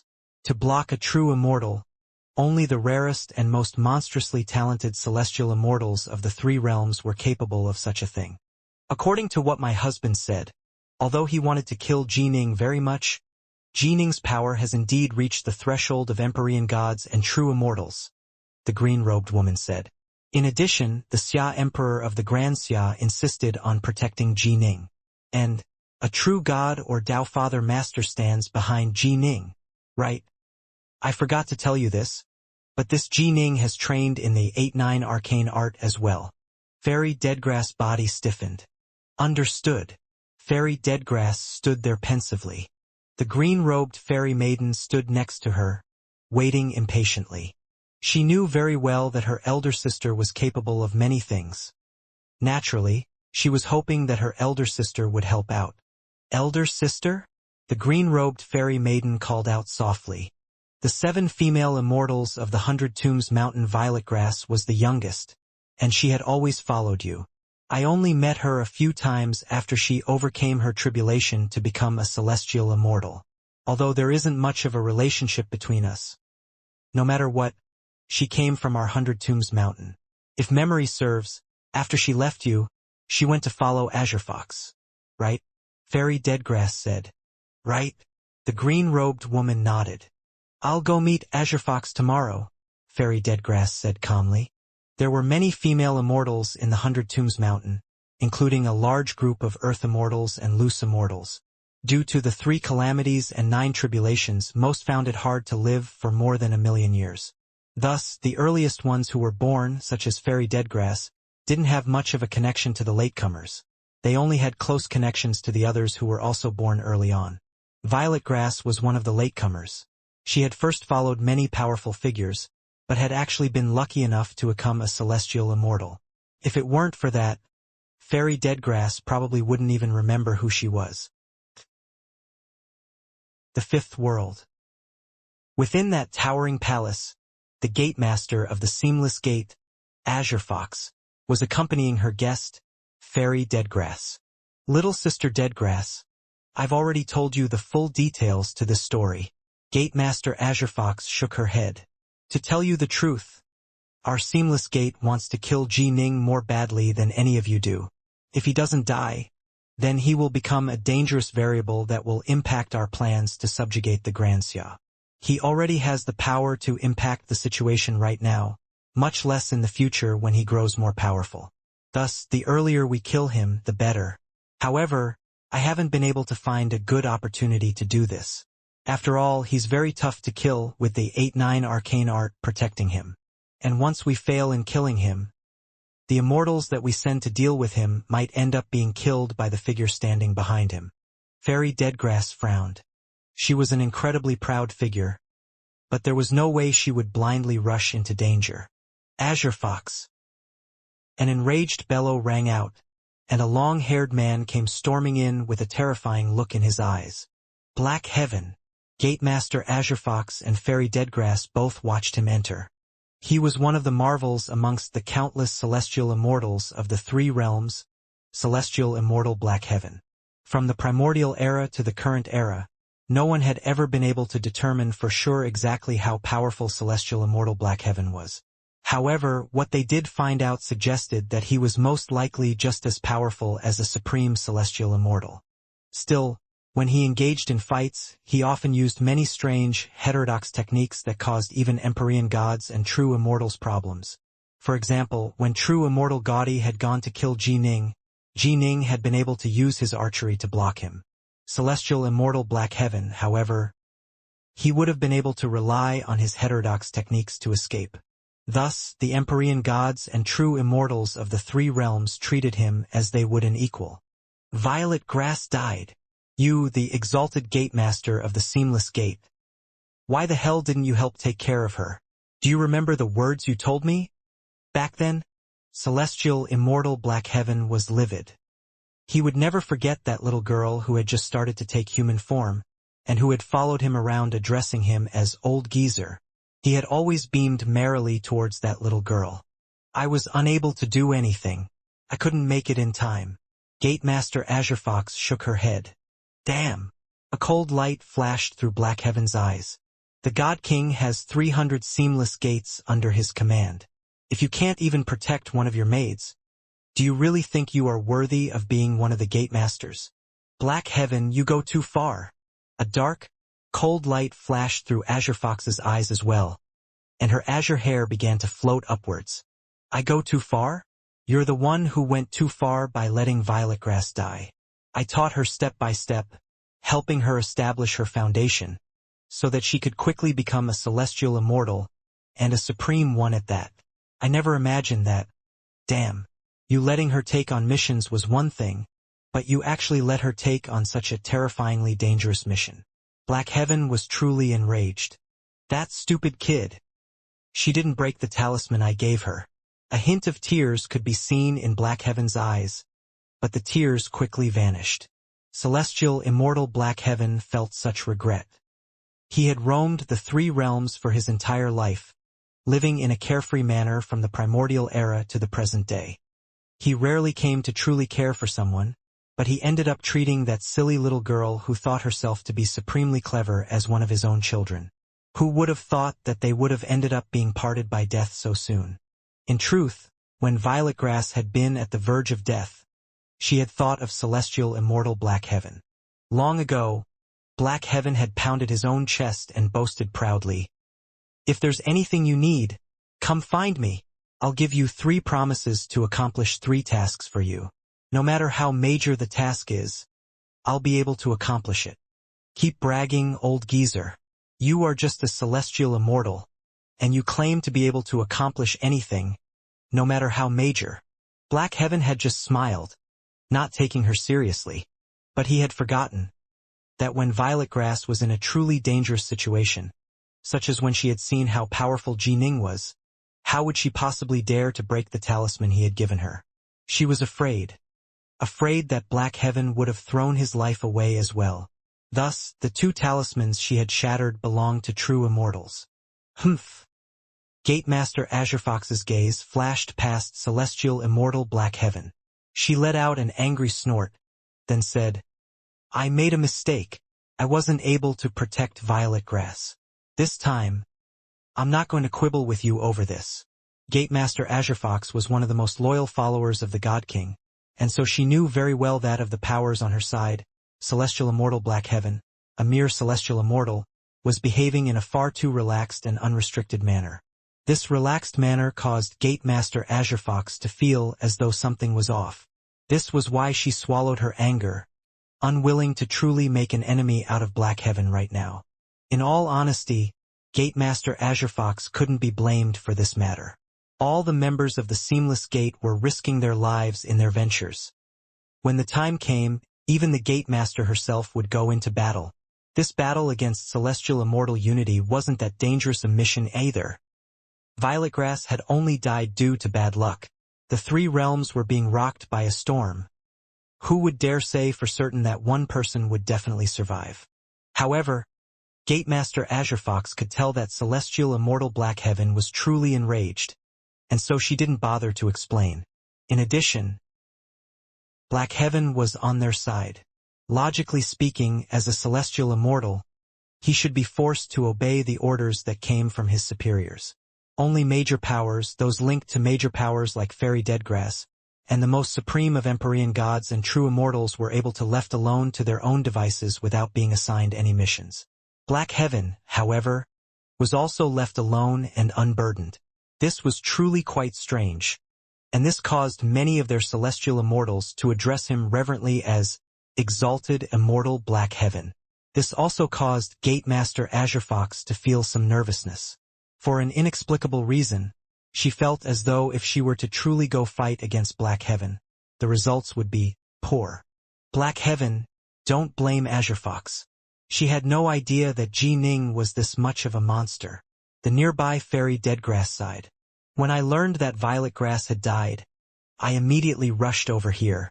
I imagine that you, too, came here for the purpose of getting vengeance for her. Black Heaven. Azure Fox, as the gate master of her seamless gate, wants to kill Ji Ning more than any of us. We all share a common goal, to kill Ji Ning. Ji Ning, of course we have to kill him, Black Heaven growled. Even if only for the sake of our subjugation of the Grand Xia alone, Ji Ning must die. Gate Master Azure Fox hurriedly agreed. How to kill him? Black Heaven asked. If he could be easily killed, Gaudi would have killed him long ago. He's currently within the world of the Grand Xia. That's the territory of the Xia Emperor. Both of you know exactly how deep the Xia Emperor's roots are. In truth, they didn't care as much about the Dao Father behind Ji Ning. If they were truly worried, they wouldn't even dare to say the word, kill. The reason why they weren't afraid was because the three realms were now divided into two major opposing camps. These two camps had come to a common agreement. The major powers were not to casually intervene, because if they did, the other side would probably release even more and even more powerful major powers.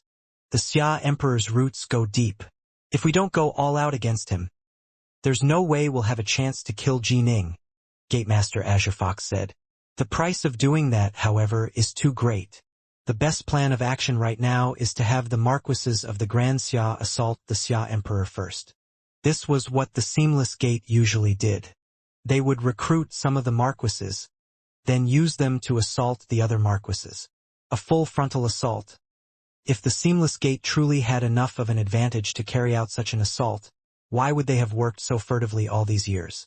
They would have forcibly swept through and conquered the three realms long ago. However, clearly, the Seamless Gate wasn't that powerful yet. Celestial Immortal Black Heaven, Gatemaster Azure Fox, and Fairy Deadgrass couldn't come up with any ideas for acting against Ning. Just as Black Heaven was about to turn and leave with a belly full of fire, Gatemaster Azure Fox suddenly rose to her feet. Puzzled, Black Heaven gave her a glance. Fairy Deadgrass was puzzled as well. Our chance just came. Azure Fox revealed a smile as she looked towards Fairy Deadgrass and Black Heaven. Our chance to kill Ji Ning just came. What? What's the chance? Fairy Deadgrass was puzzled, while Black Heaven immediately went to the point. Azure Fox smiled. I just received word that Ji Ning is about to undergo his tribulation. It should be his primal twin that is going to undergo the celestial tribulation. Tribulation. Fairy Deadgrass and Celestial Immortal Black Heaven were both surprised, and then both revealed looks of delight. This is indeed a wonderful opportunity. Fairy Deadgrass laughed as well. Once his tribulation begins, especially when the final Demon Heart tribulation begins, since a primal twin shares the same memories and thoughts with the true body will also be trapped in the Demon Heart world. Ji Ning will be at his weakest. He won't be able to fight back at all, right? He'll be unable to fight back, and the 8-9 arcane art will be useless against the Demon Heart tribulation. Black Heaven revealed a look of delight. The azure-robed woman felt quite excited for this stroke of luck. It was incredibly hard to subjugate a major world. One had to remove multiple impediments, and Ji Ning had become one such impediment that she had to resolve. That very day, True Immortal Gaudi, Fairy Deadgrass, Celestial Immortal Black Heaven, Immortal Venom Freak, and the three leaders of the Seamless Gate, the Myriad Demon's Cave, and Blood Cloud Hall gathered together for a meeting. We'll primarily be relying on you this time, exalted immortals. Immortal Venom Freak had a very humble attitude, and his ingratiating smile caused his ugly face to look even more savage. If there's anything you need me, Venom Freak, to carry out, just tell me. I'm prepared to give my life up over there if needed. Life? The others all chuckled. Immortal Venom Freak's life was spent cheaply. He had already died countless times. There was no value in killing his clones. I'll bring 6 of my aberrations as well. I've been nurturing them since the primordial era, and they are amongst the most powerful of my children." Immortal Venom Freak had a delighted look on his face, and the other immortals present all nodded and smiled. Immortal Venom Freak had many clones spread throughout the universe, and was quite famous within the 3 realms for his abilities in cultivating venomous bug aberrations. All of them were thick and muscular, and could be used in many ways. "When we go to the Grand Xia, we are all risking our lives," Fairy Deadgrass said. "I'm only going to have one of my incarnations to go, right? I'll send an incarnation as well, and it'll carry some of my powerful magic treasures. It should have 1/10 of my full power," True Immortal Gaudy said. Celestial Immortal Black Heaven let out a cold snort. However, even though he wanted to take revenge for Violetgrass more than anyone else, he too was merely going to send a clone over. This was because his specialties lay in his varied, heterodox skills. It didn't make too much of a difference whether he sent his true body or if he sent his clone. However, when True Immortal Gaudy and Fairy Deadgrass sent over their incarnations, those incarnations would most likely only have at most 1/10 of their full power, no matter how powerful those clones were. Their incarnations and clones were created through celestial immortal techniques. If they died, it wouldn't impact their strength that much. Their true bodies, however, could not die. They would truly perish if their true bodies were slain. Immortal Venom Freak was different. In truth, he didn't even really have a true body. He had many clones, each of which could be considered his true body. Thus, one had to wipe out all of his clones before he would die. Otherwise, if so much as a single clone survived, he would be able to quickly recover. "Our seamless gate shall send the clones of 2 Empyrean gods as well," the azure-robed woman said. "Our Blood Cloud Hall will send out a team of Hellsworn," the skinny elder said with a smile. "I will provide a construct to that team of Hellsworn," the fire-robed man said. The addition of these 3 organizations had caused the power of this team to increase significantly. Now, the only question is, where is Ji Ning undergoing his tribulation? Black Heaven mused softly. If he ends up running to the Tao Father Master behind him, there will be nothing we can do. Otherwise, even if the Xia Emperor is protecting him, during the tribulation itself Ji Ning will be helpless. We only need a short period of time to kill him when we attack. Azure Fox said confidently, "Celestial Immortal Black Heavens, Yin Yang Arcane Key Bottle, will be able to kill Ji Ning effortlessly." Black Heaven nodded. "I'll bring the Yin Yang Arcane Key Bottle, of course." The others couldn't help but give Black Heaven a glance. Black Heaven really did have far too many treasures. Some were protocosmic spirit treasures, while others were rather unique treasures with extraordinary powers. Once, Black Heaven had set up a trap that caused an Empyrean god of the Celestial Court to accidentally become ensnared within the Yin Yang Arcane Key Bottle. He had nearly died within that battle, and in the end had only survived because their respective major powers had negotiated, resulting in that Empyrean god being released. Night. The imperial capital of the Grand Xia. The Skylight Palace. "Imperial Majesty, Ji Ning requests an audience," the white-faced elder said respectfully. "Ji Ning? Let him enter." The black-robed Xia Emperor, seated in the lotus position atop his jade bed, opened his eyes. Soon, a youth entered the room. "Imperial Majesty." Ning saluted respectfully. "Ji Ning, why have you come to speak to me in the middle of the night?" The Xia Emperor laughed. Ji Ning said, "To be honest, there's something I would ask of you, Your Imperial Majesty." "Oh," the Xia Emperor listened. 9 days from now, I'm preparing to have my primal twin undergo the celestial tribulation," Ning said. "However, I imagine that the Seamless Gate has had their sights set on me for quite some time now, and they seem to have perfect knowledge regarding the location of every void-level individual's tribulation. I believe that no matter how careful I am, they will still be able to find out where my tribulation is. During the tribulation, when the demon heart tribulation begins, even my true body will be unable to fight back. I will be at my weakest at this period of time, and the Seamless Gate definitely won't give up that opportunity.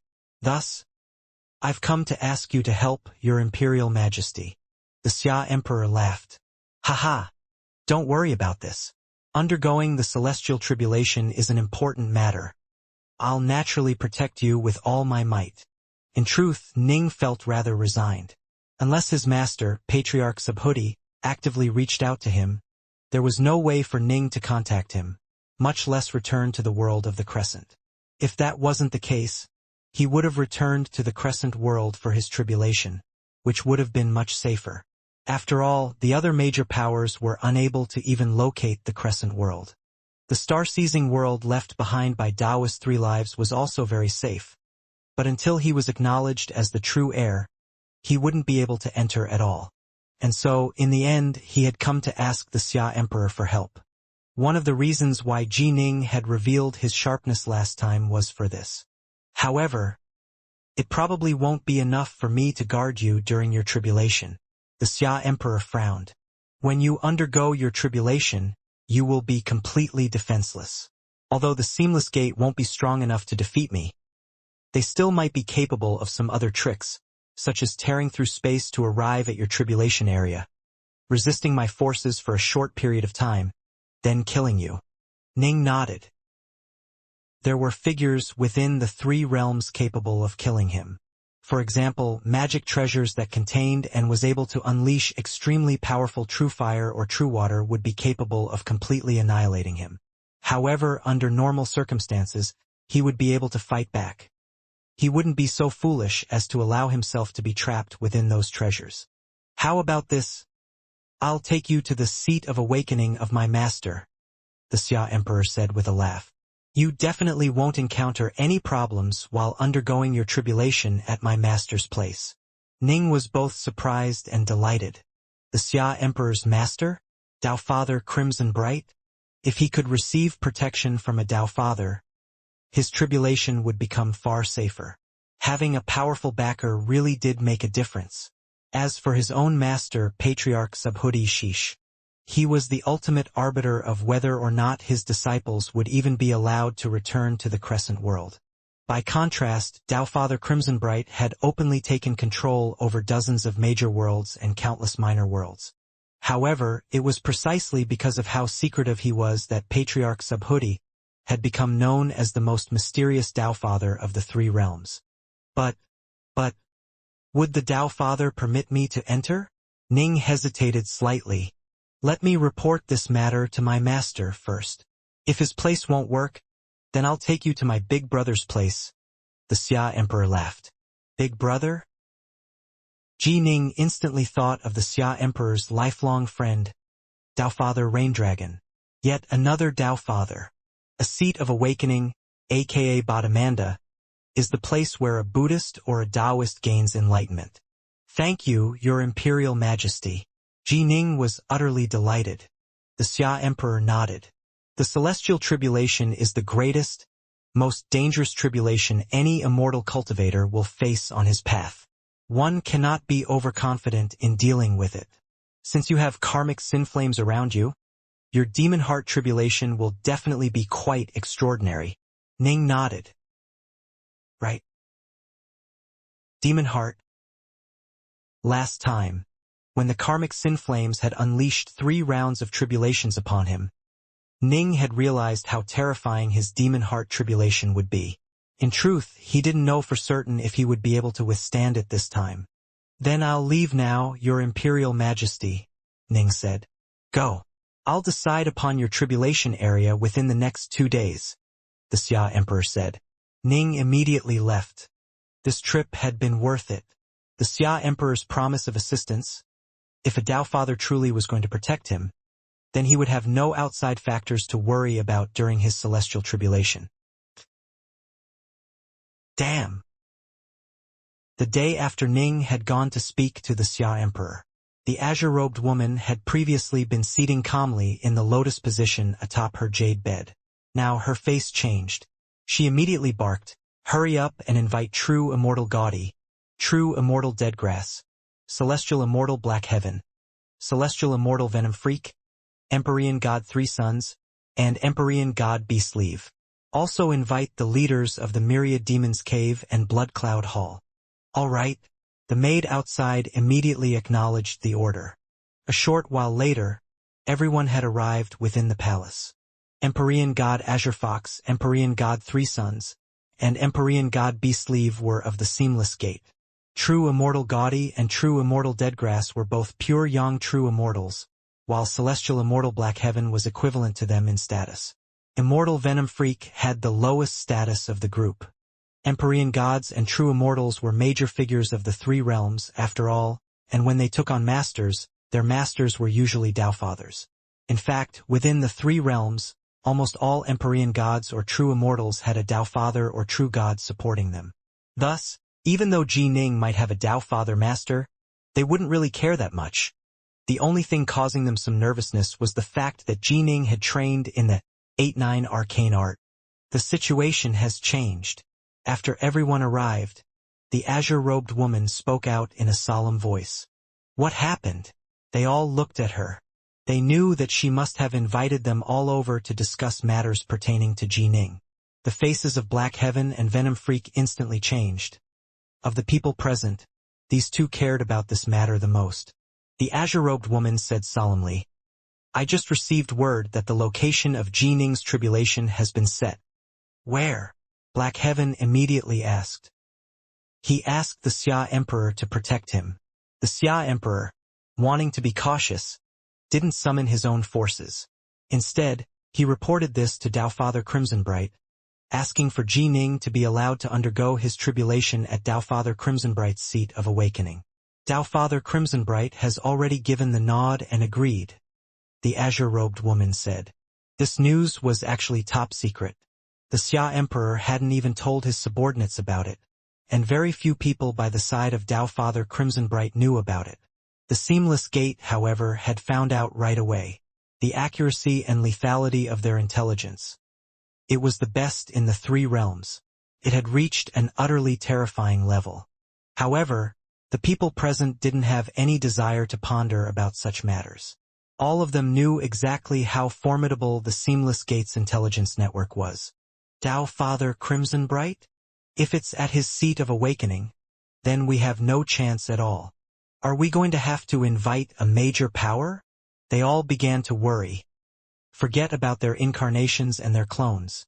Even if they sent their true bodies in to violate a Dao Father's seat of awakening, Tao Father Crimsonbright would probably wipe them all out in an instant. There's no way our superiors will start a war against Tao Father Crimsonbright for Ji Ning's sake. The azure-robed woman shook her head. Once a battle starts, the other Tao Fathers and True Gods will jump in as well. The end result might be a massive, chaotic war amongst True Gods and Tao Fathers. We can't possibly afford to pay such a price. Right? They all nodded. If a huge storm erupted due to personal grudges between True Gods and Tao Fathers, that was one thing. But if as a result of their report, a huge storm erupted that claimed the lives of 2 or 3 of their Tao Fathers, they wouldn't be able to bear that sort of responsibility. Then what should we do? Black Heaven frowned and barked. Everyone was silent. However, the horned figure that had been silent up till now suddenly laughed. I have an idea. Oh! All of them looked over to him. Immortal Venom Freak laughed. Exalted Immortals. All of you should know that when Ji Ning battled against my young flame clan, he was punished with karmic sin flames. Yes. Right? All of their eyes lit up. They were all intelligent people, and only one word was all it took for them to sense what Immortal Venom Freak was saying. Due to the karmic sin flames, when he undergoes his celestial tribulation, the power of the wind, fire, and thunder tribulations will increase significantly. But those aren't that important. What really matters is his demon heart tribulation. That's when the tribulation shall become the most astonishing and the most terrifying. Immortal Venom Freak laughed. I already know exactly what sort of a person this Ji Ning is. He cares deeply about filial piety and loyalty to his loved ones and friends. He's willing to die for his loved ones, and he's also willing to die for his brothers. Right? The nearby fire-robed man nodded. To save his junior apprentice brother, this Ji Ning once launched a major battle within one of the bases of our Myriad Demons Cave, not worrying about offending us at all. His devotion to his friends is worthy of our admiration. Although I, Venom Freak, would never act like him, I still admire him very much. Immortal Venom Freak chortled.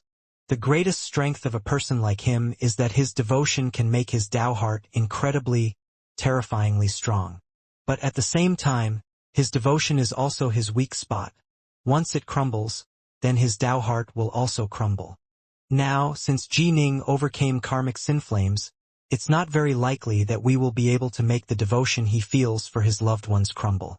However, it's possible for us to fill his heart with boundless rage and hate. Kill those who he cares about. Kill that Uncle White, who he treats as he would a father or a mother. Kill that obedient little spirit beast of his, that azure sky snake. Kill that autumn leaf, who he loves as he would a sister. His Tao companion, Yu Wei. His junior apprentice brother, Mu North Sun. Kill them all. Jining will definitely be enraged, and he'll definitely turn berserk and go mad. Immortal Venom Freak's smile began even more brilliant. Although sometimes madness can increase one's power, during the Demon Heart Tribulation, going berserk is one of the greatest taboos. There are very, very few berserk demons who are capable of overcoming their celestial tribulation, unless they truly have pure Tao hearts and truly are born demons. However, Jining is not a demon by nature. There's no way he can have a pure, demonic Tao heart. Good idea. The azure-robed woman nodded. However, Yu Wei cannot be killed. Cannot kill Yu Wei? Immortal Venom Freak nodded. Although killing the others would also enrage him, Yu Wei is his Tao companion. Killing her will have the greatest impact on Jining. No. Yu Wei is Lu Dongbin's disciple. Our target right now is Jining. I don't want to pull Lu Dongbin into the mix. The azure-robed woman swept them with her gaze. You should all know that if Lu Dongbin gets involved, then our branch of the Seamless Gate probably wouldn't be able to survive. Everyone turned solemn. The God King had a total of 300 Seamless Gates under his command. Although their particular branch was strong, Lu Dongbin himself was incredibly powerful, and his friends spanned the 3 realms. He was only friendly terms with more than 10 true gods and Tao fathers. One of them treated Lu Dongbin like a son, and that one was one of the most supremely powerful leaders of the Taoist path. If Lu Dongbin got into the mix, it could indeed cause a tremendous storm. Even if he just called his friends, such as the 8 immortals of the high caves, that would be enough to wipe out their Seamless Gate. Fine. We won't touch Yu Wei. Don't touch her. Everyone agreed. Immortal Venom Freak secretly smirked. These people only dared to go after the easy targets. It seemed as though in the Seamless Gate, only the most powerful of figures would dare cause trouble for the likes of Lu Dongbin. These Empyrean gods and true immortals present today, at least, didn't have the courage to go up against him. Haha, killing the others is enough. That Uncle White, that Autumn Leaf, they are family to Jining. Immortal Venom Freak laughed. Gatemaster, when shall we move? There's no time to waste. Let's make some quick preparations. Then make our move tomorrow morning and assault Serpent Wing Lake. The azure-robed woman added. If Jining is at Serpent Wing Lake as well, then let's kill him as well. If we can't kill him, killing those targets will satisfy our objectives. Right? They all nodded. Time flowed on. Soon the day ended, and the next day arrived. It was at the cusp of summer, with spring coming to an end. The morning was rather cool. Swallow Mountain, Serpent Wing Lake, Bright Heart Island. Jining walked out of his room by himself, with Yu Wei still asleep. At the celestial immortal level, one usually did not need to rise early or engage in an austere lifestyle. What really mattered was understanding the Tao. Once one reached a sufficiently high level in the Tao, such as mastering of a grand Tao, then Qi would manifest within the chest, causing one to immediately become a pure Yang true immortal. However, the mastery of a grand Tao was simply far too difficult. Many celestial immortals were trapped in front of the final bottleneck before mastery, unable to take that last step no matter how they tried.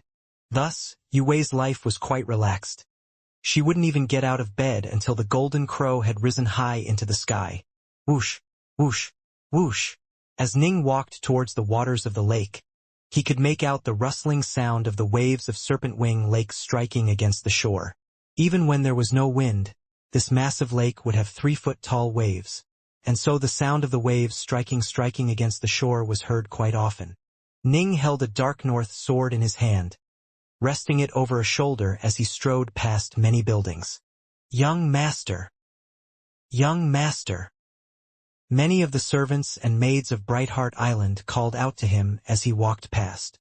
Ning quickly arrived at the island's shore. Snick, snick. Not too far away, there was a gray-haired old man who was holding a giant pair of shears with both hands, trimming away at the flowers and vegetation. Brightheart Island was kept in pristine condition, like a true paradise, and the efforts of these gardeners were a crucial part. Clearly, this old gardener was completely absorbed in his trimming, as he didn't even notice that the master of the Brightheart Island, Ji Ning, had arrived. Ning gave the old gardener a glance. He chuckled, then began to train with his sword. Sword light began to flash. Ning's sword arts had become even more pure. They didn't seem very dazzling, but they seemed to carry a thoroughly penetrating power to them. Anyone who watched would feel as though the tip of the sword was always aimed straight at their eyes. This sort of sharpness, this sort of penetrative power, ordinary immortal cultivators who saw it would only feel that it was strange. Only when celestial immortals saw it would they understand how truly formidable it was. Slowly, the golden crow rose into the skies. The temperature began to rise. It was no longer cool, and as the rays of the golden crow shone down, they brought warmth to the world. By now, the old gardener had noticed Ning. However, he didn't dare to disturb him. He just sat down to one side, watching with curiosity. As he watched, he slowly began to feel drowsy, due to how warm and comfortable it was. Bit by bit, he drifted off into sleep. A short while later, a tall, willowy, white-robed woman walked over. It was Yue. She normally always dressed in black clothes, but ever since she became pregnant, she would often change into new outfits. Let's watch your daddy train with the sword. Yue waved her arm, and a crystalline, jade-like table and chair appeared out of nowhere.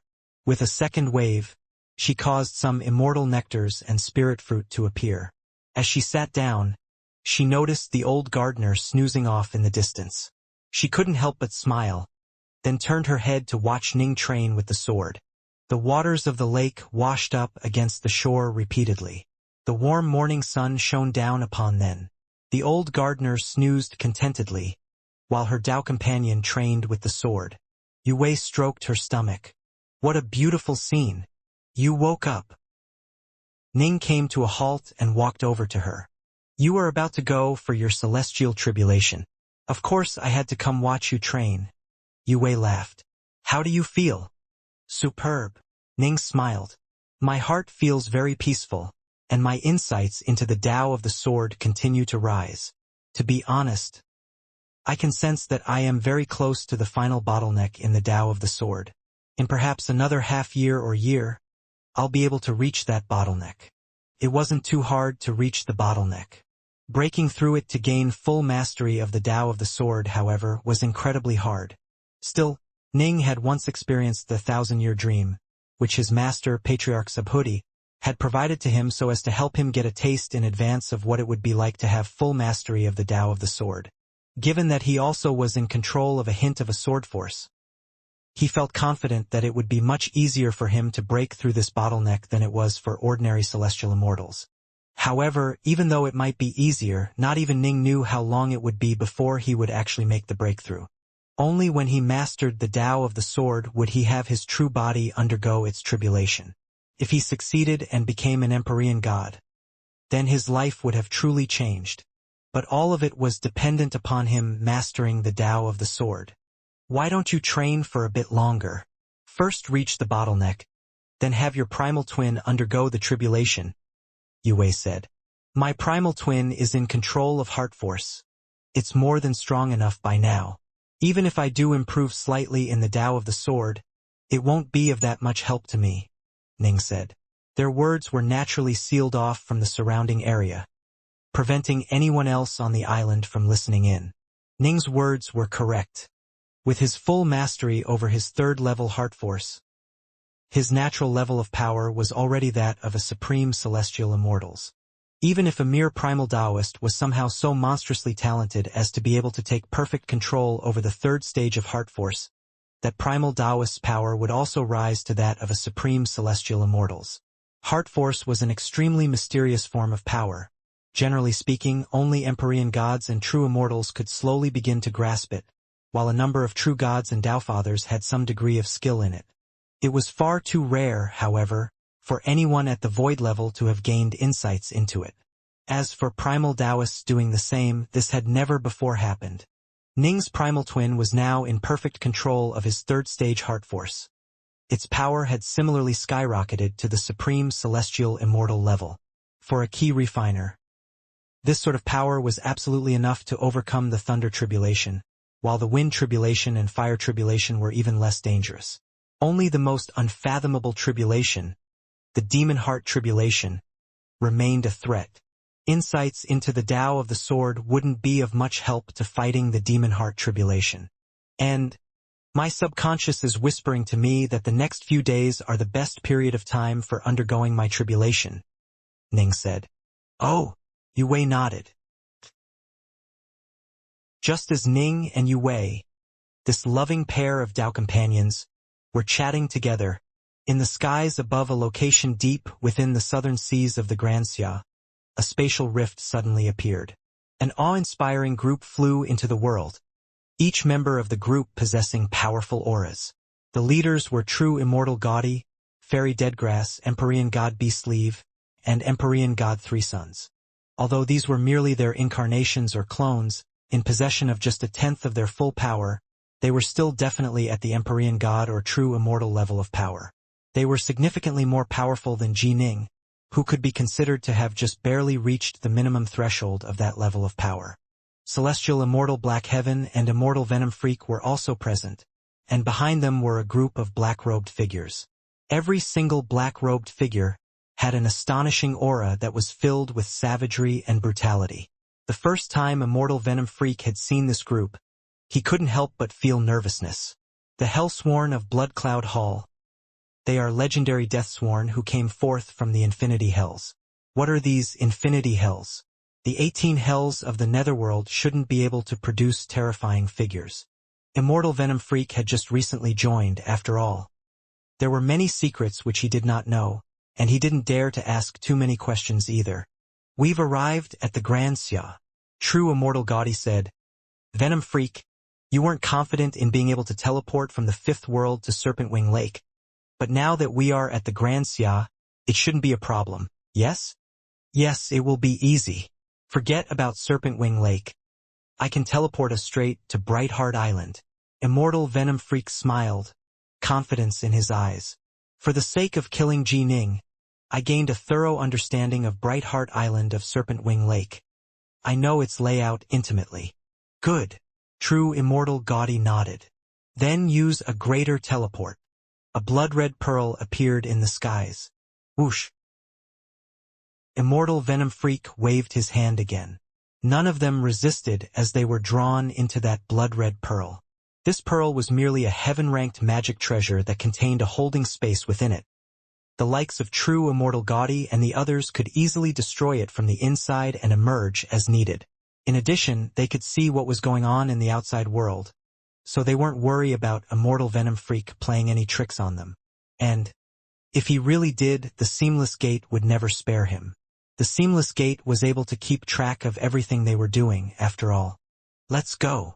Pearl in hand, Immortal Venom Freak immediately used a greater teleport. Whoosh. Serpentwing Lake. Brightheart Island. This place was as beautiful and paradise-like as ever. Many servants and maids had already risen from bed and started on a few simple tasks. Ning and Yue were seated together, drinking some warm wine. Come here and feel it. Can you feel the movement? Yue placed Ning's hand on her stomach. Ning carefully pressed his palm down, sensing the pulses coming from her belly. The pulses were very minute, very fine. These little pulsing movements caused Ning to feel a very strange, unique feeling in his heart.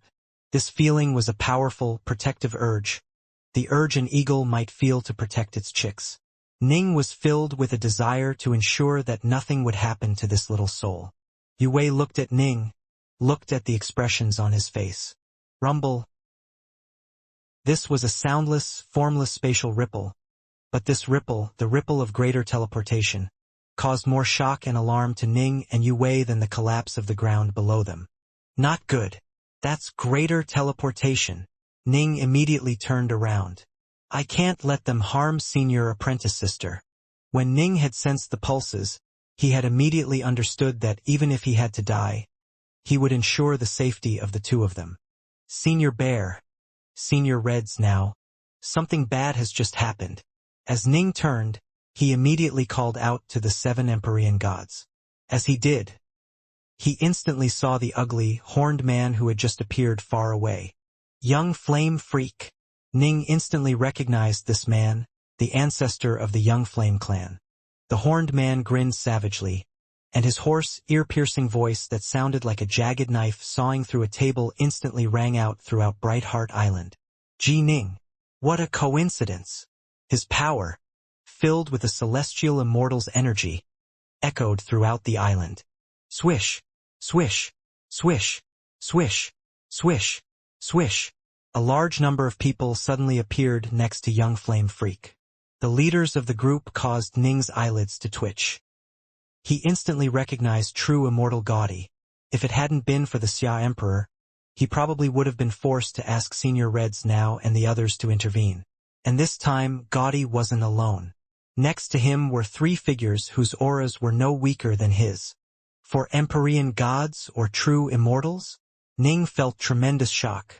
Even if I immediately ask the Xia Emperor for assistance, if he doesn't bring enough people, it will probably be very hard for him to stop them. Senior Reds now. Ning frantically called out to them. The 7 Empyrean gods had been located within the star-seizing world. They only began to emerge once the giant yellow bear notified them, which naturally needed a bit of time. What a perfect opportunity. Kill Ji Ning. 55 figures had emerged within the skies. Celestial immortal Black Heaven immediately let out a furious roar, while the eyes of the 4 leaders became filled with murderous intents. The wave of murderous intents swept down towards Ning, causing him to feel a greater sense of danger than he had ever felt before. He had the feeling that if he tried to fight back by himself, he would probably die in a single clash. I'm trying to sleep. An utterly enraged roar suddenly rang out. The old gardener who had dozed off nearby suddenly rose to his feet, a frown on his face. He actually coughed twice as he stared at the 55 figures in midair. That damned duck that squawked just now had a horrible-sounding voice. Do you guys want to die? Everyone was stunned.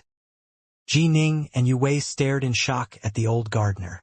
Only an instant had passed, but the old gardener had actually slowly risen to his feet, coughed twice, then said a few things. It was as though time was passing at completely different speeds for them and the old gardener. As for the 55 figures in midair, they were even more stunned and amazed. This was because they suddenly realized something. Why can't we move? True Immortal Gaudi, Fairy Deadgrass, and the others with them in the air were frozen like sculptures. They couldn't even blink, and the Empyrean God energy or pure Yang energy in their bodies had been completely frozen, unable to be activated in the slightest. This sort of feeling of absolute paralysis caused Gaudi and the others to feel amazement in their hearts. A Dao Father. It must be a Dao Father. But, there's actually a Dao Father on Ji Ning's Bright Heart Island?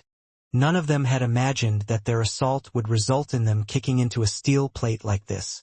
Their greater teleport had been quite a lucky one. They had teleport straight to Bright Heart Island, and because Bright Heart Island wasn't that large, they had arrived very close to Ji Ning. And in fact, even if their teleportation was a bit off, the formations of Serpent Wing Lake would not have been able to resist the likes of true Immortal Gaudi, who had completely mastered the Grand Tao of Qianquan.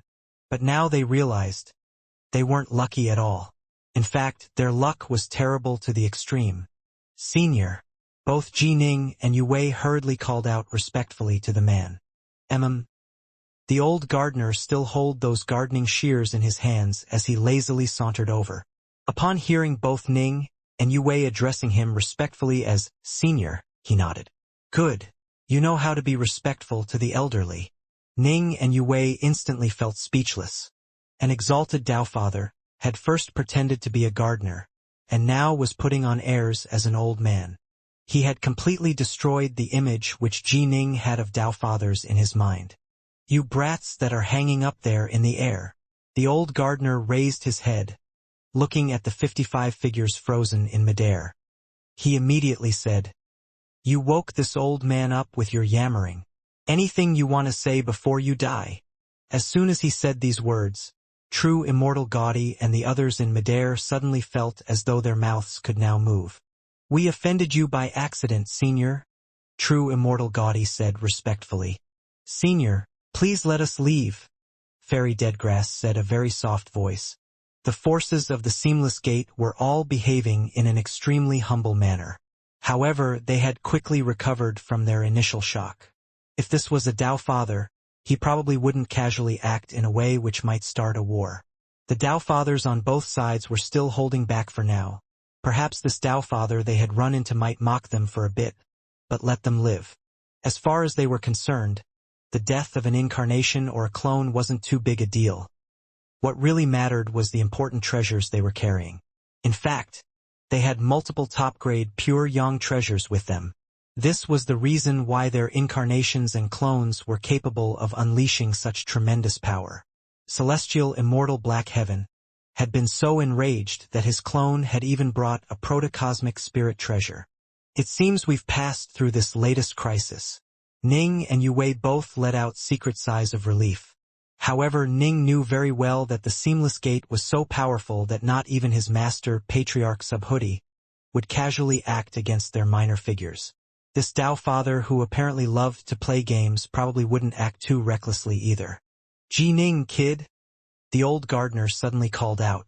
Senior, Ning hurriedly said. Tell me, should I kill these people? The old gardener smiled merrily at Ning. If you say I should, then I'll kill them. If you say I shouldn't, I'll release them. How's that? Ning was stunned. The 55 members of the Seamless Gate in midair were stunned as well. It is your prerogative to decide whether or not to kill them, Senior, Ning immediately said. He wouldn't be so truly presumptuous as to instruct a Tao Father in what should be done. If this Tao Father was merely jesting with him but didn't actually want to start a battle, and if Ning said the wrong thing, it would be terrible. It seems you still feel a bit suspicious. The old gardener sighed. If this old man felt the urge, I'd even kill Lu Dongbin, the precious little darling of the Taoist leader, to say nothing of these people. Ning was shocked. In this instant, the faces of True Immortal Gaudy, Fairy Deadgrass, Celestial Immortal Black Heaven, Empyrean God Three Sons, Empyrean God Beastleave, and Immortal Venom Freak, all still hovering in midair, changed. Old Man Yuan? Old Man Yuan? They all realized who this person was. Senior, are you Old Man Yuan? True Immortal Gaudy spoke out. In the three realms, the only person who referred to himself as this old man, and who would dare to kill even Lu Dongbin was the low-key, mysterious Old Man Yuan. That I am. The old gardener chortled merrily as he looked at them. Now, are there any questions in your heart as to whether or not I would dare kill you? The forces of the Seamless Gate were stricken with terror. They were no longer able to remain calm, but in their hearts they were cursing. Exalted Old Man Yuan, if you want to kill us, just kill us. Why are you saying so much to us? It seemed as though the legends regarding this man were true. Old Man Yuan really was a crazy old man. Old Man Yuan? Ning revealed a look of surprise as well. In turn, Yue had learned of some of the Tao Fathers of the three realms from Lu Dongbin. Although Ning hadn't gone out of his way to investigate all the true gods and Tao Fathers of the three realms during his time at Mount Innerheart, the disciples of the Mount Innerheart League would often chit-chat about some of the most supreme true gods and Tao Fathers when they were bored. This person, Old Man Yuan, was often mentioned. Old Man Yuan was also one of the true gods who had been born from the primordial chaos. However, his comprehension abilities were far superior to Taoist Three Lives, and his status was far higher as well. He had long ago mastered a heavenly Tao and become a Tao father of the great firmament. After doing so, his power had reached an utterly ridiculous level. He belonged to neither the Taoist path, nor to the Buddhist Sangha. He had become a power unto himself, and he himself possessed power overwhelming. He was truly one of the most supreme Tao fathers of the three realms, and he had two other Tao fathers under his tutelage. In addition to that, he had three lifelong friends who were also three incredibly powerful Tao fathers. The four of them were referred to within the three realms as the four ancestors of the river source. The four ancestors of the river source were extremely close friends. They always attacked and retreated in unison.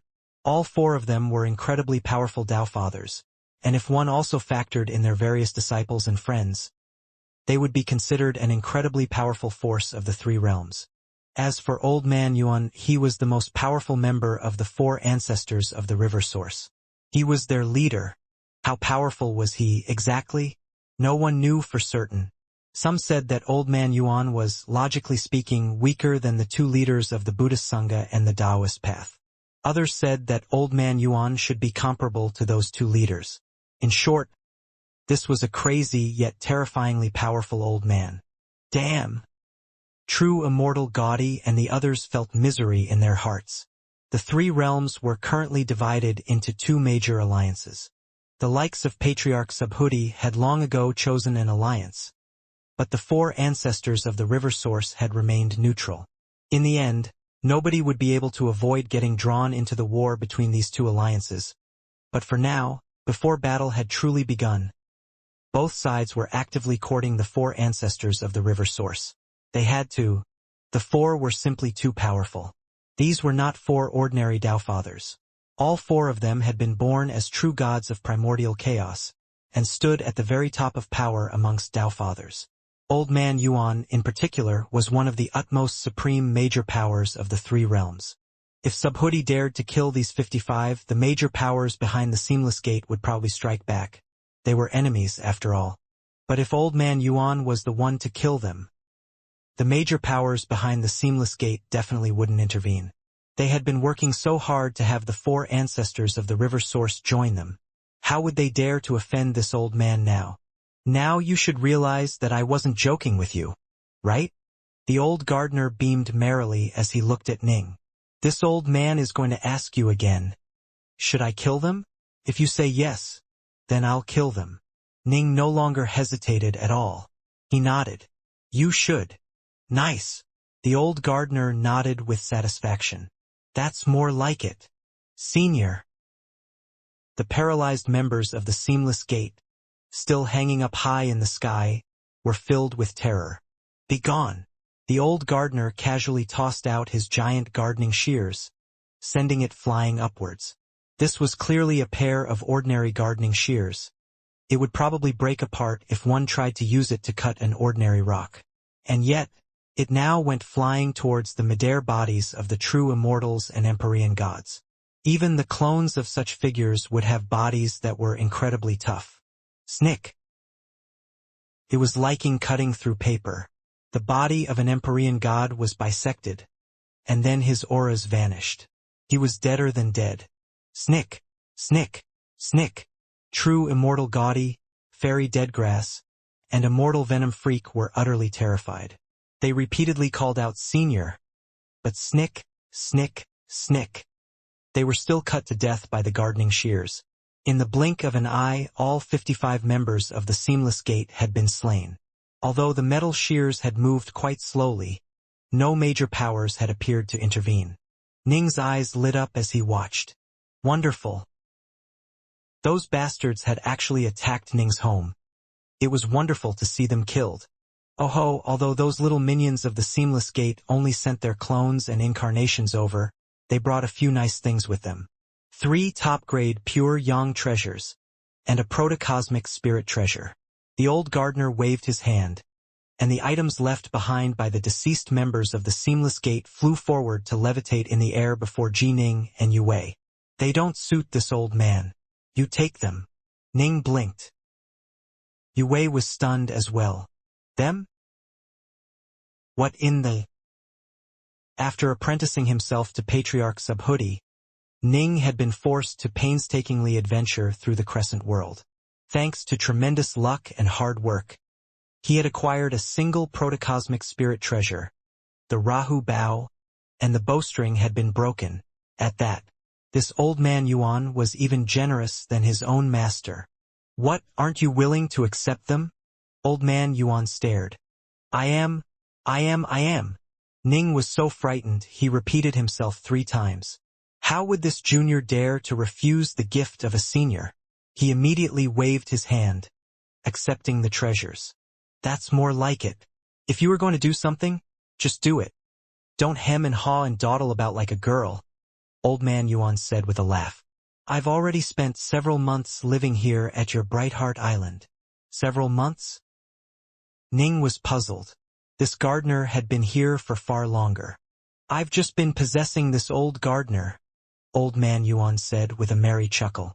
I spent months here before you came back to Brightheart Island, you brat. I've watched you train with the sword several times now.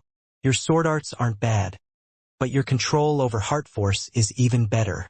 Watched him several times?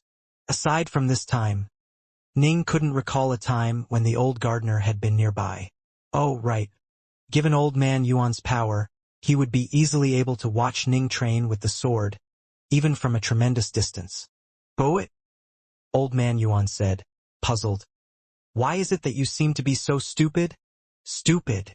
Ning was puzzled. This was the first time that anyone had called him stupid. You completely focus your heart force into your sword fingers. Why haven't you considered applying it to your legs or the rest of your body? That way, when you use your evasive divine abilities, your speed would increase dramatically, right? In the fact of those so-called true immortals and Empyrean gods, your escaping speed would improve dramatically. You would no longer be forced to just stand there like an idiot and take them head on, Old man Yuan said. Ning shook his head. It isn't that easy to apply heart force. It took me 18 years of painstaking training before I was able to apply it to my sword fingers. The reason it isn't easy is because you don't have a good teacher. Your teacher doesn't know a damn thing about heart force. Old man Yuan chortled. What do you think of my power? Your power is incredible, of course, senior. Ning said hurriedly. Then hurry up and kowtow to me as your master. Old man Yuan puffed his chest up. Within the towering palace in the 5th world, the 3 leaders of the Seamless Gate, Myriad Demon's Cave, and Bloodcloud Hall were all gathered here, along with true immortal Gaudi, Empyrean God Beastleve, Empyrean God Three Sons, Fairy Deadgrass, Celestial Immortal Black Heaven, and Immortal Venom Freak. They had only sent their clones or incarnations to deal with Ji Ning, but they were still watching nervously. This was because they had brought powerful treasures, such as Empyrean God constructs and protocosmic spirit treasures. We reached Swallow Mountain. We're fairly lucky. We actually encountered Ji Ning after a single greater teleport. Hurry up and kill Ji Ning. They all stared intently at the mirror in the air. The mirror was displaying images from what was happening within Brightheart Island. Fairy Deadgrass was standing close to it, and every so often she would say a few things. Then suddenly, what the hell? Whoosh! The azure-robed woman and the others all jumped to their feet. They stared intently at the old gardener holding the gardening shears who had just woken up and stood up. Who is that? Our clones and incarnations can't even move. We can't even use our elemental energy. He's terrifying. He must be a Tao father. Otherwise, there's no way he could be this powerful. True immortal Gaudi, Empyrean God Beastleve, and the others all had ugly looks on their faces. How can there be a Tao father at Brightheart Island? The azure-robed woman roared furiously. A short while later, after the old gardener chatted with Ji Ning for a while, his identity was revealed. Old man Yuan, of the 4 ancestors of the river source? The azure-robed woman's face turned ashen. Everyone present was stunned. Ugh, I just lost my horsetail whisk. True immortal Gaudi had an ugly look on his face. That was a top-grade pure yang treasure. Although this wasn't one of the treasures he liked the most and used the most, the loss of a top-grade pure yang treasure still caused him some heartache. Don't say a thing. Black Heaven suffered the worst loss this time. They all looked towards celestial immortal Black Heaven. Black Heaven had lost a protocosmic spirit treasure. Damn! Black Heaven ground his teeth. Ji Ning managed to escape again. In truth, Black Heaven was angrier over having not killed Ji Ning than over his loss of a protocosmic spirit treasure. He's acting now. Immortal Venom Freak and the others watched as the mirror showed images of the giant gardening shears snicking through them. He said hatefully, "This old man Yuan really shows no mercy at all. If old man Yuan wants to kill you, what can you do?" The fire-robed man shook his head and snickered. "Forget about clones and incarnations. Even if he wanted to kill your true body, he'd do so without pause." Rumble. After the mirror finished sending images of everyone being snicked and killed by the giant gardening shears, the shears turned towards the sky and made one final snick. Instantly, no further images appeared in the mirror. They were no longer able to watch what was going on. "Old man Yuan won't let us watch any more," the azure-robed woman said. "Given his abilities, he must know that we were watching what was happening there. The reason why he let us watch him act was because he wanted to let our superiors, the major powers of the Seamless Gate, realize that he is going to protect Ji Ning. Old man Yuan isn't even on our side. Does he really think he can just protect whoever he wants?" Black Heaven growled. "Right now we're trying to court him, but once the great storm truly erupts, no one will be able to escape it. He'll have to make a choice. Ji Ning already has a Dao Father as his master, and an enemy one at that. If old man Yuan chooses to join us, then in the future he'll become an enemy to Ji Ning's master. I refuse to believe he'll still protect Ji Ning then, and if he doesn't join our side, then we can completely ignore him when we move to kill Ji Ning." Everyone present nodded. However, the storm has yet to truly erupt. The azure-robed woman shook her head. Old man Yuan is still standing to one side and watching. He hasn't truly made a choice yet. It's not appropriate for us to offend old man Yuan. "You are overthinking things." Black Heaven let out a snicker. "Do you think that is something for you to concern yourself with?" The azure-robed woman's face sank. Black Heaven was acting far too impudently. Even with so many others present, he still dared to speak in such a manner.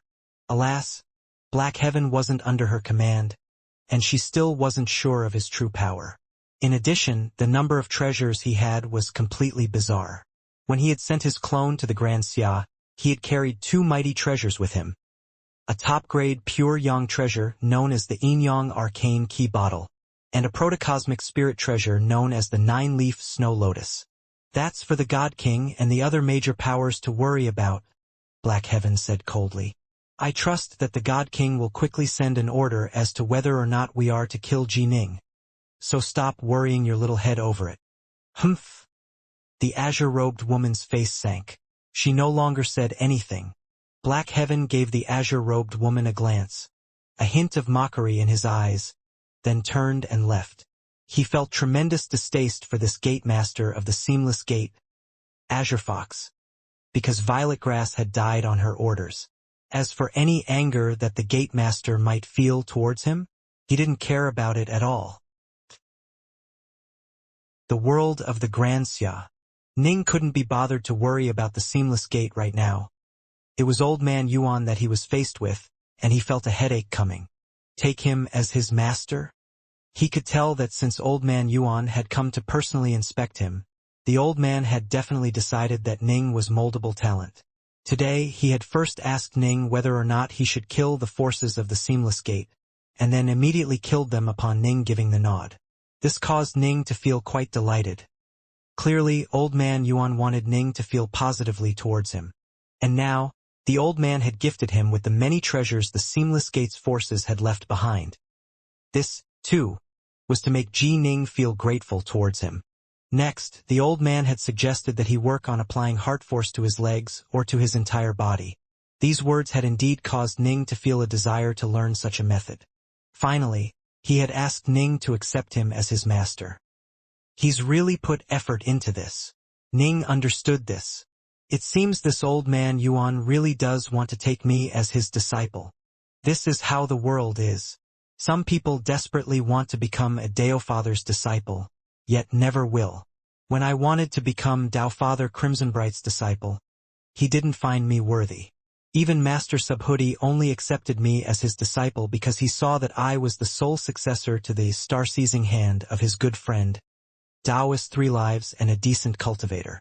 Back then, although I was a genius, I clearly wasn't that attractive in the eyes of the Dao Fathers. Now that my power has increased dramatically, and have reached the Empyrean God level of power as a void-level cultivator, one of the supreme Dao Fathers of the 3 realms has come to seek me out on his own accord.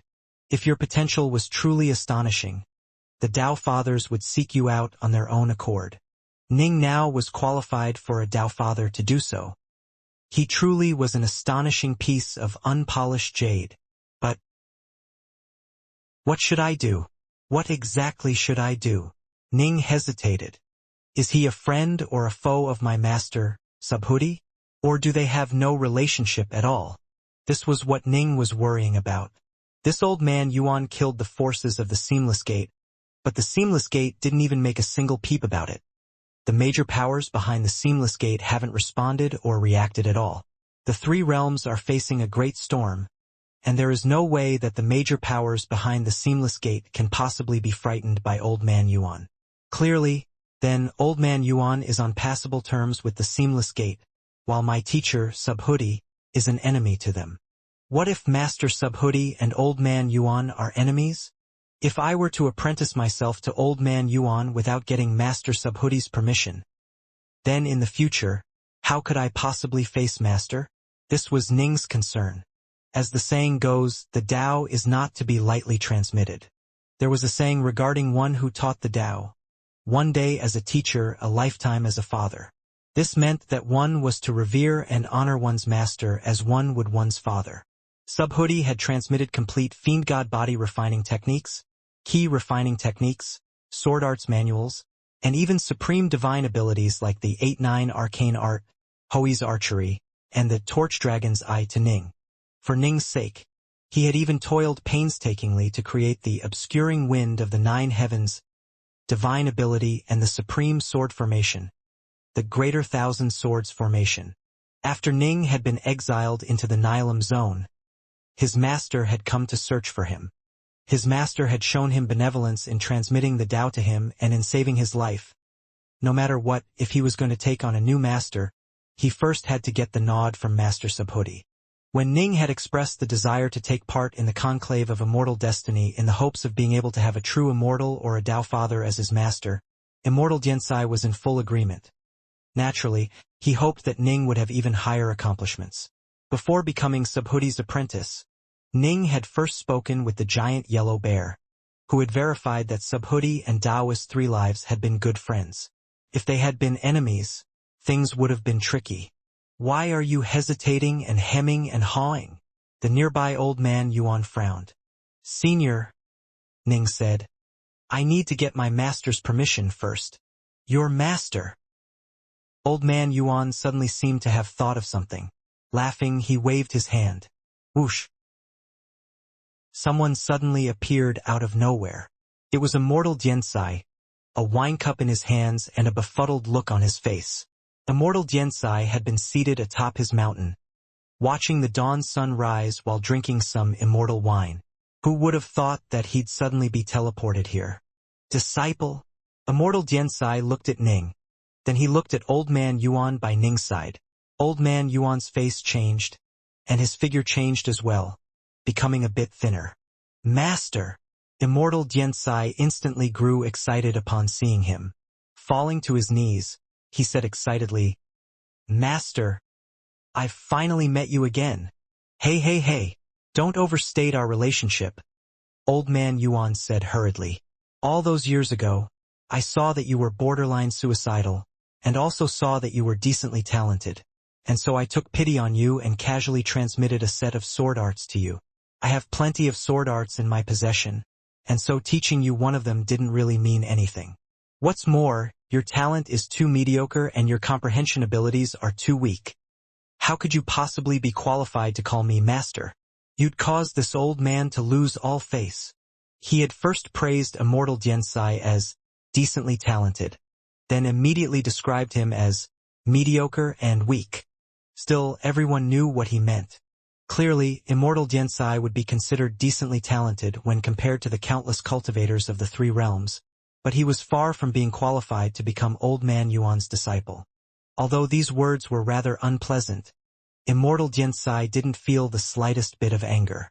Kneeling there, he said excitedly, "How could Xianxia possibly forget the grace you have shown me by transmitting the Tao to me? I knows that my talent is poor, and that I am not qualified to become your apprentice, but I've always viewed you as my master in my heart. You can think whatever you want, I guess. This Ji Ning has a very close relationship with you. This old man wants to take him on as a disciple. Help me persuade him," Old Man Yuan said. "Disciple?" Immortal Xianxia instantly revealed a look of great joy. He immediately looked towards Ning. "This senior possesses world-shaking power. Even though I am now a celestial immortal, the sword arts he transmitted to me were so unfathomably profound that I can tell I have still only scratched the surface of it. He must be a Tao Father. Go ahead and take him on as your master. There are many people in the three realms who have multiple masters." Right. I'm a Dao Father." Old Man Yuan looked at Ning, then stared at him. "I'm taking you on as my disciple. Why haven't you knelt down already?" "Senior, this junior feels unspeakably proud that you wish to take me on as your disciple," Ning said hurriedly. "But this junior has already taken on a Tao Father as a master, and many people already know this. Without his approval, it isn't appropriate for this junior to accept you as master as well, senior." "Oh, you are quite respectful towards this Tao Father master of yours." Old Man Yuan laughed. "I guessed long ago that your master had to be a Tao Father, and he's probably not too shabby either. Who is your master? Tell me and I'll go talk to him about this. This merely the accepting of a new disciple, and I'm not asking you to betray him either. It's a minor matter. What is the name of your Tao Father master?" The God King behind the seamless gate knew the answer, but Old Man Yuan did not. Indeed, the seamless gate's intelligence mechanisms were truly terrifying. "Master's name is taboo. This junior does not dare speak it," Ning said honestly. Subhuti had ordered long ago that Ning was not permitted to tell others who his master was. "You dumb cucumber. You can't even tell me your master's name? Is your master really that badass? Who the hell is your master, Nua?" Old Man Yuan stared at him with bulging eyes. "I'm his master." Calm voice rang out. The nearby natural energy began to condense, and a skinny, white-bearded old man dressed in Taoist robes appeared out of nowhere. Yu Wei and Immortal Xianxia suddenly felt space-time around them began to change and blur. By the time their surroundings turned solid once more, they were now within a hallway next to Autumn Leaf. Upon seeing Immortal Xianxia and Yu Wei suddenly appear, Autumn Leaf was quite startled. She immediately addressed the two. "Madam, Immortal Xianxia. It seems they don't want us to watch," Immortal Xianxia said with a helpless laugh. "I wonder who Junior Apprentice Brothers' master is." Yu Wei was curious as well. Just now, they had only heard the words, "I'm his master," before they were forcibly teleported away. They hadn't seen the man at all, much less learn who Ji Ning's master was. "What happened?" Autumn Leaf was intrigued. "You said something about the young master's teacher?" "Nothing." Yu Wei shook her head and smiled. "It's something good, but it's not something for us to know about." "Oh." Autumn Leaf nodded, asking no further. "Master," Ning immediately called out with respect and excitement. The skinny, white-bearded elder in the Taoist robes smiled and nodded towards Ning, then looked towards Old Man Yuan. "You!" Old Man Yuan's eyes bulged. "You cucumber! You friggin' cucumber! You ended up snatching away such a wonderful disciple. This is the third time, you know?" Patriarch Subhuti sighed.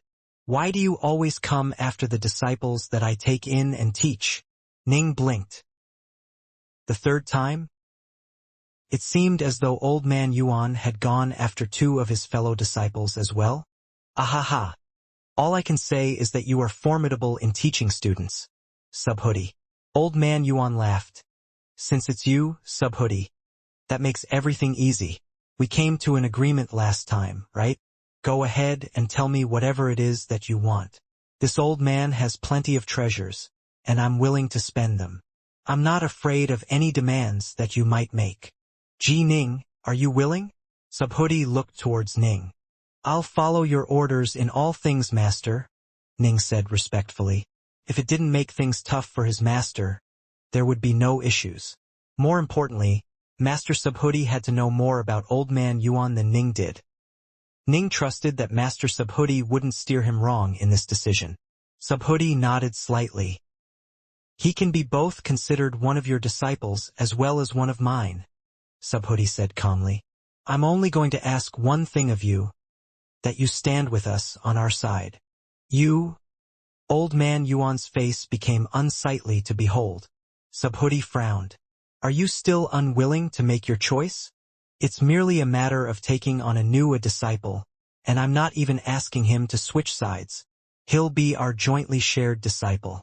If you want divine abilities or protocosmic spirit treasures, that's fine. But why are you trying to force me? Old Man Yuan scratched his head. Didn't things work out splendidly when Little Peacock became my apprentice? She addresses both of us as Master. Ning was intrigued. Were they referring to Senior Apprentice Sister Peacock? Little Peacock? Subhoodie shook his head. That was before the storm came, and before I knew it was coming.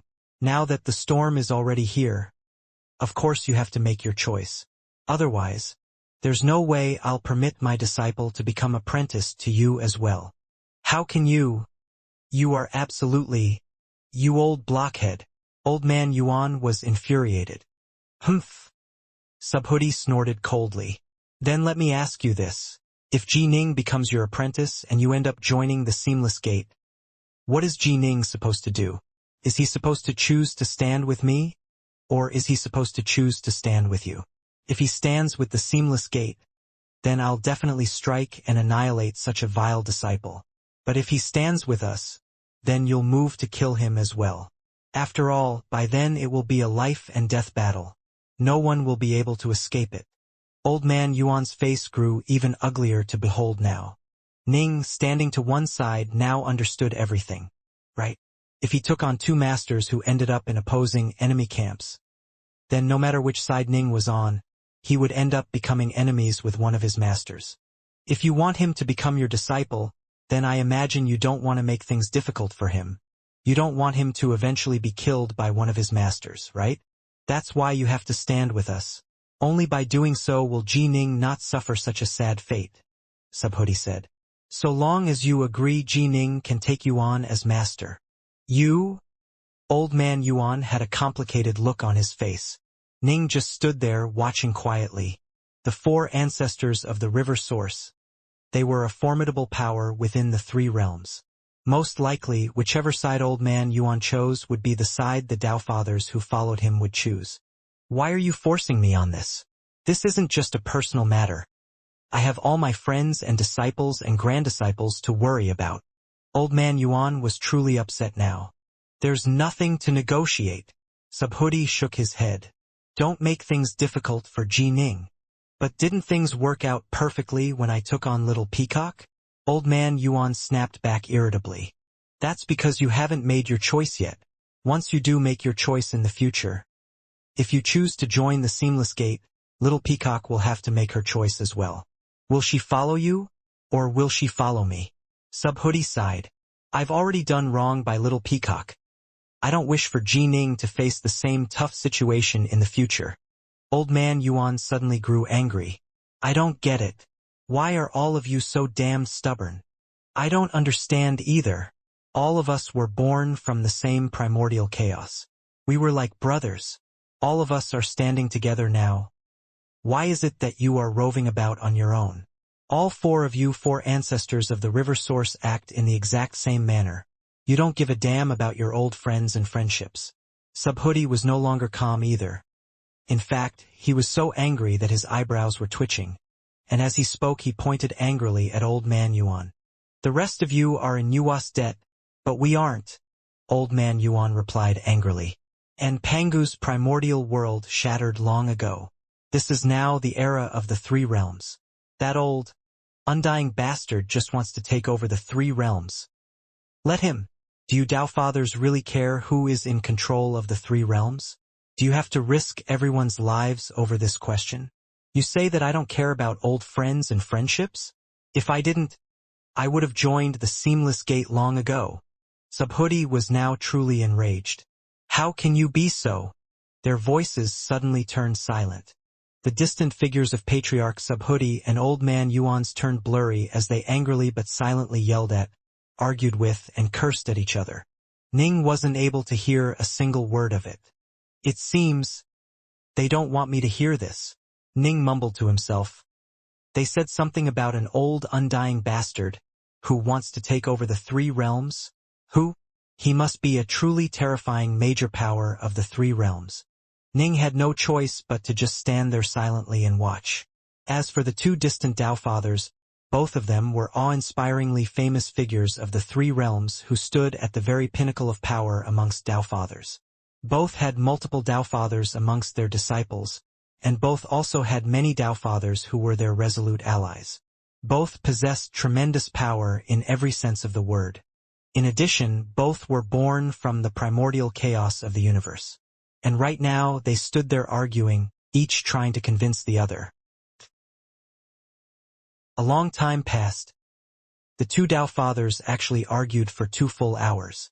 Towards the end, Ning noticed that Patriarch Subhuti was growing increasingly imposing as he argued, while Old Man Yuan seemed to become increasingly less self-assured.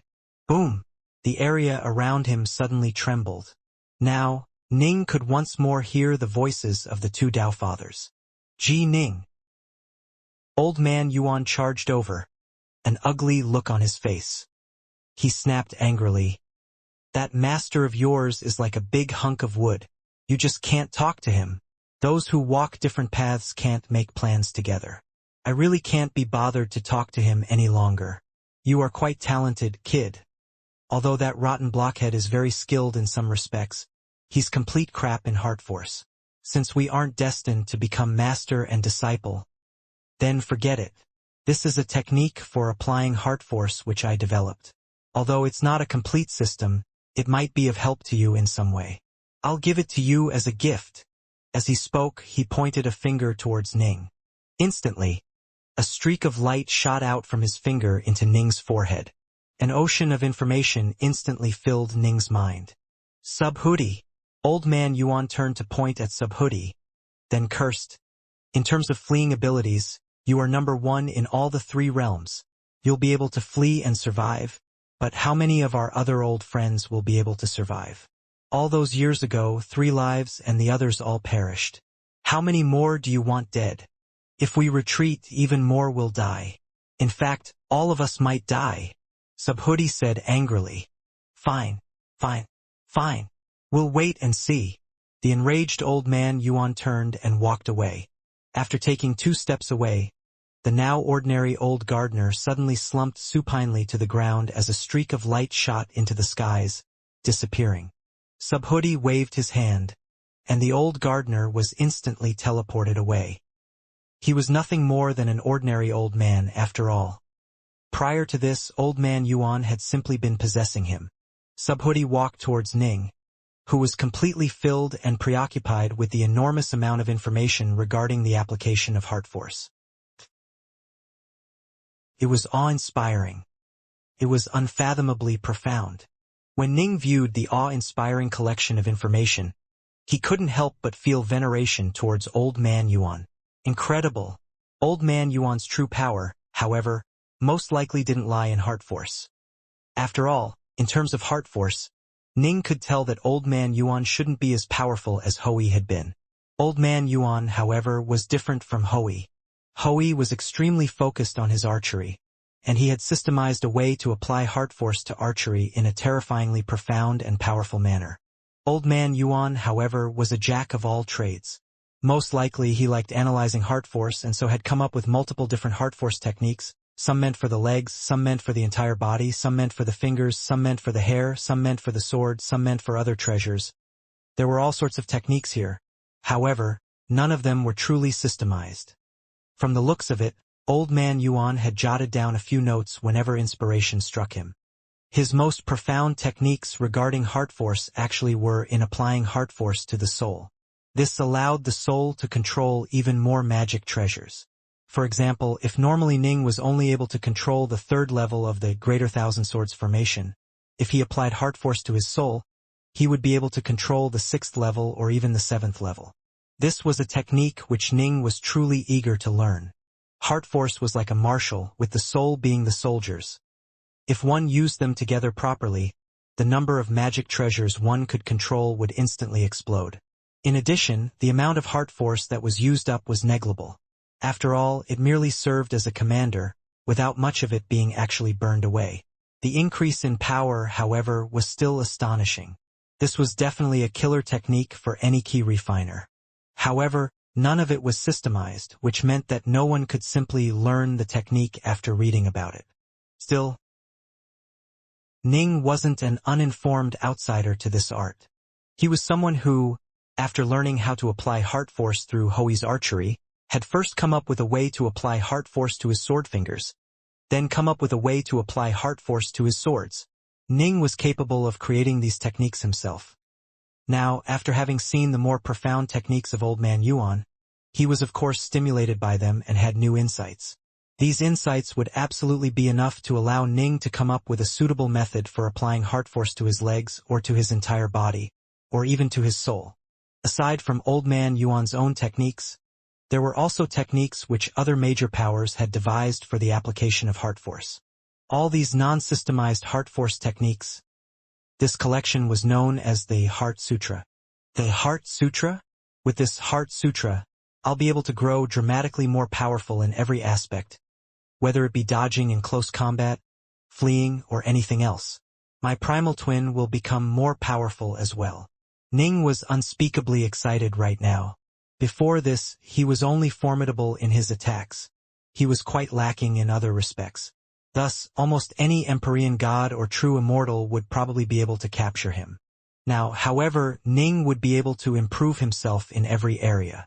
He would no longer have any obvious weaknesses, and so capturing him would become far more difficult in the future. Wow! Ning opened his eyes, a look of delight on his face.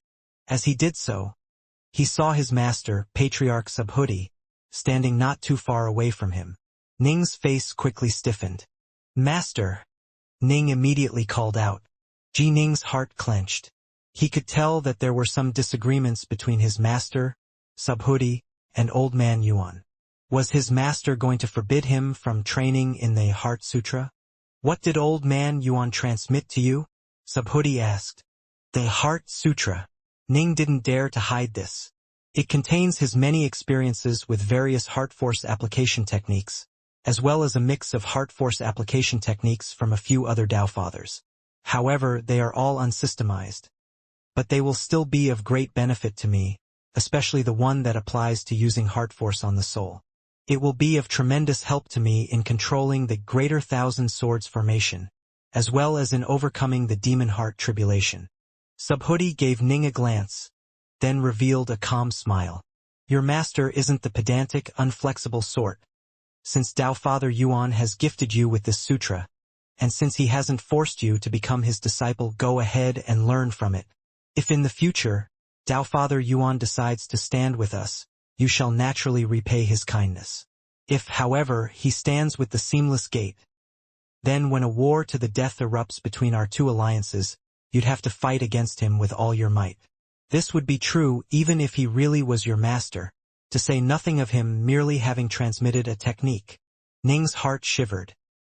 He immediately said, "Your disciple understands." This was a storm which no one would be able to avoid. "I hope Senior Old Man Yuan decides to stand with us," Ning mused secretly to himself. Everyone who he owed a debt of gratitude to, such as the former Lord of Chui Palace who had been the first judge of the dead and who had transmitted the Nuwa painting to him, belonged to the side of the Nuwa Alliance. Even the master he had never met, Taoist Three Lives, had also been on the side of Nuwa. The same was true for the 7 Empyrean gods of the star-seizing world, to say nothing of Patriarch Subhuti, Tao Father Crimsonbright, and the Xia Emperor. There was also already a feud between himself and the Seamless Gate, and Ning had a true disliking for the way in which the Seamless Gate had acted in seeking to conquer the universe.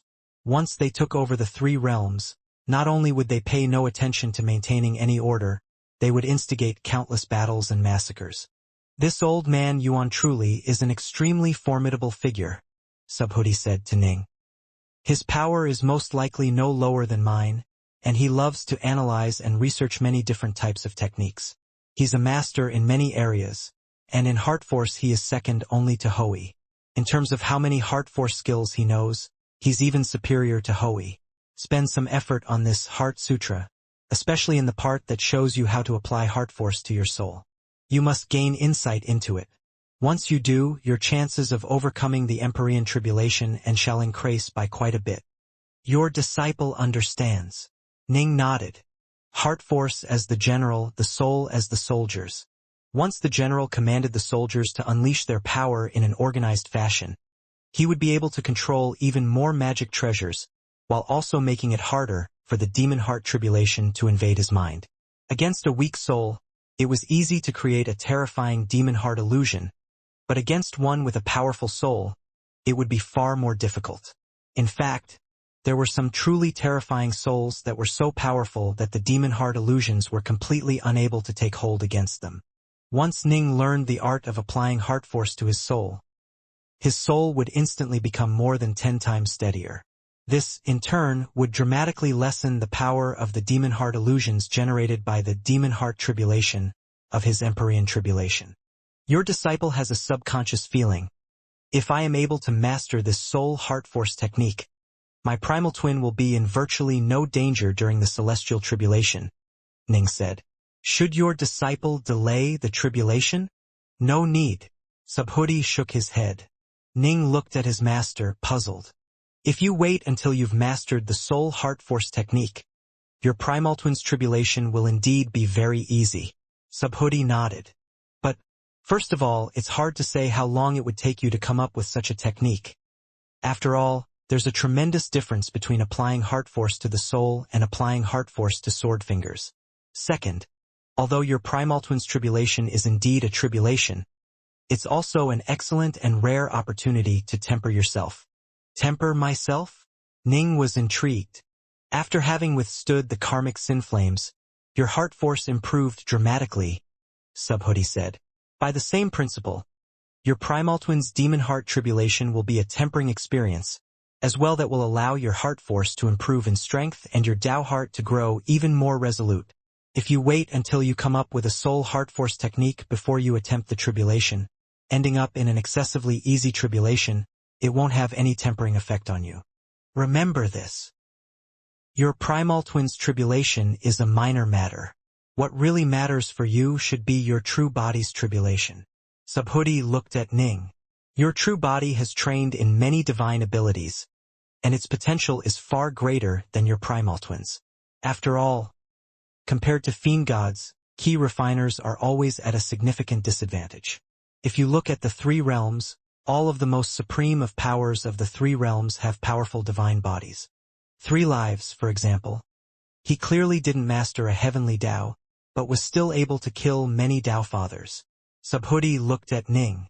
Or for example, even if your primal twin becomes a pure Yang true immortal, it will still most likely be merely an average pure Yang true immortal. But once your true body becomes an Empyrean god, you'll instantly become one of the most supreme Empyrean gods or true immortals. If you spend a bit of time training, you'll probably come extremely close to Lu Dongbin's level. That's the advantage which Fiendgods have. Look at the most famous figures of the three realms. Hui, Nuwa, Pangur, Old Man Yuan, and yes, myself. Which of them trained solely as key refiners? Ning nodded. The more monstrously talented you are, the more terrifying your tribulation will be. Even I can't be certain as to how powerful your Empyrean tribulation shall be. All I know is that it will definitely be shocking. Subhuti looked towards Ning. Thus, the most important thing for you right now is to focus all of your efforts towards preparing for your Empyrean tribulation. Your disciple understands, Ning said solemnly. 3 days from now, Your disciple's primal twin will undergo the tribulation. Good. Subhuti nodded with satisfaction. If you succeed in this tribulation and your primal twin becomes a celestial immortal, your Tao heart shall be further strengthened. This would naturally be an ideal outcome. However, even if you fail and lose your primal twin, you'll have at least experienced the demon heart tribulation. If you end up failing it, it'll have been of even greater help to you in terms of tempering yourself. Ning nodded. Everything was for the sake of his true body. Shall I still go to Tao Father Crimsonbright's place for the tribulation? Ning asked. No need. Subhuti shook his head. Undergoing the celestial tribulation is a major matter. Naturally, as your master, I will ensure that you won't suffer any disturbances during your tribulation. I was always planning to guard you while you underwent your tribulation. I didn't expect that you'd go seek out that kid Shimong. Not even Subhuti could keep the dream of the three realms up at all times. Subhuti only found out about Ning speaking to Shimong after the fact. You can undergo it here at Swallow Mountain, Subhuti said. Don't worry about anything. I won't show myself, but I definitely won't let anyone disturb you. Thank you, Master, Ning immediately said. This celestial tribulation is nothing more than a tempering experience for you. Don't waste it. Your Empyrean tribulation is what truly matters, Subhuti said solemnly. Upon becoming an Empyrean god, Ning would have become one of the truly formidable figures of the three realms. Calm yourself and prepare for your celestial tribulation. Although this celestial tribulation isn't as important as your true body's Empyrean tribulation, it will still be extraordinary. Subhuti smiled, then vanished into thin air, no longer anywhere to be seen. Ning continued his preparations here at Swallow Mountain. He spent a little bit of time to pay a visit to the Xia Emperor, informing him that his own Tao Father Master was going to protect him, and so there was no need to trouble Tao Father Crimsonbright. The Xia Emperor had nodded. If there was no need to bother his master, all the better. During these 3 days prior to his tribulation, Ning paid a visit to West Prefecture City, where he had spent his early childhood days. He visited the Eastmount marshes he had once adventured through, went to the mountains where he had once killed Bei Zishan, and as he retraced his steps, Ning felt his heart grow calmer and calmer. This was a day on the cusp between spring and summer. The early dawn was very cool and refreshing. Within a solitary mountain peak in the Swallow Mountain region, Ning's true body and his black-robed primal twin were seated together in the lotus position, a hint of dew on their bodies. They had sat here all night, their minds and hearts as calm as still water. Far away, on a distant mountain peak, stood Uncle White, Little Qing, Mu North Sun, Immortal Diansai, Autumn Leaf, and the pregnant Yue. They all watched nervously, because Ji Ning was about to undergo his celestial tribulation. Uncle White, Autumn Leaf, Mu North Sun, and the others watching from far away were all extremely nervous. Immortal Diansai immediately said consolingly to them, I was able to successfully overcome my tribulation. This disciple of mine is more powerful than me, even as I am right now, and his primal twin is merely a key refiner. I trust his celestial tribulation won't be too powerful. He'll definitely succeed in overcoming it. Right? They all nodded, including Yue. However, Yue still felt restlessness in her heart. This was because she had been an apprentice to Patriarch Lu. She knew very well that Patriarch Lu's tribulation had been one with 9 sets of thunder tribulation. Clearly, key refiners could also encounter incredibly terrifying celestial tribulations. Whoosh! Atop the distant, solitary mountain peak, Ning's true body, which had been seated in the lotus position, suddenly vanished.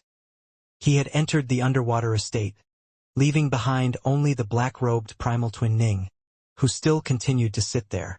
The golden lotus primal within the black-robed Ning's body began to undergo its final breakthrough. It surged to the peak of the void level and began to actively call out for the celestial tribulation to descend. Whoosh, whoosh, whoosh. A wind arose. It's begun. The wind tribulation. The celestial tribulation has started. Immortal Diansai and the others all stared nervously. Everything had been completely calm before this, But suddenly a gale erupted out of nowhere, forming into wind blades that grew increasingly small in size. The wind blades changed in color, growing increasingly powerful as they became tiny black knives, each of which was comparable to an immortal-ranked magic treasure. The start to the wind tribulation is already this powerful. The looks on the faces of Immortal Xianxia and Yu Wei changed. They had both undergone tribulations and had past experience to rely on. It was obvious to them that the primal twin Ning's celestial tribulation was starting off at an excessive level of power.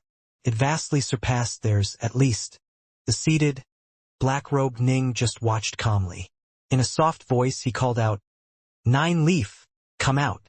Instantly, an enormous, snowy white lotus treasure appeared beneath the seated Ning. If one looked at it carefully, one would see that it had a total of 9 snowy white lotus petals. This was the most powerful magic treasure which celestial immortal Black Heaven had prepared for the seamless gate's assault against Bright Heart Island. The protocosmic spirit treasure, 9-leaf snow lotus. The 9-leaf snow lotus was incredibly powerful, and it was best suited for trapping and binding foes. Even if it was ownerless, the 9-leaf snow lotus could activate the cold elemental energy of the natural world to form tiny snow lotus petals to wildly assault and constrict its foes. And if it did have a master who filled it with elemental ki, its power would be even more astonishing.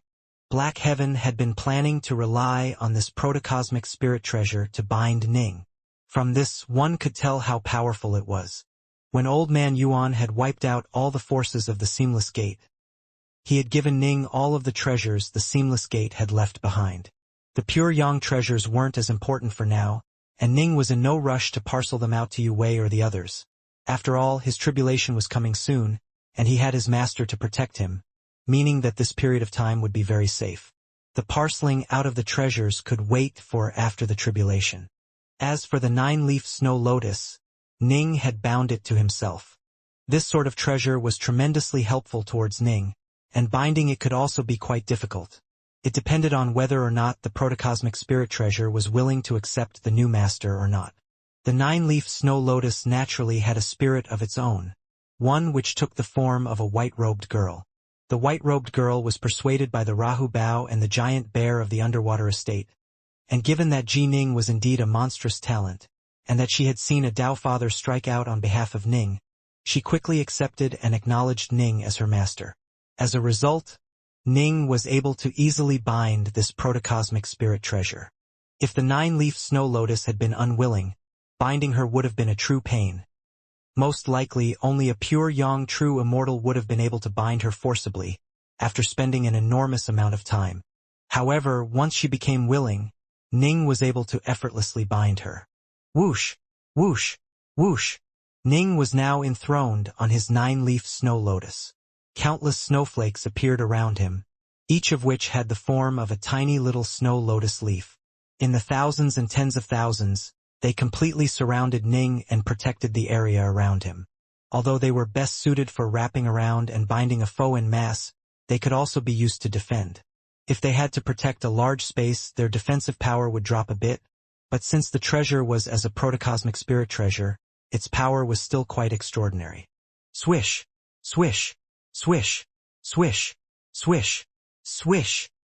Countless immortal swords appeared around Ning, hovering in the air around him and ensconcing him within. Although Ning had already activated a protocosmic spirit treasure, to be completely safe, he released all of his immortal swords, preparing to defend if necessary. Rumble. First came the roaring gale.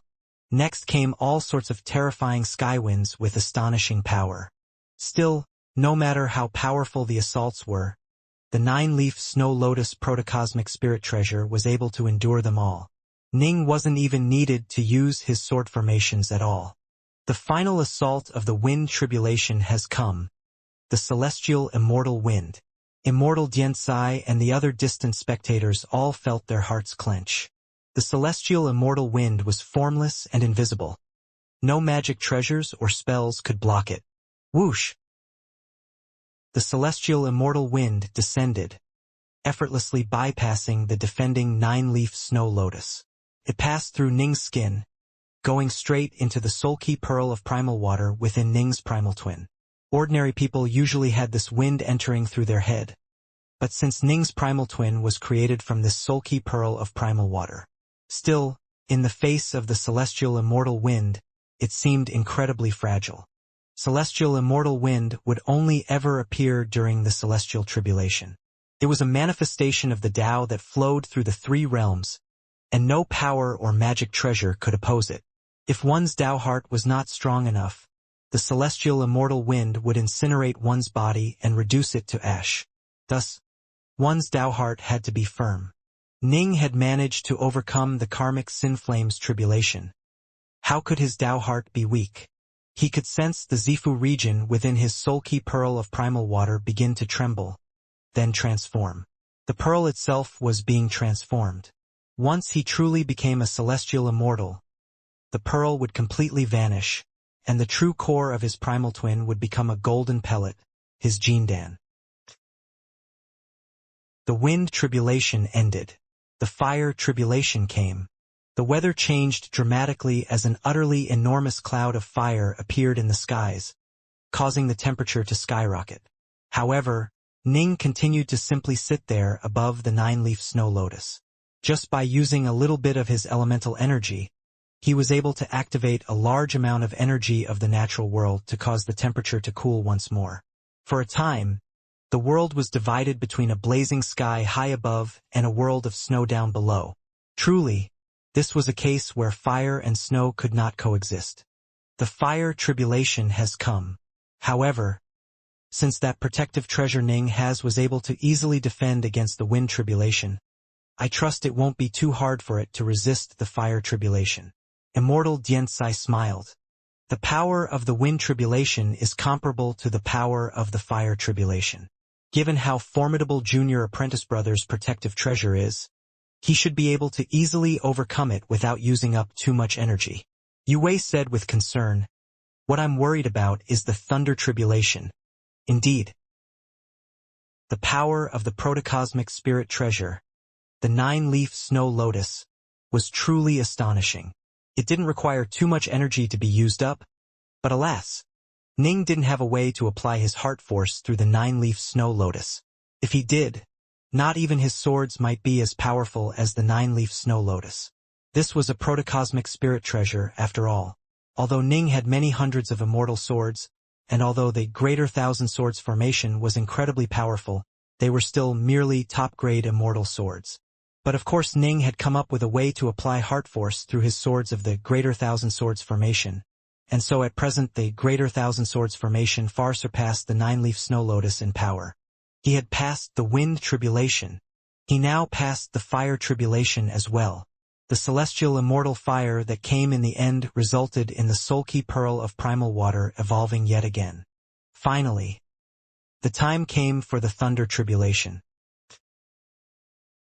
There was a fairly long period of time that would pass between the end of the fire tribulation and the start of the thunder tribulation. The celestial tribulation gave the tribulants some time to restore their energy. But in truth, in this case Ning had primarily relied on the 9-leaf snow lotus to defend against the elemental attacks, and had used his Tao heart to endure the celestial immortal wind and celestial immortal fire. Thus, he had used up very little of his energy.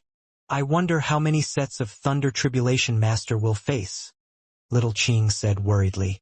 I underwent 6-9 sets, Immortal Xianxia said with concern.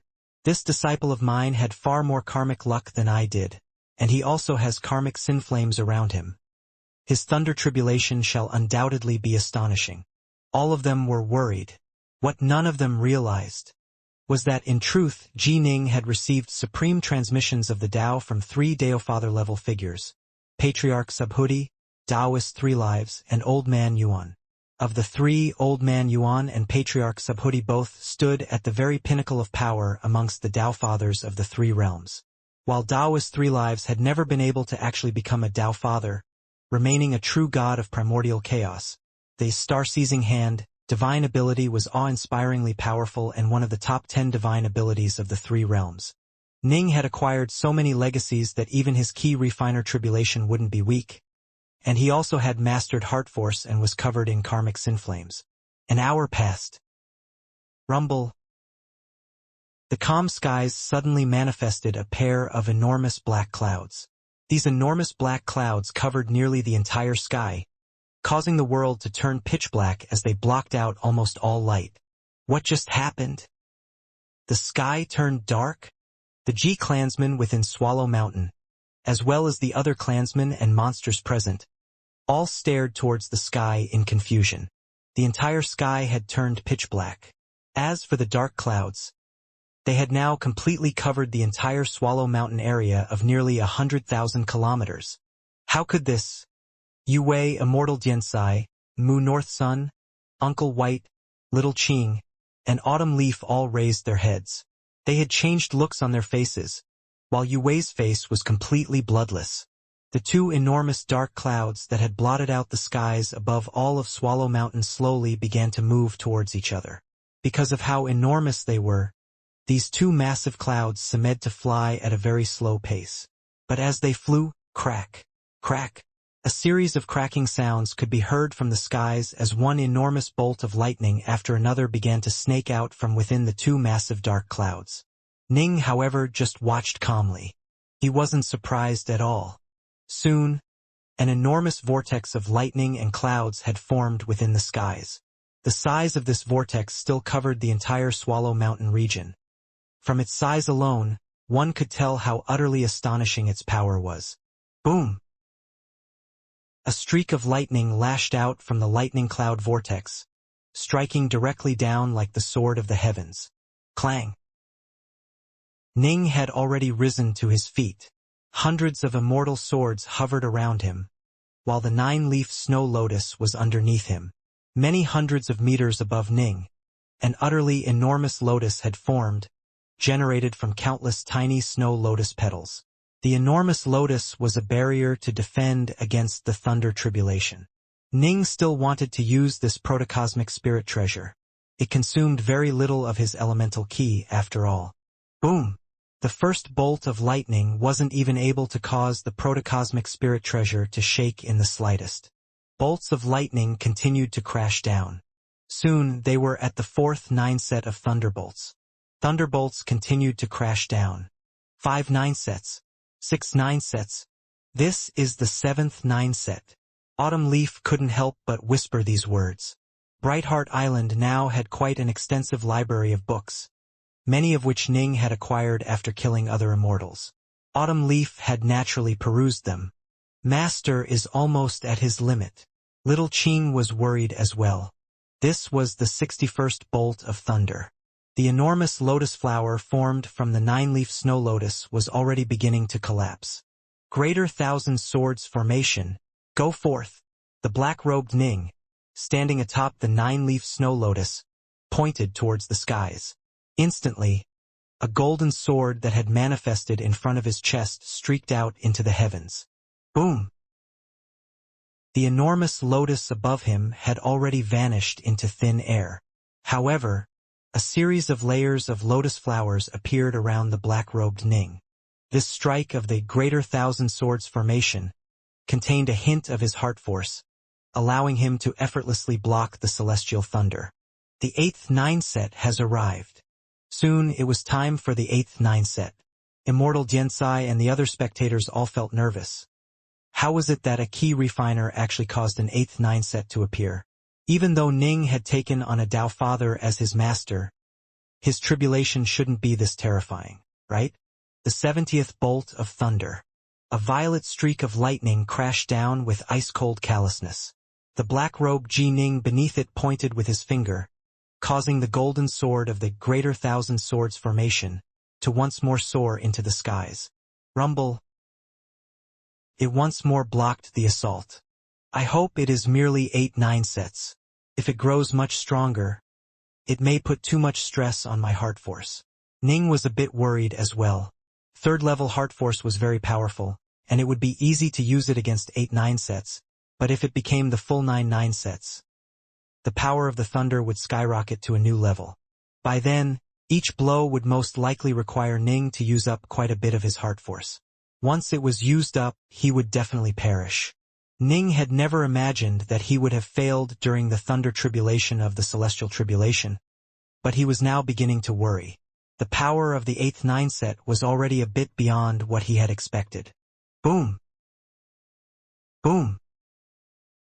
The divine thunder grew increasingly powerful. After these 2 consecutive blows of divine thunder, everyone, be it Ning or the distant group of spectators including Immortal Xianxia and Yue, stared upwards nervously. This is merely Junior Apprentice Brothers' primal twin. 8 9 sets should be enough. There shouldn't be 9 9 sets, right?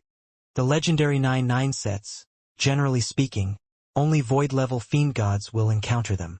They all watched nervously. Thousands of kilometers away, an old man in Taoist robes was watching from atop a distant mountain peak. When he saw that the tribulation clouds in the sky did not disperse, and instead began to gather an even more terrifying amount of power, his face changed. He murmured softly to himself, "My disciple's primal twin has actually encountered the 9th 9 set? It's just a primal twin. In terms of fortuitous encounters, it probably isn't even up to Lu Dongbin's standard. Can this be due to the karmic sin flames?" Subhuti began to worry. Ning was a monster, but that was with regards to his true body. His primal twin, by comparison, although it had control over heart force, it was far inferior in all other aspects to the void-level Lu Dongbin of countless years ago. Although heart force was powerful, it had a glaring weakness. It could only be used to fight for a short period of time. Once one's heart force was used up, one's power would drop dramatically. For Ning's primal twin to encounter 9 9 sets of thunder tribulation, Subhuti felt that this was too excessive, even though Ning did have karmic sin flames covering him. If this is the case, then my disciple's true body? Subhuti began to worry. If even the primal twin had to undergo 9 9 sets, then the Empyrean tribulation of the true body would be. Once he becomes an Empyrean god, he will quickly reach the pinnacle of power amongst Empyrean gods. In fact, after he undergoes a bit more tempering, he'll be like Hui was, capable of rivaling the Tao Fathers despite merely being at the Empyrean god level. Subhuti let out a soft sigh.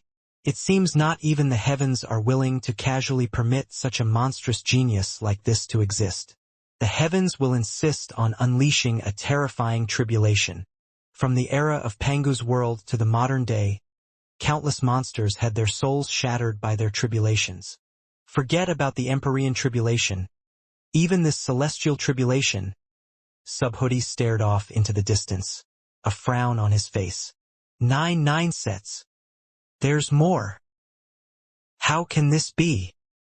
Immortal Xianxia, Mu North Sun, Autumn Leaf, Uncle White, Little Qing, and Yue all revealed frantic looks on their faces. There was no way they could help Ning. During the celestial tribulation, a person could only rely on himself. Junior Apprentice Brother, you have to succeed. Yue gently stroked her belly, her eyes filled with hope. Ji Ning. Young Master. They were all filled with hope. Although the fame of the 9th 9 set was terrifying, Ning had overcome the previous 8 9 sets with utter ease, not seeming to be taxed by them at all. Thus, they were still filled with hope. Boom! The 9th 9 set of the Thunder Tribulation. The 73rd bolt of thunder was a streak of violet lightning that was tinged with a white color. This hint of white caused the thunderbolt to become beautiful, a terrible beauty to behold. It was as though the Lord of all creation had just taken a look at his universe with a gaze that of ineffable power. Weaker void-level Earth immortals probably wouldn't even try to fight back against this thunderbolt. But of course, there was no way a weak void-level Earth immortal would even be able to make it this far, to the 9th 9 set of the Thunder Tribulation. In all the 3 realms, in all of history, every single person who had encountered 9 9 sets was an extraordinary figure. They wouldn't easily admit defeat. Even if they had to die, they would die standing. Go! Ning pointed into the distance, and the golden sword in front of his chest once more flew out. While flying out, Ning manifested yet another golden sword in front of himself. Clang! As the first golden sword flew out, it was struck head-on by the violet-white thunderbolt and broken apart. It seems I have to use 1/50th of my total heart force in order to completely block these attacks. The power of the divine thunder truly, has risen significantly. Ning hurriedly commanded his second golden sword to fly out, blocking the remaining power of the violet-white thunderbolt.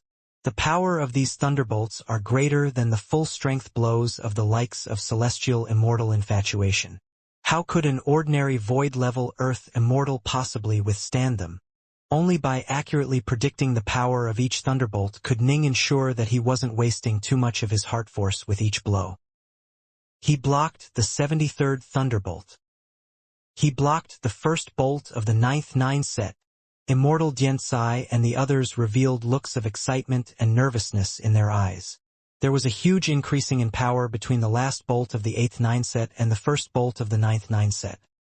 For him to be able to block this first bolt meant that there was hope for him to block the others. Boom! Boom! Boom! Boom! Boom! Boom! One bolt of lightning after another came crashing down. All the thunderbolts were violet-white in color, but towards the end the white grew more and more dominant, and the power grew increasingly greater. In turn, Ning was forced to use up more and more of his heart force. The 79th bolt. The 80th. There's one more left. The last one. Yue, Uncle White, and the others felt as though their hearts were hanging in the air. The legendary 9 sets of Thunder Tribulation.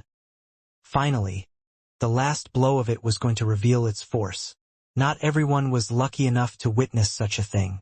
However, their hearts were only filled with a dim, vague fear, because the very sight of the cloud lightning vortex swirling above them was filling them with inexplicable terror.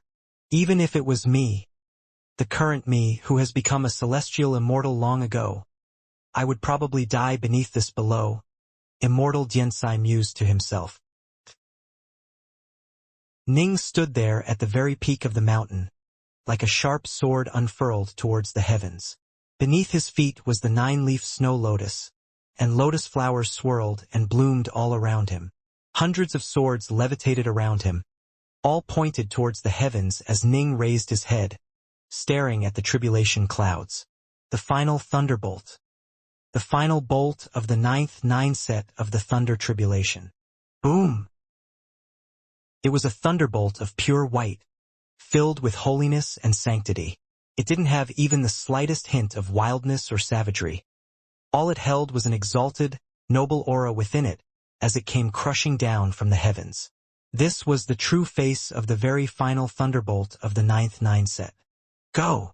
Ning pointed a finger. Swoosh!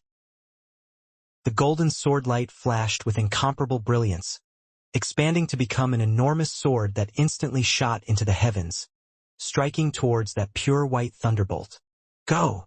As fast as Ning could, Ning manifested and unleashed a second golden sword. By now, the first golden sword he had sent towards the white thunderbolt had already been completely blasted apart. The second golden sword quickly soared upwards. Boom! The remnants of the pure white thunderbolt trembled, and then completely dispersed.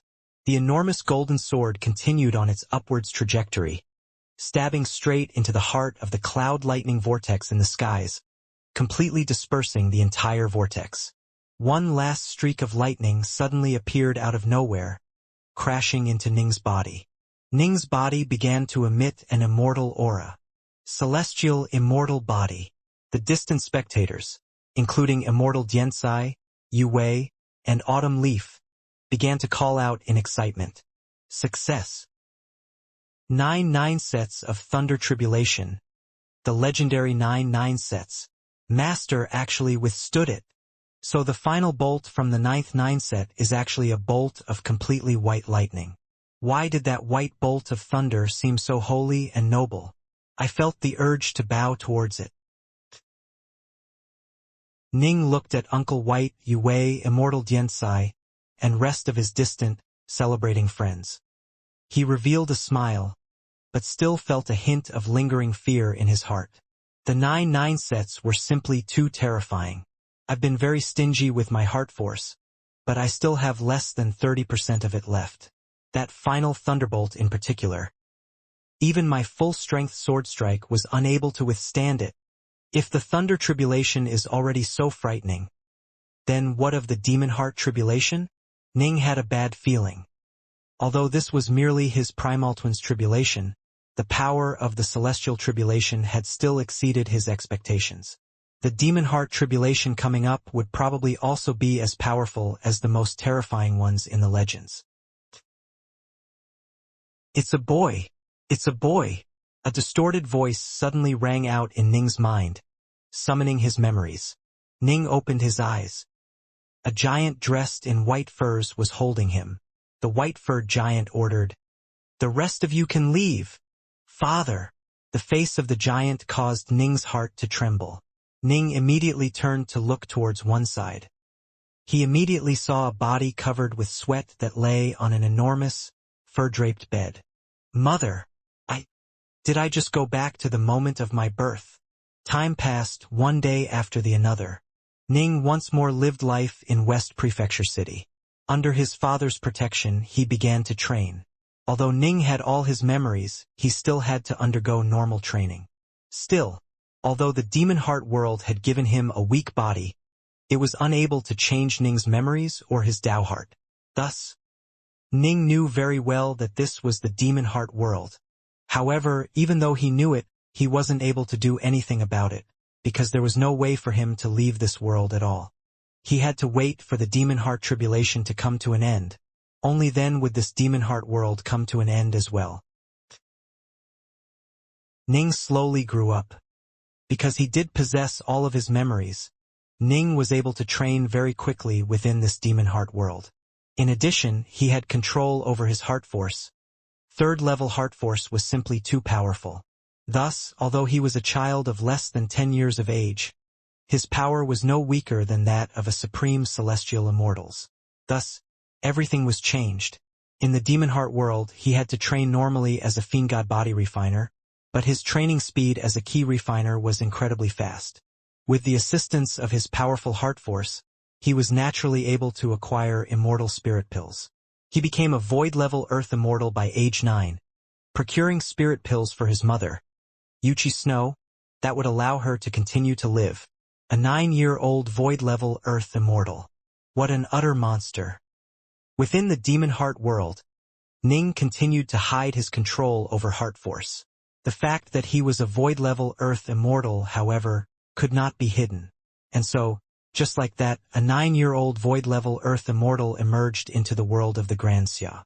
His status was so special that even the Northmont clan of Stillwater sent someone over to recruit him. The Xia Emperor, however, ignored him. This was because the Xia Emperor believed that this Ji Ning had to be the disciple of a major power, which was why he possessed all of his memories immediately after being reincarnated and born again. As someone who had all of his former memories, to become a void-level Earth Immortal at age 9 wasn't that unheard of. Still, the entire situation within Stillwater Commandery had changed. Ning's status became more and more transcendent. And yet, out of habit, Ning kept the form of a youth. Ning's son, a disciple of the Black-White College named Nine Lotus, has come to pay you a visit. Wuxia Snow, already a Zifu disciple herself, smiled as she spoke to her son. Now that Ning's status within Stillwater Commandery was so transcendent, many people came to pay their respects to him. As for their enemies such as Snowdragon Mountain, Ning had wiped them out long ago. Nine Lotus. Ning's heart trembled. In the Demon Heart world, he hadn't even visited the Black-White College yet. Why had Nine Lotus come? Within the Demon Heart world.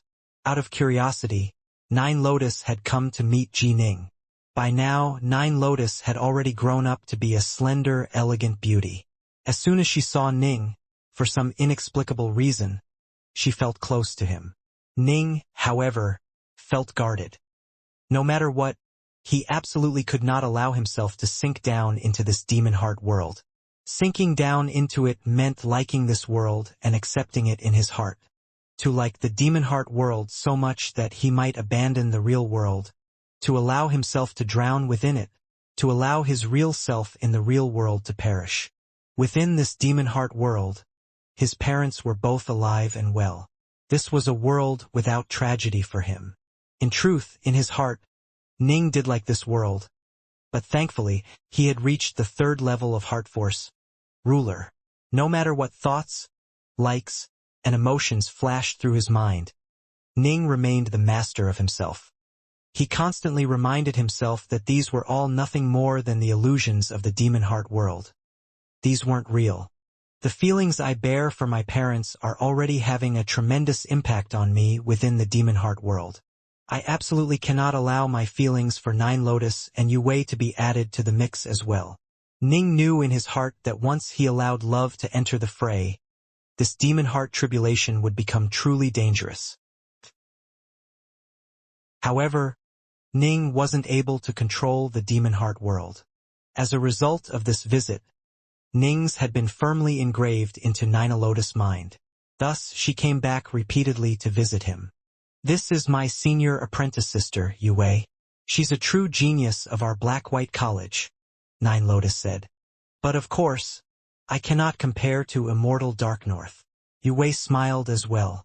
As soon as Yue had seen Ning, she too had felt an inexplicable attraction towards him. Within the demon heart world, both Yue and Nine Lotus found themselves uncontrollably drawn to Ning. However, Ning's heart was filled with misgivings, and so he always moved to prevent a relationship from blossoming between them. Time flowed on. Decades passed in the blink of an eye. Very early on, Ning had acquired the star-seizing estate. By now, he had already reached the 17th stage of the Crimson Bright diagram of the Nine Heavens. Yue and Nine Lotus were as close as real sisters, so close that they didn't differentiate between mine and yours.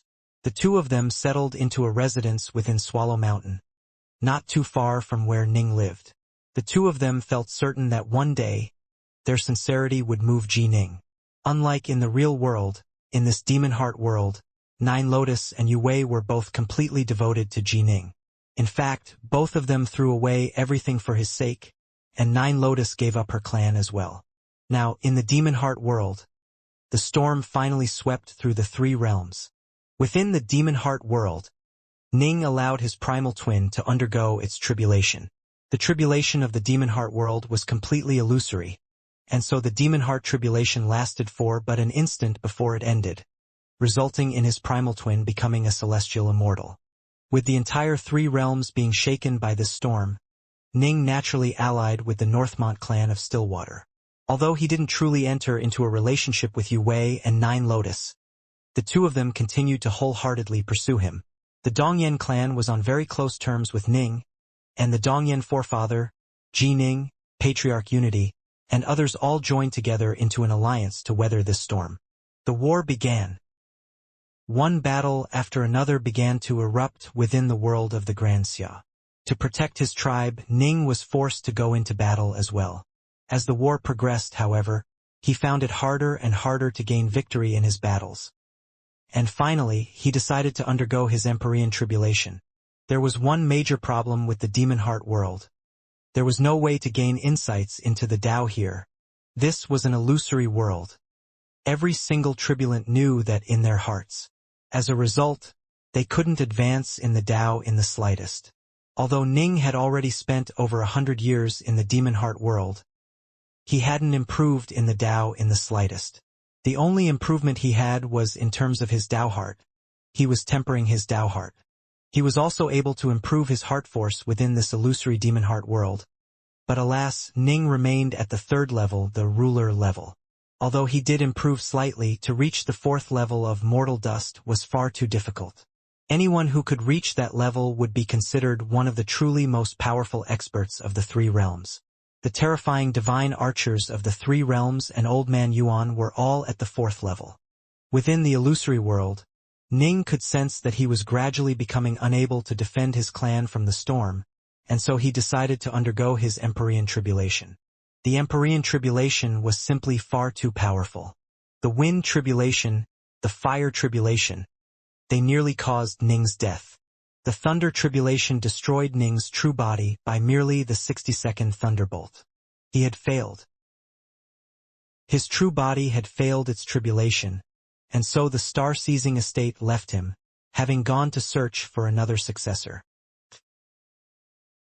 Ning only had his primal twin left to him.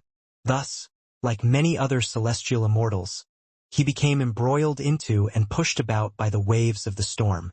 Yue and Nine Lotus both became celestial immortals over the course of the storm, but the two continued to follow by Ning's side. Ning, however, continued to act guarded, not allowing the relationship between him and the two of them to deepen. The deeper their relationship grew, the easier it would be for Ning to sink into this world. One battle after another, Yue and Nine Lotus followed Ning at all times, experiencing life and death experiences with him. Finally, after 18,000 years, the storm came to an end. 90% of the celestial immortals of the world of the Grand Xia perished, and even the Xia Emperor had died. As for major powers, no one knew how many had perished. Ji Ning, Yue, and Nine Lotus, however, had not died. In fact, even the Ji clan of Swallow Mountain had survived. With the tribulation having ended, Ning returned once more to Swallow Mountain. Nine Lotus and Yue continued to follow him. They, too, took up residence at Swallow Mountain. As for Yuchi Snow and Ji Chuan, they successfully overcome their tribulations and become celestial immortals towards the end of the storm. They, too, urged Ning to accept and wed Nine Lotus and Yue. 18,000 years. They had experienced life and death together. It must be understood that in the real world, Ning had only lived for a mere century. In this demon heart world, however, he had already lived for 18,000 years. If his Tao heart had been slightly weaker, he would have long ago confused what was real and what was not. He would have willingly accepted that this demon heart world was the true world. After all, he had spent far more time in this world, which was a far more blissful one. However, Ning, who had ruler-class heart force, only felt an ever greater amount of terror. His father and his mother had actually both become celestial immortals? Yue and Nine Lotus had both survived the storm? Clearly, the demon heart world was doing everything it could to give him an incredibly blissful life. It had even ensured that Ning failed his Empyrean tribulation, so as to clip his wings and lessen his ambitions. Lessened ambitions, a blissful life, emotions, countless shared life and death experiences, 18,000 years. All of these things were having an impact on Ning. Ji Ning, how can you be so heartless? It's been 18,000 years, but you still remain this cold-hearted. Alright, I will never bother you again. I'll never irritate you again. Nine Lotus looked at Ning, her tears dripping downwards. Little sister Nine Lotus and I will be leaving now. We'll never bother you again, you callous, cold-hearted man. Yue's eyes were filled with pain as well. Immortal swords suddenly appeared in both their hands. No! Ning couldn't help it. He instinctively knocked those two immortal swords away. You won't even let us die? Even if you prevent us from dying, we can go to a place where you can't find us, then end our lives there. Nine Lotus said with agony. My sister and I no longer have anything worth living for anyways. Let's go, little sister. Yue took Nine Lotus by the hand. Ning just shut his eyes. Was he supposed to just keep fleeing within this demon heart world? Keep hiding from everything? Was this right, or was this wrong? Why was it that, by fleeing, these emotions were only causing him even greater agony? Don't go, Ning suddenly said. Yue and Nine Lotus had already turned away, but now their bodies both shook. These two peerless beauties, one dressed in white and the other dressed in black, both turned to look at Ning. They had an eager look in their eyes, a look that bespoke of how they had waited for 18,000 years. A look that was about to melt Ning's heart. Ji Ning, are you truly? Nine Lotus and Yue both looked at Ning. Don't go. Ning walked to them. I don't want you two to go. He reached out with his arms, taking Yue and Nine Lotus into his embrace. Yue and Nine Lotus each clung to one of Ning's elbows, gently leaning against him. Ning, however, could sense that his Tao heart was wavering and growing blurry. He understood that he had taken yet another step towards sinking into this world. When he took the finally step and completely sank into it, his soul would be extinguished and he would die. Ning began to live together with Nine Lotus and Yue. They truly were a trio of immortal lovers. The three realms were in a state of peace, and the Ji clan had 9 celestial immortals within it. Ji Ning, 9 Lotus, Yue, Yuchi Snow, Ji Chuan, Uncle White, Autumn Leaf, Spring Grass, and Little Qing.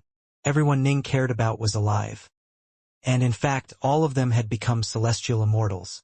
His life was peaceful and beautiful.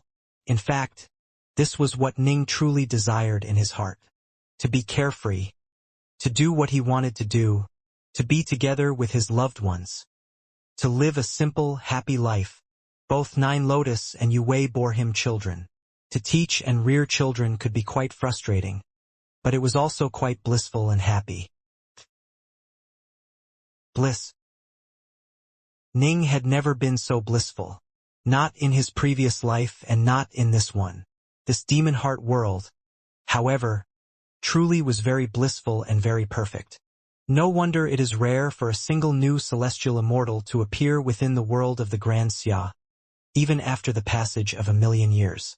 No wonder countless void-level Earth immortals have attempted their tribulations but failed. Ning felt agony in his heart. He knew very well that all of this was a lie. But he had spent more than 30,000 years here. 100 years in the real world. 30,000 years here.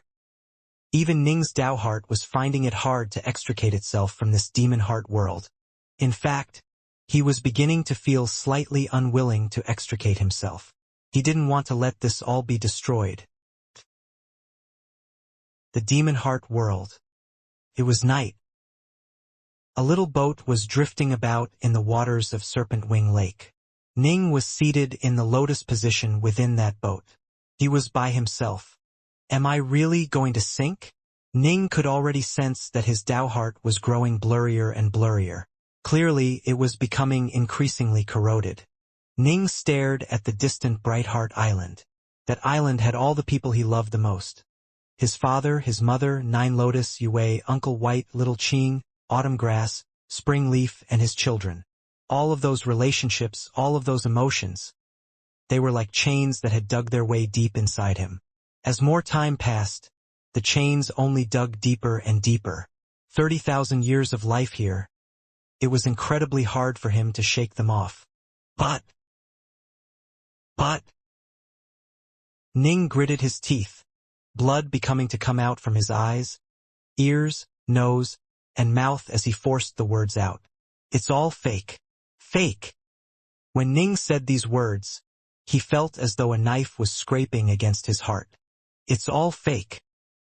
Because I want all of these things to become real. I want all of them to come back to life in the real world.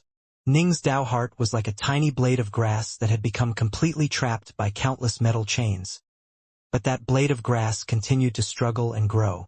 Although the chains tried to suffocate it, tried to drag it away, the blade of grass continued to survive and grow. I am myself. I am the ruler of myself. Nobody and nothing can shake me. Not 30,000 years. Not 100,000 years. Nothing. Ning sat there on his wooden boat, letting out an enraged roar. This was a roar directed against the entire demon heart world. Just as Ning called these words out, rumble, the colors of the world began to change. Whoosh. Space itself broke apart. A towering figure appeared within the distant, infinite void that was left. Its aura was incomparably powerful, and it was looking at Ning. So you are Ji Ning? You were the previous successor to the star-seizing estate, yes? The star-seizing hand, divine ability, is not to be learned by outsiders. I alone can possess it, and so, you can die. An enormous hand appeared, instantly covering the entire sky. Carrying awe-inspiring power, it came crashing down. Ji Ning just closed his eyes. Kill him? Go ahead. This was the demon heart world. Killing him here wouldn't actually have an impact on his Tao heart. In addition, Ning had a certain feeling. He had spent more than 30,000 years within this demon heart world. He had allowed himself to sink deeply into this world multiple times before rousing himself once more. This had only resulted in his Tao heart becoming even stronger. This sudden appearance of a new successor to the star-seizing estate was most likely the last trick the demon heart tribulation had to play. Boom! The giant palm suddenly came to a halt directly above Ji Ning. It was mere inches away from Ning. If Ning lifted his head up, he would be able to see the enormous fingerprints of that massive palm. "Why have you halted?" Ning asked calmly. "New master of the star-seizing estate. You aren't afraid of death?" the towering figure said, pulling back his enormous, sky-covering hand. "If you want to kill me, Ning said coldly. "I had thought that killing a previous owner of the star-seizing estate would be quite an interesting affair. But you actually aren't going to fight back at all? How dull," the towering figure said. Ning did his best to try and make out what this new master of the star-seizing estate looked like, but he wasn't able to see anything. The towering figure waved his hand. Whoosh! One figure after another appeared in the air. There was a pair of white-robed immortal lovers, Ji Chuan and Yuqi Snow. There was also a white-robed, white-haired man who had an aura of calmness and tranquility about him, an azure-robed maiden, the mature autumn leaf, the young spring grass, Ning's Dao companions Yue and Nine Lotus, and their 3 children. "Ning, son, have you just grown more powerful? Why have you brought us here?" Yuqi Snow and the others all raised their heads to look towards the massive figure in confusion. They didn't even give Ning a glance. Ning's face instantly changed. "Ji Ning, you understand now, right?" "Yes, as you have guessed. I just used the 8-9 arcane art to transform into your appearance," the towering figure said. "They believe me to be you, and thanks to my power, they are completely unable to see you or hear your voice." "What are you going to do?" Ning roared. Boom! The towering figure suddenly stretched out with a single finger. He gave a single flick. The flick landed on the body of the white-robed, white-haired man. The man's eyes were filled with disbelief, and with a boom, he exploded, transforming into dust. "Uncle White!" Ning called out in shock, feeling pain in his heart. He bore tremendous love for Uncle White in the real world, and he had also spent 30,000 years loving Uncle White in the Demon Heart world. Upon seeing Uncle White be slaughtered, Ning instantly felt utter agony in his heart. Agony so great as to affect even his Dao heart. "There's plenty left. Don't worry," the towering figure said. "What are you going to do?" Ning knew that this was just nothing more than another illusion of the Demon Heart world. But the emotions he had built up over 30,000 years wouldn't be so easily wiped away. "I'm going to kill them one by one," the towering figure said. "But of course, if you accept me as your master and owner, I can spare them." "In your dreams," Ning said through gritted teeth. Ning was no fool. He knew that the Demon Heart tribulation was part of the Tao of the heavens. If he was to swear an oath to the Tao of the heavens in the Demon Heart world to be a servant, he would truly and forevermore be lost. "Then I'll continue to kill." The towering figure flicked his finger out again. "Ning, son, what are you doing?" "Ning, son, stop." "Master, you are going to kill me?" "Father." The voices of his loved ones caused Ning to feel as though his heart was being torn apart. However, he gritted his teeth, just watching as they died, one by one. "Ning, son, I know that you must be acting under some sort of duress." Yuqi Snow closed her eyes, dying peacefully. "Ji Ning, what the hell are you doing?" Ji Ichuan's eyes were so wide, his eyelids were threatening to tear apart. "Father, father." The 3 children who venerated Ji Ning were all sobbing. The slaughter continued. Nine Lotus died. Yue died. Little Qing died. One by one, all of his loved ones died. Those emotional chains, forged and tempered over the course of 30,000 years, had long ago wrapped themselves firmly around Ning. When he saw them all be killed, one after the other, those chains began to tug at him with greater power than ever before. They were going to pull Ning down, to drag him under. "Ji Ning, what a callous heart you have," the towering figure roared with anger. These words pierced deeply into Ning's inner heart. It was as though his family members were all pointing at him and saying these words. "What a callous heart you have." Ning shut his eyes. Even if all the people of the universe were to point at him in such a manner, he didn't want for his family to point at him. 30,000 years. But in the end, it was all fabricated. All fabricated. Boom!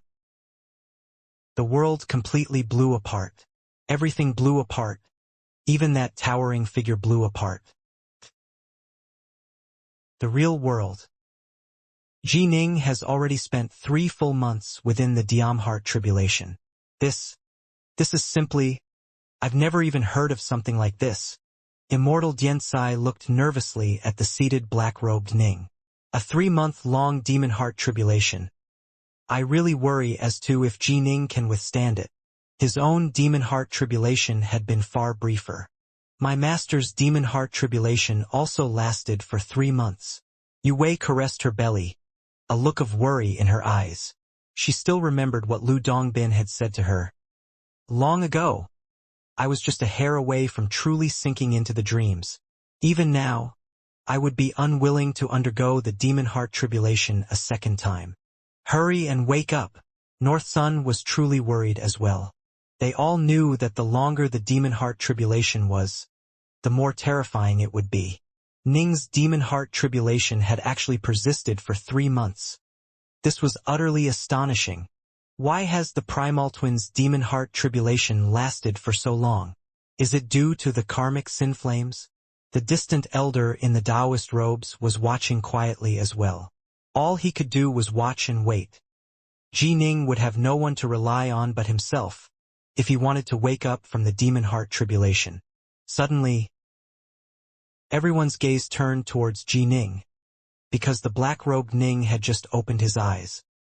He woke up, Uncle White said with surprise and joy. Master succeeded. Wahahaha. He overcame his tribulation and became a celestial immortal. Little Qing seemed to have gone a bit delirious with joy. Junior apprentice brother. Yue Wei was extremely excited. All of them were. As for the black-robed Ning, he just thought there. His thoughts, his mind, everything was slowly coming back to him from the demon heart world. Only a long moment later did he realize that his face was covered with tears. He loved and longed for everything he had within the demon heart world. Everyone he cared about was still alive. It had all been a dream, but that dream had lasted for 30,000 years, far longer than the mere century he had spent in the real world. He wanted to forget it all. But how? I'm sorry, Ning said softly. He knew that those family members were all just an illusion. But Ning still said those words. No wonder Master also shed tears after he successfully overcame his tribulation. Ning said softly to himself. This demon heart tribulation really is. Only now, after having escaped the demon heart world, did Ji Ning truly understand how terrifying that illusory world had been. In truth, he had danced at the very edge of truly falling into the abyss and never returning. Things had grown especially dangerous for him after he accepted and reciprocated the love of Yue Wei and Nine Lotus. After having accepted their love, he now had even more ties to that world. However, fortune and disaster rode together. Accepting their love did indeed make him sink even deeper into the dream. But precisely because of that, when he successfully struggled to shake off his chains and take control over himself once more, his Tao heart had reaped even more rewards. If he hadn't sunk into the dream, he wouldn't have been strengthened by the awakening. But if he had sunk too deeply into it, he would have died. Fortunately, his heart force had reached the peak of the ruler's stage. Otherwise, he wouldn't have been able to withstand the demon heart tribulation. An immortal melody rang out as auspicious clouds descended from the heavens and golden lotuses began to bloom throughout the area. A terrifying presence descended, pouring the energy of the natural world into Ning's body. The universe itself began to transform Ning's primal twin. This is? The black-robed Ning could clearly sense that the energy of the natural world, with the invisible help of the Tao of the heavens, had begun to compress all of the energy within his body. His soul completely fused with his Golden Lotus Primal. In fact, even his Zifu region began to merge into the Golden Lotus Primal, as well as the Soul Key Pearl of Primal Water itself. Crack! The lotus seed head at the top of the golden lotus gave birth to a tiny little golden lotus seed. This was the most important thing for celestial immortals, true immortals, and even golden immortals of the great firmament. The golden pellet, the Jindan. As the Jindan flew out, the Zifu region, the sulky pearl, and everything else vanished. In fact, the body of the primal twin Ning was changing as well, transforming into a celestial immortal's body. A body that was designed and created through celestial immortal energy. Jindan. The black-robed Ning murmured to himself. This was the very core of his entire life essence. This tiny little golden pellet. This Jindan possessed utterly inconceivable power. It merged all power into it, melting everything into a dazzling, beautiful golden luster. A perfect Jindan would contain even the soul and the true soul within it. There would never again be any distinction between them. In fact, the Jindan also contained a dimension within it that held an enormous amount of celestial immortal energy. The energy of the natural world was drawn into the Jindan, and even magic treasures could be stored within it. Breathe in, breathe out. Ning sensed his body transcending, one breath at a time, as immortal energy flowed throughout his entire body. Ji Ning. Junior apprentice brother. Only now did Immortal Xianxia and the others fly over. The black-robed Ning smiled towards them in welcome. Ji Ning. Congratulations on your primal twin overcoming the tribulation. 9 sets of thunder tribulation, and a 3-month demon heart tribulation. I've never even imagined something like this happening. Immortal Xianxia looked at Ning. I, Xianxia, actually have a disciple like you. Ahahaha. I regret nothing in life, nothing. Master, you are absolutely incredible. I admire you to death. Little Qing, in the form of a little azure serpent, immediately coiled herself Ning's arm with incomparable friendliness. I'm actually panicking right now, Ning said with a laugh. My primal twin's tribulation was already as frightening as this. I can't even imagine what my true body's tribulation is going to be like. It's just another tribulation. Nothing is impossible for you, junior apprentice brother, North Sun said. When you went to take part in the conclave of immortal destiny, how many people tried to convince you not to go? They all said that you didn't spend enough time training, that you'd be at a disadvantage. But not only did you go, you even became the champion of the conclave. Afterwards, you only became more and more incredible. And now, you've actually overcome 9 sets of thunder tribulation and a 3-month demon heart tribulation. I'm completely convinced that nothing can possibly stop you. Me too. Yue took Ning by the hand and smiled at him. Everyone present had watched as Ning had grown up. In their eyes, Ning was an utterly monstrous talent. He had stunned them time and time again. Thus, they were convinced that Ning could do anything. After all, just now, they had personally watched as Ning had overcome 9 sets of thunder tribulation and a ridiculously long demon heart tribulation. Disciple! A voice rang out, and the flow of time around them suddenly changed. Yue, Immortal Xianxia, and the others simply stood there, maintaining their earlier postures and poses. Ning, however, didn't feel as though anything had happened at all. He watched as an old man in Taoist robes came walking over towards him. Master, Ning said respectfully. I have some things to say to you, the old man said.